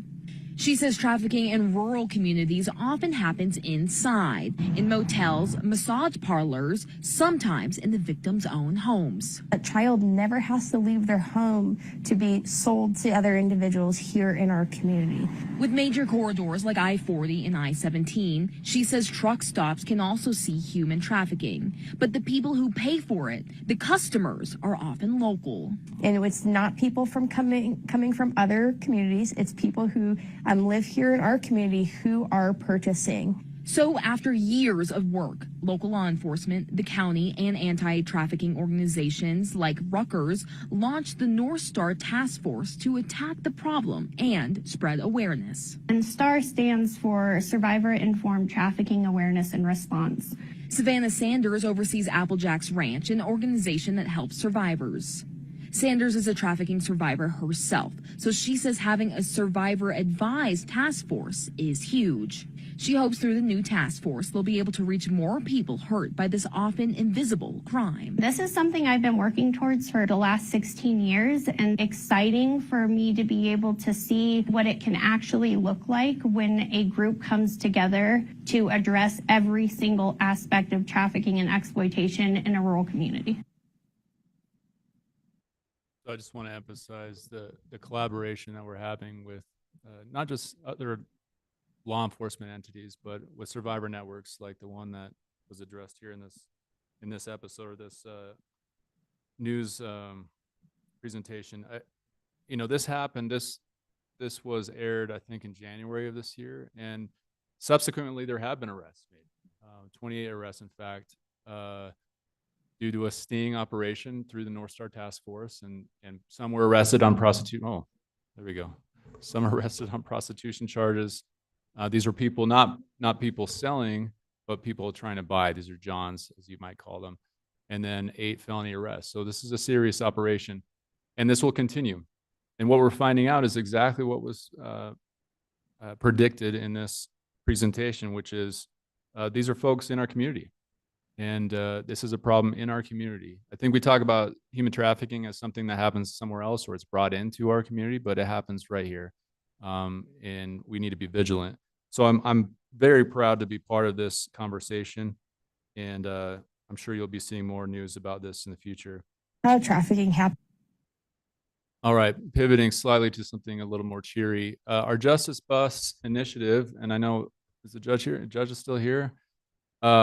This is something that was started through CJCC, but I wanted to address it because the county attorney's office is definitely part of this initiative. And this is something we talked about for years about, we are in Flagstaff. The county is much bigger than Flagstaff, and people live 2-3 hours away. They're trying to get here for court services, and sometimes they're unable to, sometimes it's just difficult. And so we thought, why don't we go out to the people? And this was a photo that was taken in Tuba City, the courthouse there, beautiful courthouse. We've done these in Page as well, and there are plans to do this in Loop and in Williams and other places around the county.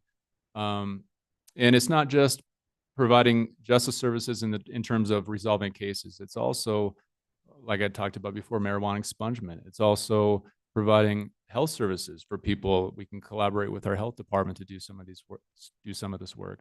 So I think this is just a beautiful example of how our court system, how the county attorney's office, how our public defender's office, our community partners, that we're working together to make sure that people are getting the services they need. So I'm very proud of that initiative as well. We also have an unidentified human remains project that we have collaborated with our IT department, with our sheriff's office, as well as our medical examiner's office under HHS to identify some of our unidentified remains. There are about 55 right now in our medical examiner's office from all over the county. And some of these are decades old. And this is a complex process. It's a difficult process because it often requires DNA testing these remains and then comparing them to a relative who is missing somebody. And it's expensive. Testing one of these DNA tests is about $10,000. And I know HHS received a grant a little while ago, about $500,000 grant to do some of this testing, but we're looking to improve that. We're looking to make it even more expansive. And part of the effort here is to communicate this to the community, going out to some of these events, talking about our missing and murdered Indigenous persons in our tribal areas as well. Just earlier this week, in fact, we celebrated, or maybe celebrate's the wrong word, but we acknowledged the missing and murdered Indigenous women in our communities. And that's something that is never far from our minds at the county attorney's office. We deal with a lot of these types of cases. Some of these cold cases, in fact, that one has been recently resolved that I'm going to talk about. But this is another example, I think, of collaboration within our county departments. So switching to our cold case unit, this is Jonathan Maisie, who sadly is leaving us, and Vanessa, that form our cold case unit in the county attorney's office. And the purpose of this was, it's kind of piggybacking off of the Unidentified Human Remains Project, which is, are there cases that are in our law enforcement partners' offices that just need some eyes and need some extra attention? Are there places that we can help to resolve some of these cases? There are 2 cases, in fact, that we're looking at. I can't talk more about it, except to say that there are cases we're looking at from our sheriff's office and from the Flagstaff Police Department. One is 20 years old, another one is 40 years old, and they may be charged soon, we hope.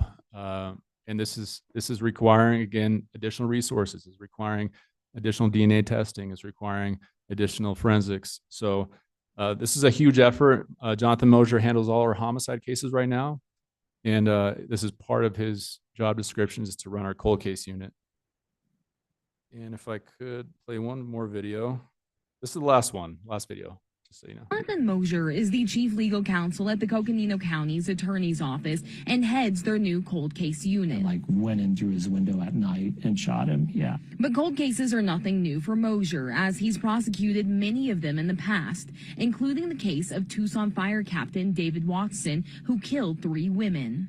So I found that to be some of the most rewarding work I've done as a prosecutor, not only to deliver justice to victim families, but also to help alleviate wrongful accusations against other people. When the unit gets a case, Vanessa R. Curry is the one who sorts through the evidence. She says the case they're currently working on took weeks just to organize. Interviews, transcripts, media, anything from photos to audios to videos. And my job basically is to organize all of it, put an analysis together. They then work with local law enforcement to conduct follow-ups and eventually make arrests. While they could not reveal what they're currently working on, some cases have been cold for a long time. There are a couple cases that have really heated up that we're looking at closely. There are cases here that are unsolved that go back decades, multiple decades. Macy Altier comes in at the end and prepares the cases for trial. I also coordinate with any witnesses and any law enforcement agents that are involved and kind of get them prepped for trial. All three say while it's a lot of work, these cases and the victims they represent deserve justice. And it's important for anyone that has gone through any type of situation like this to get justice, no matter how old their case is. Reporting in Flagstaff, Mason Carroll for Arizona's Family. What we're trying to do is bring dignity to the deceased, and then closure for families, and then accountability to perpetrators. I can tell you one case that recently resolved was a case where a woman's body was found burnt near Sunset Crater a few years ago. And I actually remember the call from the sheriff at the time talking about it with me. And that case remained cold for some time. And then due to the diligence of the sheriff's office and great work out there, they were able to discover suspects. And we just resolved one of those cases, and she got 18 years in prison for the murder of this individual. So this is, again, these are heavy lifts. These are tough cases to deal with. And I really want to shout out Jonathan and our criminal side for all the work they do on these types of cases. Jonathan Mosier. And here's a list of some other cases that we recently resolved just this last year. Actually, I think within this calendar year. State v. Broom was convicted for firing a gun into neighbor's window. We have one convicted for attempted to lure a minor for sex. We have another case convicted of physically abusing a 16-month-old child that was recently resolved at trial. 22 years for manslaughter for someone who beat another person to death. 12 years for luring a minor for sexual exploitation. 10 years for attempted drive-by shooting. These are the types of cases that we see day after day. It's a heavy burden. But this is exactly why you want good law enforcement. This is why you want good prosecutors, so that we can protect the people in our community. I've stood in front of you many times and talked about how we need to work on rehabilitation. That is absolutely the case. But there are cases where we need to hold people accountable, and they forfeited the right to live in our communities, and they need to be a place where they won't hurt other people. And so I really commend the prosecutors that were involved in these cases. Now, switching over to some of our other programs, Pathways Diversion. I've talked to you about this before. We've had over 100 total participants. This is Keaton Williams in the middle. He received an award this last year for his work on this diversion program. We have a 64% graduation rate. Just to recap, Pathways Diversion is associated with the Pathways to Community program. This is the reentry from the jail. We offer people a choice. We offer individuals who have been arrested for simple drug possession, felony drug possession, arrested for some low-level felony offenses like trespass. We offer them a choice. If they want to get treatment, if they want to stay law-abiding, and if they can do that, we agree not to charge the case. But if they mess up, if they have a relapse, if they have a problem, then we will prosecute the case through the normal course, and maybe offer other alternatives along the way. But this is a way, again, to shortcut the long way to treatment, right? Let's get them in the door as soon as we can, because that's really what they need. And Keaton has been at the forefront of that and has done a fantastic job. These are some of the stats, really difficult to see, but you can see the green bars are people that are entering this program. So they've gone up over the last couple of years that we've been running this program. And the red bar is successful completions. I'm sorry, that's total exits. Successful completions is the blue bar. So we've seen, we made some adjustments along the way. We've learned some things. We've learned that risk assessments are useful because we don't always know how people are going to do in this program. And so you've seen better success rates as we've gone along. And we are looking to expand that program. We've also engaged in a warrant quashing program in our office. And this is it's kind of a misnomer, because not only are we asking to quash these warrants, we are dismissing these cases outright. We are looking at old cases 10 or more years old. These are low-level misdemeanor cases. When I've gone into the community, I've talked to people. One of the things that I hear often is, I don't want to go to Flagstaff because I'm afraid of getting arrested for this 20-year-old failure to appear case or whatever. And the simple fact is, we're not going to be worried about that case, and probably the police aren't either, but that's still on their record and they worry about it. So we want to clear the books, and we are doing that daily. And we have, I don't know what the count is now, but it's definitely over 410 right now. And we'll be putting some of this information on our website in the days to come, so people can look for ways to find out what the status is of their case as well. Let me just mention the civil division briefly, because this is something I think that certainly in my career I've overlooked the importance of the civil division. I know that the board knows how important the civil division is. You all work with Bill Ring and our civil staff to make sure we're getting good advice out there. So some of the highlights, we've retained Bill Ring as civil chief. As you know, we've advised on some significant changes. We all know the uncertainty that exists in our country right now. For a variety of reasons, and we've advised on some of the legal landscapes there, and we will continue to do that. We've hired some new attorneys over the last year, and some qualified new attorneys, I should say. And we, as I mentioned, we'll reach full staffing toward the end of this year. And as I mentioned, we've hired some new folks, including Ethel Branch, who we were just happy that the timing worked out, but she was the former Attorney General of the Navajo Nation, and she joined our office. And I highlight this because this is not a mistake.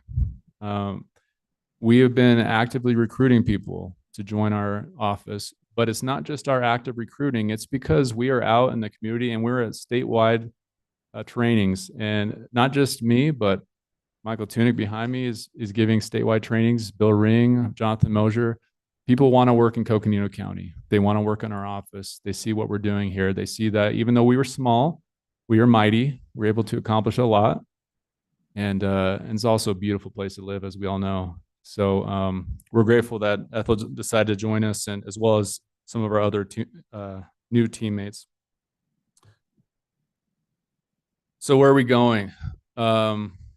This is an AI graphic I made. I couldn't find a graphic of someone pushing a boulder down a hill, but now we're lifting the boulder. All right. So what can we do?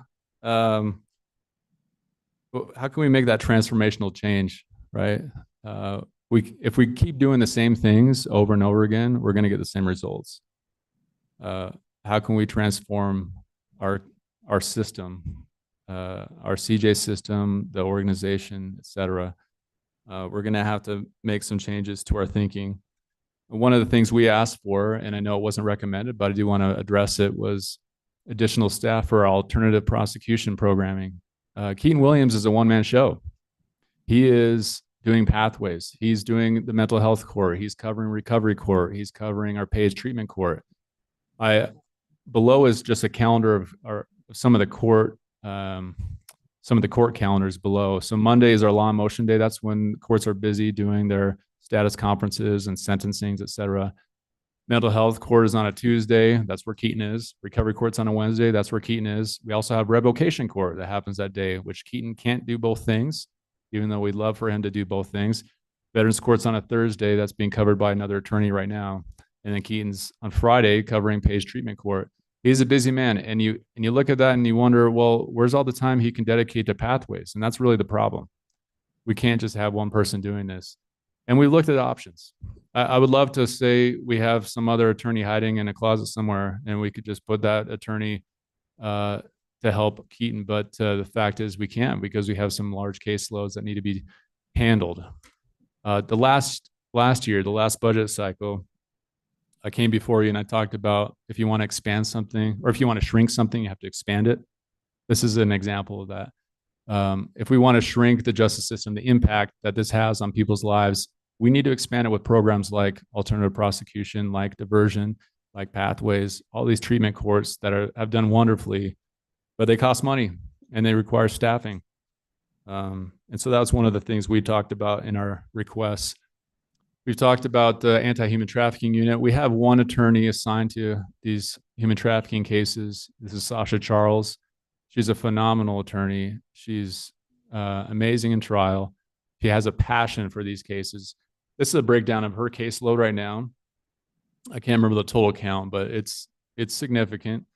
The thing you should know about human trafficking cases and sex cases in general is that they are complicated. They're complex. They require a lot of attention to the victim, the survivor in the case. They require a lot of lead up to any resolution.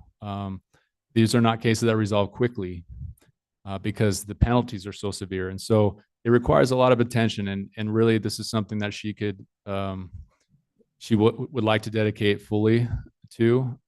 but we simply needed to do so many other things. So that's addressing one of our increment requests in terms of anti-human trafficking. We've made some transformations, and I'm happy to talk about, just the efforts that IT and facilities have done to help us do this digital transformation. This is 2025. Everything's moving away from paper.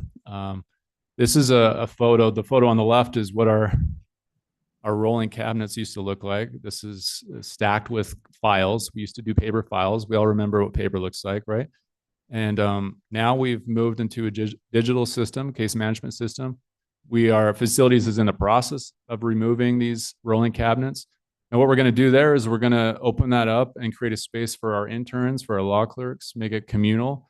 I told my staff I want our place teeming with interns, I think is the phrase I use. I want as many people as possible to see the work we do.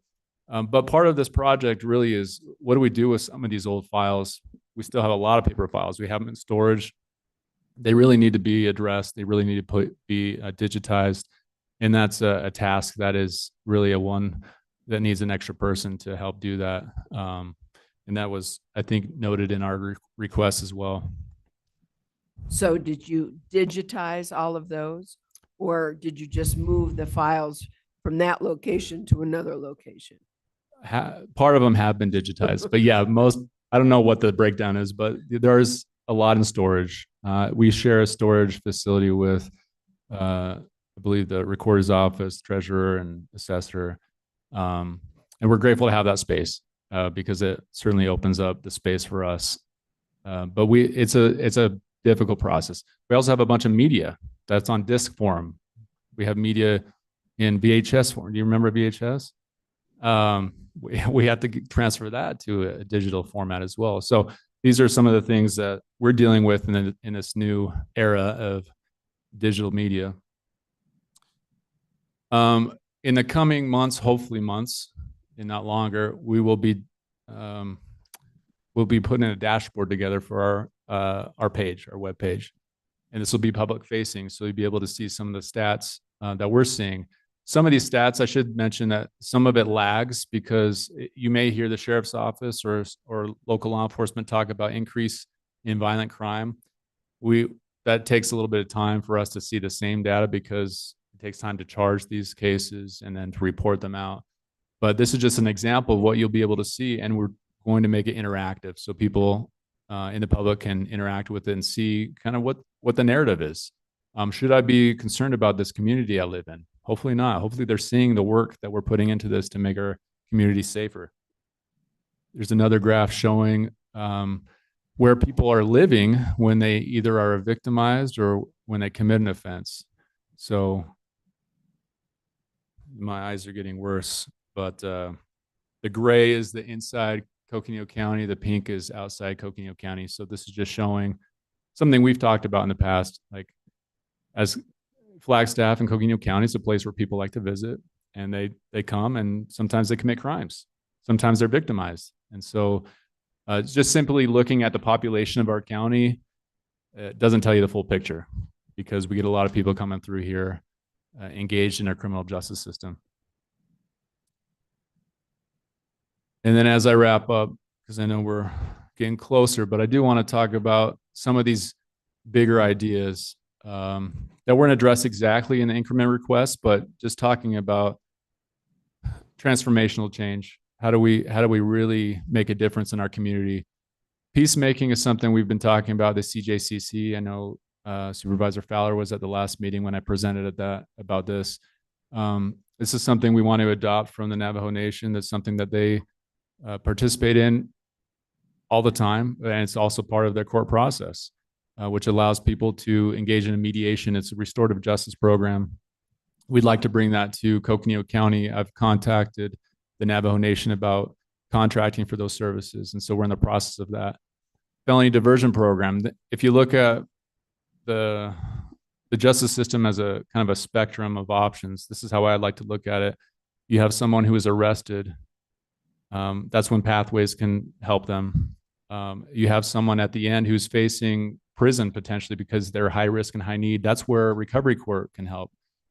we're really lacking some flexibility in the middle.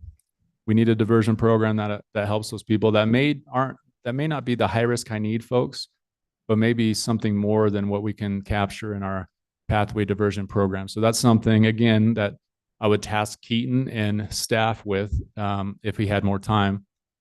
Marijuana expungement events, we'd like to be on the community more, offering this service to people. Warrant quashing events. This is actually something that we'll be doing. My office, as well as the legal defender, Joe Carver, will be there. Judge Reed will be available as well for a warrant quashing event at the Flagstaff shelter. We'll be on site offering this service to folks that want to know what the status of their case is, and if they have a warrant, they'd like to reset the hearing and not have that warrant, so they're not arrested in the street. So we'll be participating in that next week. And then the last one is again a big lift, and it's a transformational change type of lift. This is Sobriety Crisis Center, something that I've been talking to some folks about, but I just want to address it briefly here. Again, talking about the criminal justice system as a spectrum. What's before an arrest? How can we deflect people from the jail, from the hospital? Let me tell you just a story that's very common, and you can multiply this story by 100 a year at least. Someone is intoxicated in downtown Flagstaff. They commit some low-level misdemeanor offense. They're picked up by the police.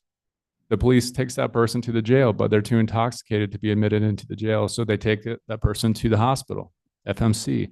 Now they're at the ED. Timmy's next door and with a broken arm or whatever, right? And they're in that situation, and they become combative because they're intoxicated, and they punch a nurse. And somehow, and that act of punching a nurse is a felony offense in Arizona. So that case becomes our case. What started out as a simple intoxication event in the community is escalated now to a felony offense. So now this person, after that event, is taken to the jail. They see a judge the next day at an initial appearance. That judge determines that they should have some bond amount attached to the case because they're a flight risk, because they have no home. And it could be as low as $50, maybe $100, but that person has no money, cannot pay it. And so that person remains in jail while we resolve the felony case, which may take weeks and months to resolve. And in the meantime, that person's in jail. And at the end of that process, that court process, maybe they're appointed not a public defender, but a probation officer. And that probation officer tells them to go to treatment, and they may or may not be successful in that process. That is a very common scenario.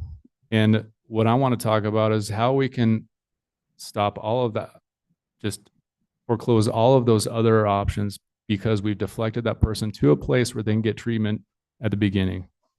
Someplace that's not the jail, which isn't there to treat people, it's to hold people. Someplace that's not the hospital, which is, again, it has limited resources, but a place where someone can get a place to detox, a place to receive treatment, and hopefully get back to a place where they can at least not be a problem in the community and a problem for themselves. These are big, some of these are big lifts. Some of these require significant resources. And I understand that these are difficult decisions to make, but if we want to change, if we want to 15 years from now look back at what we've been talking about and not just see the same things that we've been talking about, the 15 years prior, we're going to have to make some big swings, some difficult decisions. So let me leave you with this. What one has to do usually can be done. I was asked recently about a project we're engaged in, if it's possible. I said, not only is it possible, it is necessary. I want us to think about what is absolutely necessary. If we want to make these types of changes, it's going to be a commitment from all of us here and a lot of the other departments in the county. Let me just close by saying I appreciate all of you, all the board, all the work that you do. I know you are diligent. I want to mention how appreciative I am of management, of Siri, and all the work that they've been doing on the financial side. There's not always easy answers for these problems, but I do appreciate the work that's been put into this and the recommendations that were made. And I want to thank my staff as well for all the work that they do day in, day out to protect our community, to keep people safe, and to allow for these moments of rehabilitation and treatment and reintegration into our community. And with that, I'll close. Thank you. Thank you very much. As always, we appreciate you and your staff and all you do here in Coconino County. And I also want to really shout out and appreciate what you do on CJCC. I mean, you have been certainly one of the leaders on there and have really expanded it to be an incredible tool in collaboration and communication all across criminal justice and our judicial system. And I hope we're going to start seeing some of the results of that. So certainly a lot of work has been put into it, and thank you for all your efforts on that. Thank you. Members of the board, Supervisor Entreveros would like to start us out. Thank you, Chair Horseman. I will say that philosophically, I very much align with what you're doing, the definition of stupidity. Same thing over and over again and expecting a different result. And I also like big ideas. So I really align with you in that. And I know that it takes steps to get from the vision of the big idea to actually the fruition of it. And one of the ones that I was wondering in the alternative prosecution slide that you had up, the Sobriety and Crisis Center, could you talk more about that? Like practically, what would that look like? Is it a place with beds for detox where, like, I don't even know really what that means. Yeah. I'm happy to. I think this is definitely a longer conversation we should have. But let me just address it this way. It would be a brick and mortar. It would be a place where people could be taken, and it would be a provider, not a provider by a county provider, but another provider that the county would contract with. And they would offer services like a place for people to detox. There's a menu of options a lot of these providers have, where there's a living room model where people can just come because they're cold and sit there. There's a place you can escalate and elevate the kind of treatment they receive by having staff on site to provide services for rehabilitation or treatment services. What I'm thinking of in crisis too is also our mental health crisis, and having people there that could take people on an involuntary basis as well through Title 36. So I think there's a variety of ways that we could look at this. And it really depends on some of the data that we're looking at right now. I'm not sure what the best menu option would be right now, but I will say that this is something that there's, I think, a lot of agreement in the system right now for something like this. It's something we've talked about for years, and there hasn't been the opportunity. I think we're near an opportunity now, and I'd be happy to talk to you or anybody that has more questions about it. But that's kind of the short version of it. Yeah, I'll leave it at that. But if you have more questions, happy to talk to you more. Okay, no, and I think it's a conversation worth having. And I also agree that it's probably too big of a topic to discuss right here. So how about a conversation for a future day? Would love it. Okay. Yeah, thank you. Yeah, thank you. Yeah. Supervisor Begay?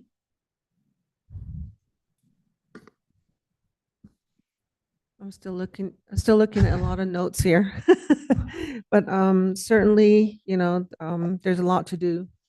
And going back and reevaluating what will work and what works now, that's going to be a task but in itself. But I'm just thankful that you're looking at all sides of it, and I think most of the presenters did the same thing.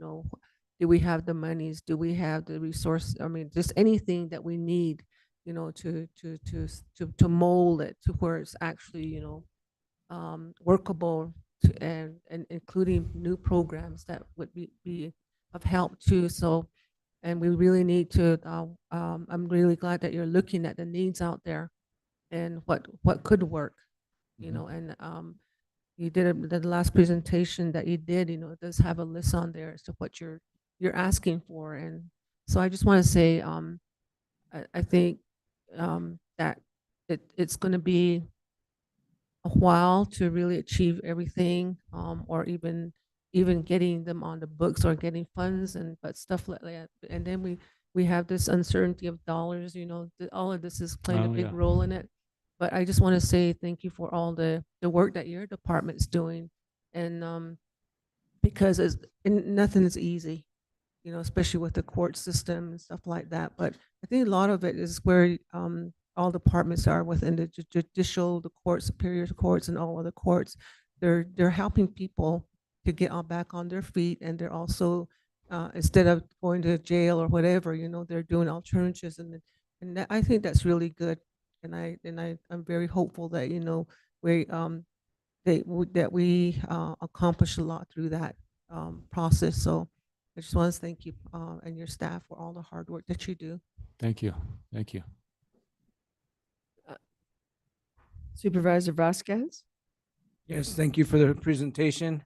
You got a tough one at the end of the day, so post-digestive coma and a long day, long week, really. Yeah. So, but definitely appreciate the presentation and just seeing how your office has dealt with all the different varied cases that we encounter in Coconino County.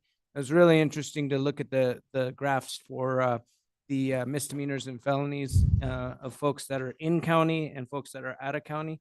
Because, when people look at our services, they don't always think about how many folks from out of town or out of county are actually either victims or causing crimes in our county. And that's something that we need to continuously educate the public on, so they understand that it's not, when we're funding your department, it's not just for services for people in Coconino County, but for everybody that comes to Coconino County. And that's always really surprised me, the number of the amount that it ends up costing. Other than that, I also just wanted to say that it was really neat to see the different task force and different not departments, but I lost the words. Programs. Programs. Thank you. That your office is supporting and helping close some cold cases, the human trafficking.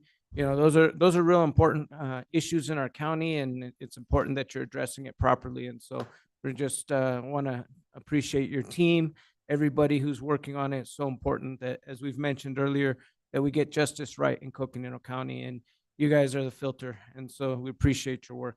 Thank you. Appreciate that. Supervisor Fowler? Thank you.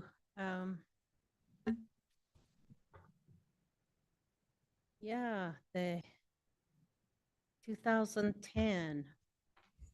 That's interesting. I remember those reports coming before us. Uh-huh. Yeah, so I just, at the time, it's like and they were very expensive also, and we're trying to figure out how same conversation, how do we do our cases better? And we were struggling with CJCC. No, did we start that? No, that was later. We're trying to struggle with CJCC. That was just an idea on how to do this. And then the traffic is really, and the jail really started the CJCC. So, and here we are today, felony cases are up again. And I don't know how you reduce that if it's people that are committing that.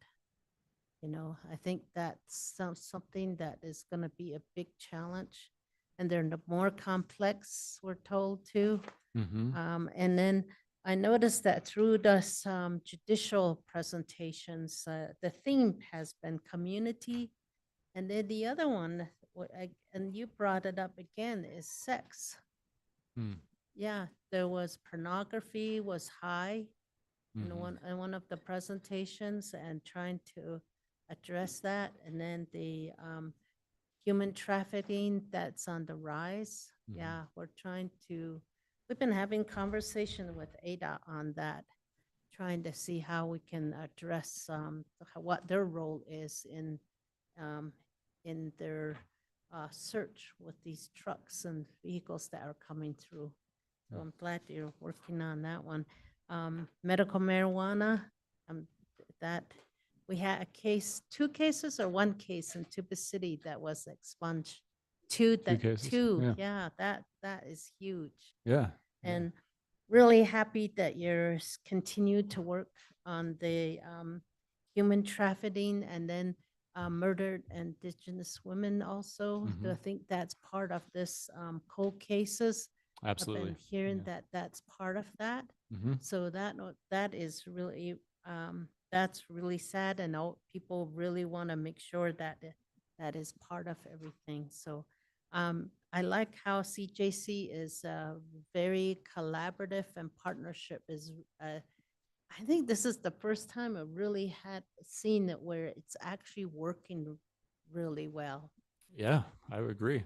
Yeah, Yeah. it's, I mean, through the years, we were, there was, when was it? Just not too long ago, they wanted to go off on their own. It's like, no, you can't do that. So anyway, I don't want to go back through your presentation, but I'm just really happy to see where your vision is and where you want to go. And I think that bringing in for years, I mean, years, as long as I've been here, we've been wanting to bring in Native attorneys here. We've even gone to, I think it was ASU, put up a table at the law schools and saying, hey, we need Native American attorneys here. Counties are always overlooked when it comes to jobs. Yep. So Yep. I'm really happy that our relative, one of our relatives was brought in to work with us, and I think that's really great. And a one-man show, that's hard. One-man show is very difficult.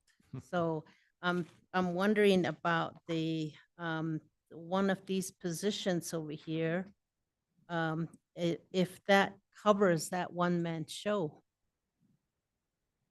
It Yeah. says Division 7 positions. Oh, no, that does not. Yeah, that wouldn't, that Division 7 extension really only helps people that are already in place, that are That's doing, that part that's of not that the alternative settlement. prosecution. Yeah.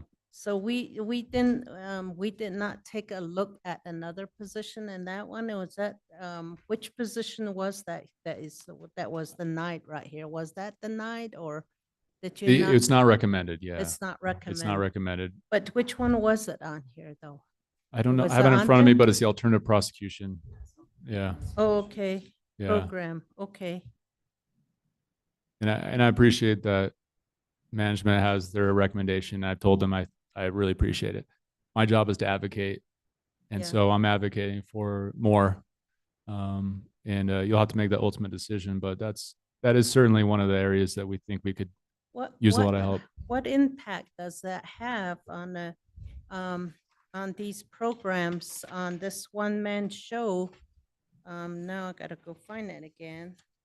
You have all these programs, and he's the only one that's going from one to the other. And if is it that because it's a one-man show, that it is that we're not delivering the services that it's needed? Or Yeah. if you can talk a little bit more, but if you were to get the position or even half a position or something, how would that? What would it do? Yeah. Yeah, I can answer that Yes. absolutely. So thank you. And thank you, Supervisor Fowler. So Keaton, time is finite, right? That's a finite Yeah. resource that we have. Keaton Williams is, as you mentioned, jumping to court. He's also overseeing our pathway diversion, but he can't do both things simultaneously. And so really what we're looking for is another person, another body to either do pathways completely and or allow Keaton to do that. And then that person could tag along with some of these treatment courts. And then beyond that, as I mentioned, this is pushing the boulder down the hill. This is, we'd like to develop another diversion program, but to be able to do that, we need additional staff. There's just no bandwidth left for Keaton. So on Fridays, he goes to Page for treatment court also. Either he'll So be there or he call in. A lot of these are just one of over these. Zoom. Yeah. Okay. And then he does the veterans courts and the recovery court. These are really, Not veterans court, but we'd like him to do all the treatment courts. It makes sense for him to have all those hats, but he's not able to do veterans court because he's doing pathways at the same time. Well, I'm just wondering if we don't, at one time, IT hasn't presented what, I've always been concerned about IT and their not enough staff to me, it seems like. Well, we all of a sudden changing to IT. You're starting this, we have all these important programs where people that are have great needs, and yet you have only one person that can address all those. And then if he's not available, and if he goes to every one of them, there's, we're always concerned about our staff's health, as far as like stress and burnout. And I'm just wondering how that is managed with one person doing all of these. Yeah. And I'm just wondering how many cases in every one of these, because we've been getting these testimonials from these court case, these very important programs where they're changing people's lives. Now, while you're changing people's lives, you cannot get sick in that process and not be mentally at par. So I'm just concerned about that. Yeah. And I like to see if there's anything that we can do in this area. I like to add that to our list right here. Doesn't mean that at least take a look at it. I know we're very, very tight this year, and you never, I don't know. And I just want to put that on the side. I want to add it for further discussion later on.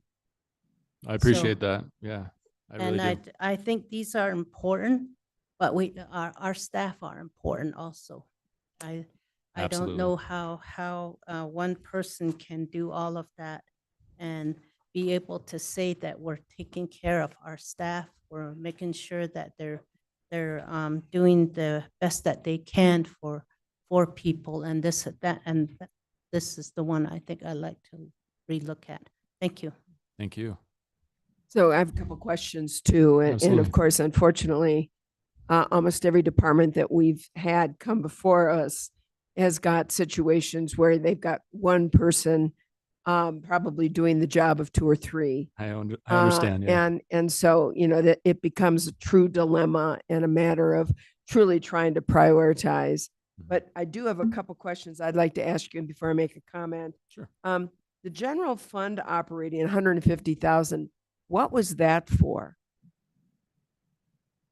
I think that was to increase just our operating expenses. We've been running short of that for years, and I'll defer to Siri or management to address that. But that was my understanding is is that testing? Is that? Oh, you mean what are we using that for? Yes, I'm sorry. What are you using it for? Yeah, and we can get the breakdown. I have staff here to address that, but a lot of it is trial expenses, expert testimony, travel for witnesses, for victims, just the paper supplies, the typical legal supplies.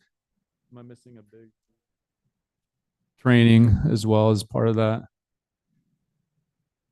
It is mostly trial expenses. So expert witnesses, testing, that kind of thing. Travel, lodging for witnesses, victims. Yeah. To me, that has more concern. I will tell you personally, Sure. having done cases myself, you need to make sure you've got the tools necessary to try the case. And then the other question is on the anti-human trafficking unit. Now, we took a look at your one attorney, a female attorney, maybe that's why they could do it. No, just kidding. And I noticed she was doing more than just the human trafficking. It looked like she had a number of others. So what was this additional amount for? I think it was exactly for just the human trafficking, just to have a unit stood up for her and maybe offloading a lot of those other cases to someone else. And the reason I say that is because it looked like she used, and I don't have it right in front of me, so it's just my memory, is probably about a third of her time was human trafficking and the rest were others. So, and I haven't seen anything to indicate that she wasn't able to cover a real or full caseload for that. Right. I think we're anticipating in the future. Yeah, I think we're anticipating a lot of these No, cases I coming. would hate, I hate to hear that. I Well, and don't you- even want to hear that. I know, So, but I mean, just Yeah. in the last few months, we've had 28 Yes. of these cases. So I think that was a big reason we wanted to be able to focus her attention and to do what's called vertical prosecution, where she's actually working with law enforcement directly. She's charging the cases on her own. Yeah. She's taking those cases all the way to the end. That's a new program for us. Sorry, I didn't go into that detail, but that's a little more granular to talk about that. But anyway, that's the reason why we were asking for that. and I think that's something that we want to keep our focus on and want to hear updates on, because obviously that's something that's very important for us here in Coconino County, and the whole human trafficking is something that we have made a concerted effort to get ourselves aware and make the public and community aware of it. So please keep us informed of what's going on there. Again, we can't do it all, but I am concerned that you are able to do what's necessary to fully and completely prosecute your cases. So, and I guess if in fact there was one other area that was a priority here, what would it be for you? Well, I think you mentioned general fund was a big one for us, and alternative prosecution. And I hate to say it, but the civil counsel as well. We asked for a position. I know that it says $100,000 one time. That's for the outside counsel fees. But really what I'd like to see happen is we're rehoming a lot of this work in-house. I think we don't have exact numbers. I had at least look into this, but well over $200,000 is spent on outside counsel per year in our county. It's probably a higher number than I'm even thinking about, because we weren't able to get all the numbers. But if we were able to get some civil attorney in-house, an additional civil attorney, we could, I think, manage a lot more and save the county money in the long run. So that would be those top three for me: is the operations. I'm going to ask you to make a really hard decision. We don't have top three. I'm asking you, what's your top one? It's like asking which child I love. I know, it's true. It's true, but you're asking us to make those decisions too. I am. You're right. That's fair. I would say alternative prosecution. All right. And I want to thank you for allowing us, Bill Ring, and I think he has been very helpful to us here on the Board of Supervisors, as well as to the county itself for civil. And quite frankly, as you know, there has been difficulties in really finding that good fit for us and a civil attorney. So we're very pleased to see that. And of course, we love to see you be more involved in the civil area.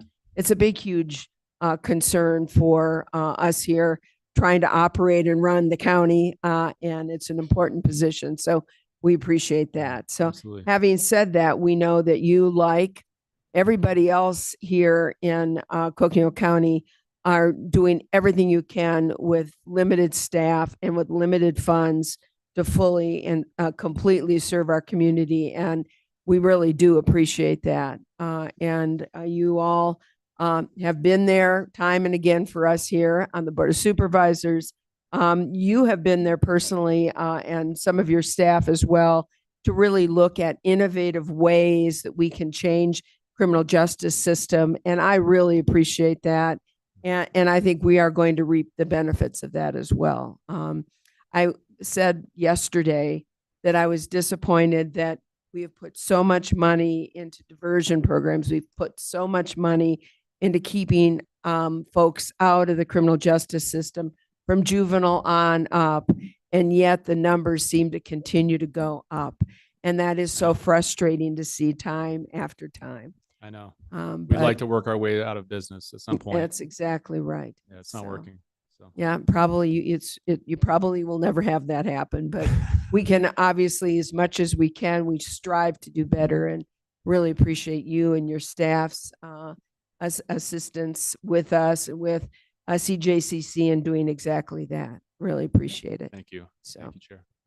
yes, Lena, Supervisor Fowler. Madam Chair, if I can just add, I am really happy. I want to continue working on Peacemaker Court with you, and then the sobriety and the crisis center. Out quashing warrants, that's really made a world of difference for people. The center, you know, we have continuum of care, we have pathways, we have CJCC, and these are our partners working together in all these areas. And I was wondering how, in some of those conversations, maybe this can be added to those groups of conversation to see how the community wants to come up with this. I know we had a detox center in Page, and then we Yeah. have the rainbow treatment as Right. well.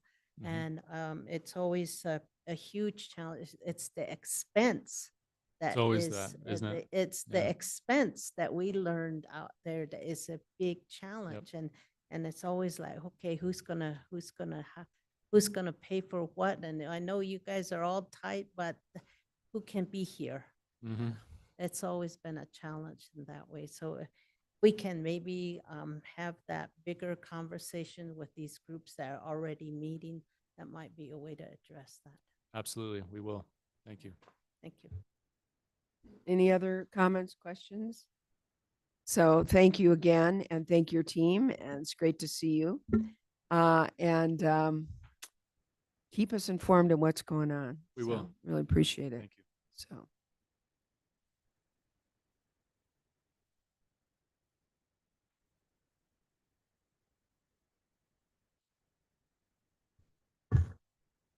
Chair Horseman, members of the board, that concludes our presentations officially for today. And Yeah, that's good. And here's what I'd like, first of all, I'm going to turn it to the board to see if they've got comments or questions in terms of a wrap up. And if they don't, or even if they do limited, then we'll turn it over to you all on what it looks like for Friday and on Monday.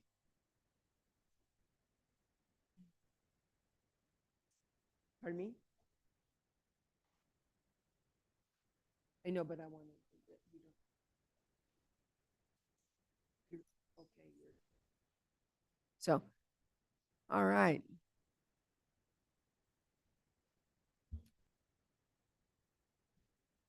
Look at them.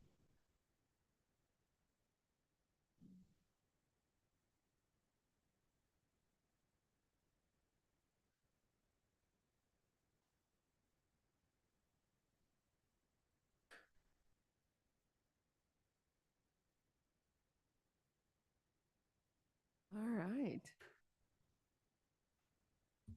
So I know we've got tomorrow off. I just want to make sure everything's okay. I know that NAU's got their graduation. Sounds like Supervisor Ontiveros is ready. And then Monday, we've got the situation with CCC. We are not going to start until after the CCC event. So the first day on Monday is at what time? So we need to be, and it's Audrey Auditorium. It's not at CCC this time. So it's at Audrey Auditorium. I think that's important to remember, because I would have probably shown up at CCC. And it looks like they've got a kind of a side door, if you will, and they'll have a sign that says VIP. And so at one time we were talking about just kind of having somebody from here just drop us all off at the front door, so we don't have to worry about parking, because parking's going to be premium. And is that still a possibility, or are we just on our own? so Chair Horseman, members of the board, I just have an email. A staff member, Terry Beeson, will be at the entrance to check you in as VIP guests, as members of the board. Be there no later than 9. Jen Hammond has volunteered to drive some folks, Supervisor Ontiveros, District Director, and we're working on additional rides as well. So we hope to coordinate with your DDs to be able to do that. So if that's the case, we should be here by 8:30. And if you aren't here at 8:30, then plan on getting yourself there. Is that fair to everybody? All right. Pardon me? Start walking. All right, well then we'll plan to do that. Okay. Thank you. And they have spaces for all 5 of us? Because I understood that was. My understanding, we do have tickets for all You 5 do members not- of the okay. board. All right. Anybody else not Yeah. planning to be there? I believe we did. We were able to secure 5 tickets. So Okay. I'll see. I'll play it by ear. I actually have new employee orientation that morning, so I want to commit to that. So, but we'll be around. I don't know that we plan on attending, but we'll make sure that the district directors have coordinated rides. Thanks to Jan Hammond for providing a ride, and hopefully others will be able to as well. That sounds like a plan. All right, I think that's in good. Any kind of wrap-up comments you would like to make to us, and then I'm going to turn it over to the board. Yeah, we'll definitely add the county attorney follow-up items. Thank you for discussion and looking at those that we recommended for approval. I think that was our top 5 priorities, right? And so, and then with the CPI, I believe CPI is almost 25,000. I think for operations, we did add 75,000 last year, in 24. Thank you, Siri. So we'll look at that and provide you some further information on that conversation. The position that County Attorney Barker referred to, Keaton's position, I believe that's 100%, currently 100% funded by the Pathways program. That's what I thought. Yeah, so we'll sort of gather up all that information. Really appreciate the conversations, and then that way we can have a discussion on the financial piece of it. You know, I'm just going to say this about that, and we do not know what the future is going to bring, and I don't think it's magically going to get better a year from now. As a matter of fact, I think it's going to get probably considerably worse a year from now. And so what I don't want to do is open up and start new programs, promises you can't keep, and put new programs together that we are not going to be able to continue to fund. We have a commitment, I believe, to keep going what we've got. And so that's why I was asking him, really pushing him, what's your top priority? Because I would say, as a lawyer, my top priority would be to make sure I had the money necessary to prosecute the cases I was prosecuting. And he didn't say that, which would then lead me to believe that, you know, they're okay. But I want to make sure whether they're okay. I mean, we want to make sure that we've got, that they're adequately funded to prosecute the cases before them. So, yes. And Supervisor Horstman, in the past, one thing we've done is looked at, is there an unusual level of activity? Maybe it's capital cases, something like that, and then entertained, you know, a one-time adjustment to address those things versus a recurring ongoing. Because what we have seen with use of salary savings is that there has been an ebb and flow because of, you know, the load of criminal cases or trial cases. And so that's something to keep in mind, is that it doesn't mean, you know, if something unusual were to happen, there's not a mechanism to make sure they can prosecute what they need to do. But because that's important to me.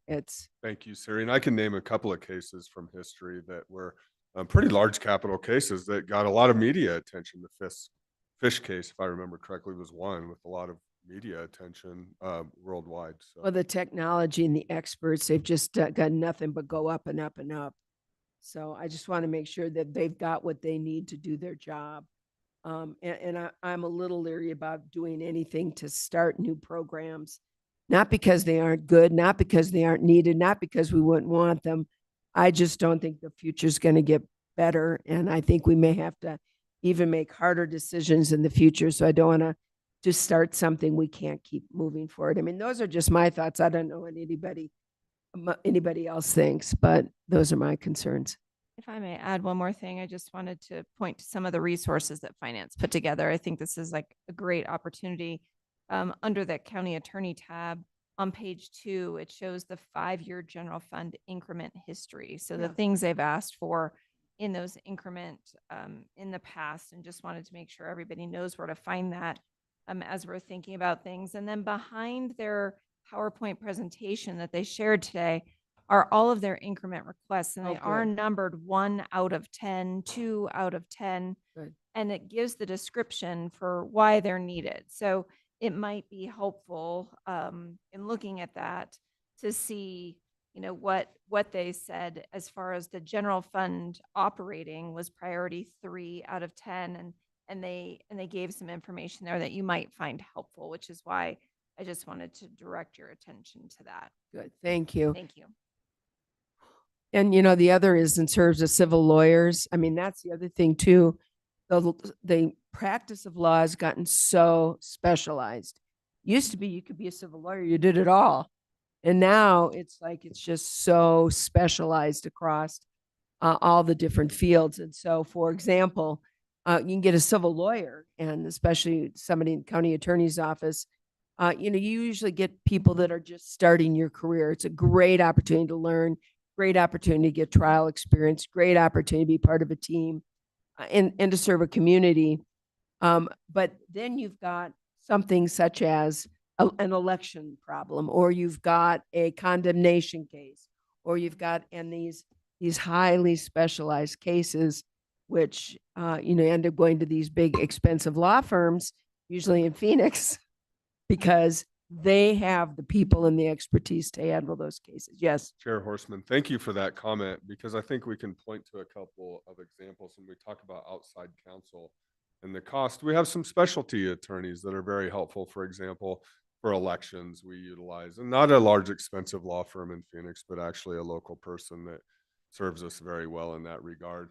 We also have an attorney that we work with in human resources as well that's very helpful. So I think we, as consumers, users of our civil law side, all of us, we value some of those outside legal counsel contracts as well. So, And I certainly value what the county attorney's office does. They have an incredible job to fill, and an important position for us. So, I mean, no disrespect by saying that. It's a huge job, huge job.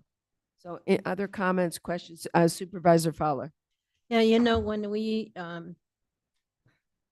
when we talk about these cases, law cases, through the years, the different departments, they didn't come and saying our cases are getting more complex and we're having to spend more time on it. Nowadays, that's really where it's at. And then we have our specialty courts, and those specialty courts, they're time consuming working with others. So I was wondering, with this particular position, how is one person going to all of them? Then how is it impacting those courts? So, but it's important that we provide these services. So anyway, good conversation. Thank you. Supervisor Ontiveros? Yeah, and something you were talking about, Chair Horseman, is that we keep doing all the right things, but the caseload keeps going up. Well, so let's look at North Star Task Force, for example, okay? They uncovered 28 cases that we would not have even known about had they not done it. And so it's kind of, sometimes the deeper you dig, the more that you find, because it was there. And it's a difficult, like this is a very difficult position that we're in. Now, I've got just an perhaps budget overall question, since this is my, first time doing this. When we've got, like, as the county management has given to us recommendations, and we have a whole week next week, 5 more full days of departments coming in and really making a case for, I understand that this is what's been recommended, but I'm still gonna advocate for this. At what point does the board have a conversation? And I'm assuming it's with management to say, let's talk, maybe let's talk about a couple of these. Is that how it goes? Yeah. Supervisor Ontiveros, members of the board. So next Friday, a week from tomorrow, we have the day set aside for final wrap up, and we can talk about and hopefully finalize the final budget.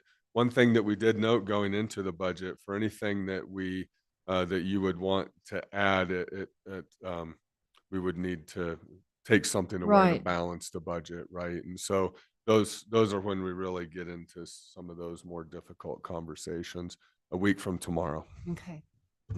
All right. So it was just really a process question that okay. Thank you. Robbing from Peter to pay Paul. Yeah. And I understand that. Yeah. But it is amazing how much, just to listen to these different departments, how much they do for our community, and really how dedicated these employees are, to go that extra mile to get the job done with fewer resources, fewer people. And yet we have such a high, I believe, satisfaction rating by our people who live here in Coconino County. And I think an example of that is, just the recent election for our override, getting what, 70%, and 73%, thank you, of I think that's really a satisfaction rating from our community, and that is directly attributed to our staff. So anyway. And supervisors, chair Horseman, members of the board, and I'm not just saying this because Ammon and Michael are in the room, but the last 2 days you've heard from some of our highest level leaders in our community in Coconino County in that criminal justice system. And we're so fortunate to have these relationships because, again, you're asking us, oh, let's look at efficiencies, and we are, but efficiencies are in those relationships. The relationship between Joe Carver and Ammon Barker, right? That's where we really get such great community leadership from these folks. Madam Chair? Yes, Supervisor Fowler. Again, just add, not only listening to the great programs, but they are so creative in coming up with the solution, which is these programs, every single one of them are telling us this is not how it is elsewhere. It's only in Coconino County. It's because they are so passionate that they decided this is a good program, like the Pathways program and expunging medical or marijuana cases. These are concerted efforts on their part and saying we can do better and this is the solution. And it is, it's just, it's here. It's our staff that are doing that. So thank you to them, and thank you for having such great leadership here. All right, anything, Supervisor Vasquez. Yeah, I just want to say that I really appreciate the conversation, and it would be easy to just rubber stamp the manager's recommendations, but that's why we go through the details to see, what the different programs are and get a chance to talk to the different departments and ask them what are their priorities, as Chair Horseman did with our county attorney. It's like, if you can only choose one, which will it be? Because sometimes if different departments want to give us their asks, they have needs, they have wants, we all do, but we're trying to find a balanced budget that maximizes our services for our county and ensures that we're functioning at a good level. And so they are hard choices that we have to make, and we're only halfway through it. We still have more departments to go through, but I appreciate what we do have on the wall, and I look forward to continuing that conversation and seeing if there are creative ways that we can come back with some solutions on some of these programs. I mean, a perfect example I would put would be last year when we had the mental health court, how the justice team came back multiple times with proposals until we found one that worked for everybody. And so I hope there are ways that we can do that again this year. If we can't, totally understand it, but definitely want to at least have that conversation, go through those conversations and give that time to our departments so that way we can see what we can accommodate. So thank you, everyone. Appreciate all the hard work this week. Thank you. Anything you'd like to wrap us up with there? Any words of wisdom? Oh, Siri's got the words of wisdom. No, I'm not going to, only if I can, because it's being recorded and this way I can play it back. Can I just say happy birthday this weekend to my son and good luck to my daughter at the state track meet? Yeah, absolutely. So do we need a motion for that? No, just kidding. So that's great. Yeah, that's very good. No, So- thank you for that comment, Supervisor or Vice Chair Vasquez. And that's what we said. What I wanted to say to the kids earlier is part of our role to help facilitate democracy. We gave you a tool in which to do that, and that's our recommended budget. And then the discussion between our elected officials, our departments, and you is really, really what we're doing now. And so, thank you. I appreciate it. With that, can I just thank Yes. everyone? I like to just wrap up. I like to thank everyone for accommodating the Kaipito boarding school students. I'm really happy that they felt so good, and they have a great photo standing right outside. So just want to thank everyone for that. I know that disrupted things, but thank you. Well, we appreciated seeing them. You know, I wish we had more time because we could have really done a nice job and a little bit more of a program for them. But I hope they enjoyed. And I want to thank Cindy. I know she helped also with making sure they had some goodie bags to go home with. And you know, we roll with the punches. So I think we're done.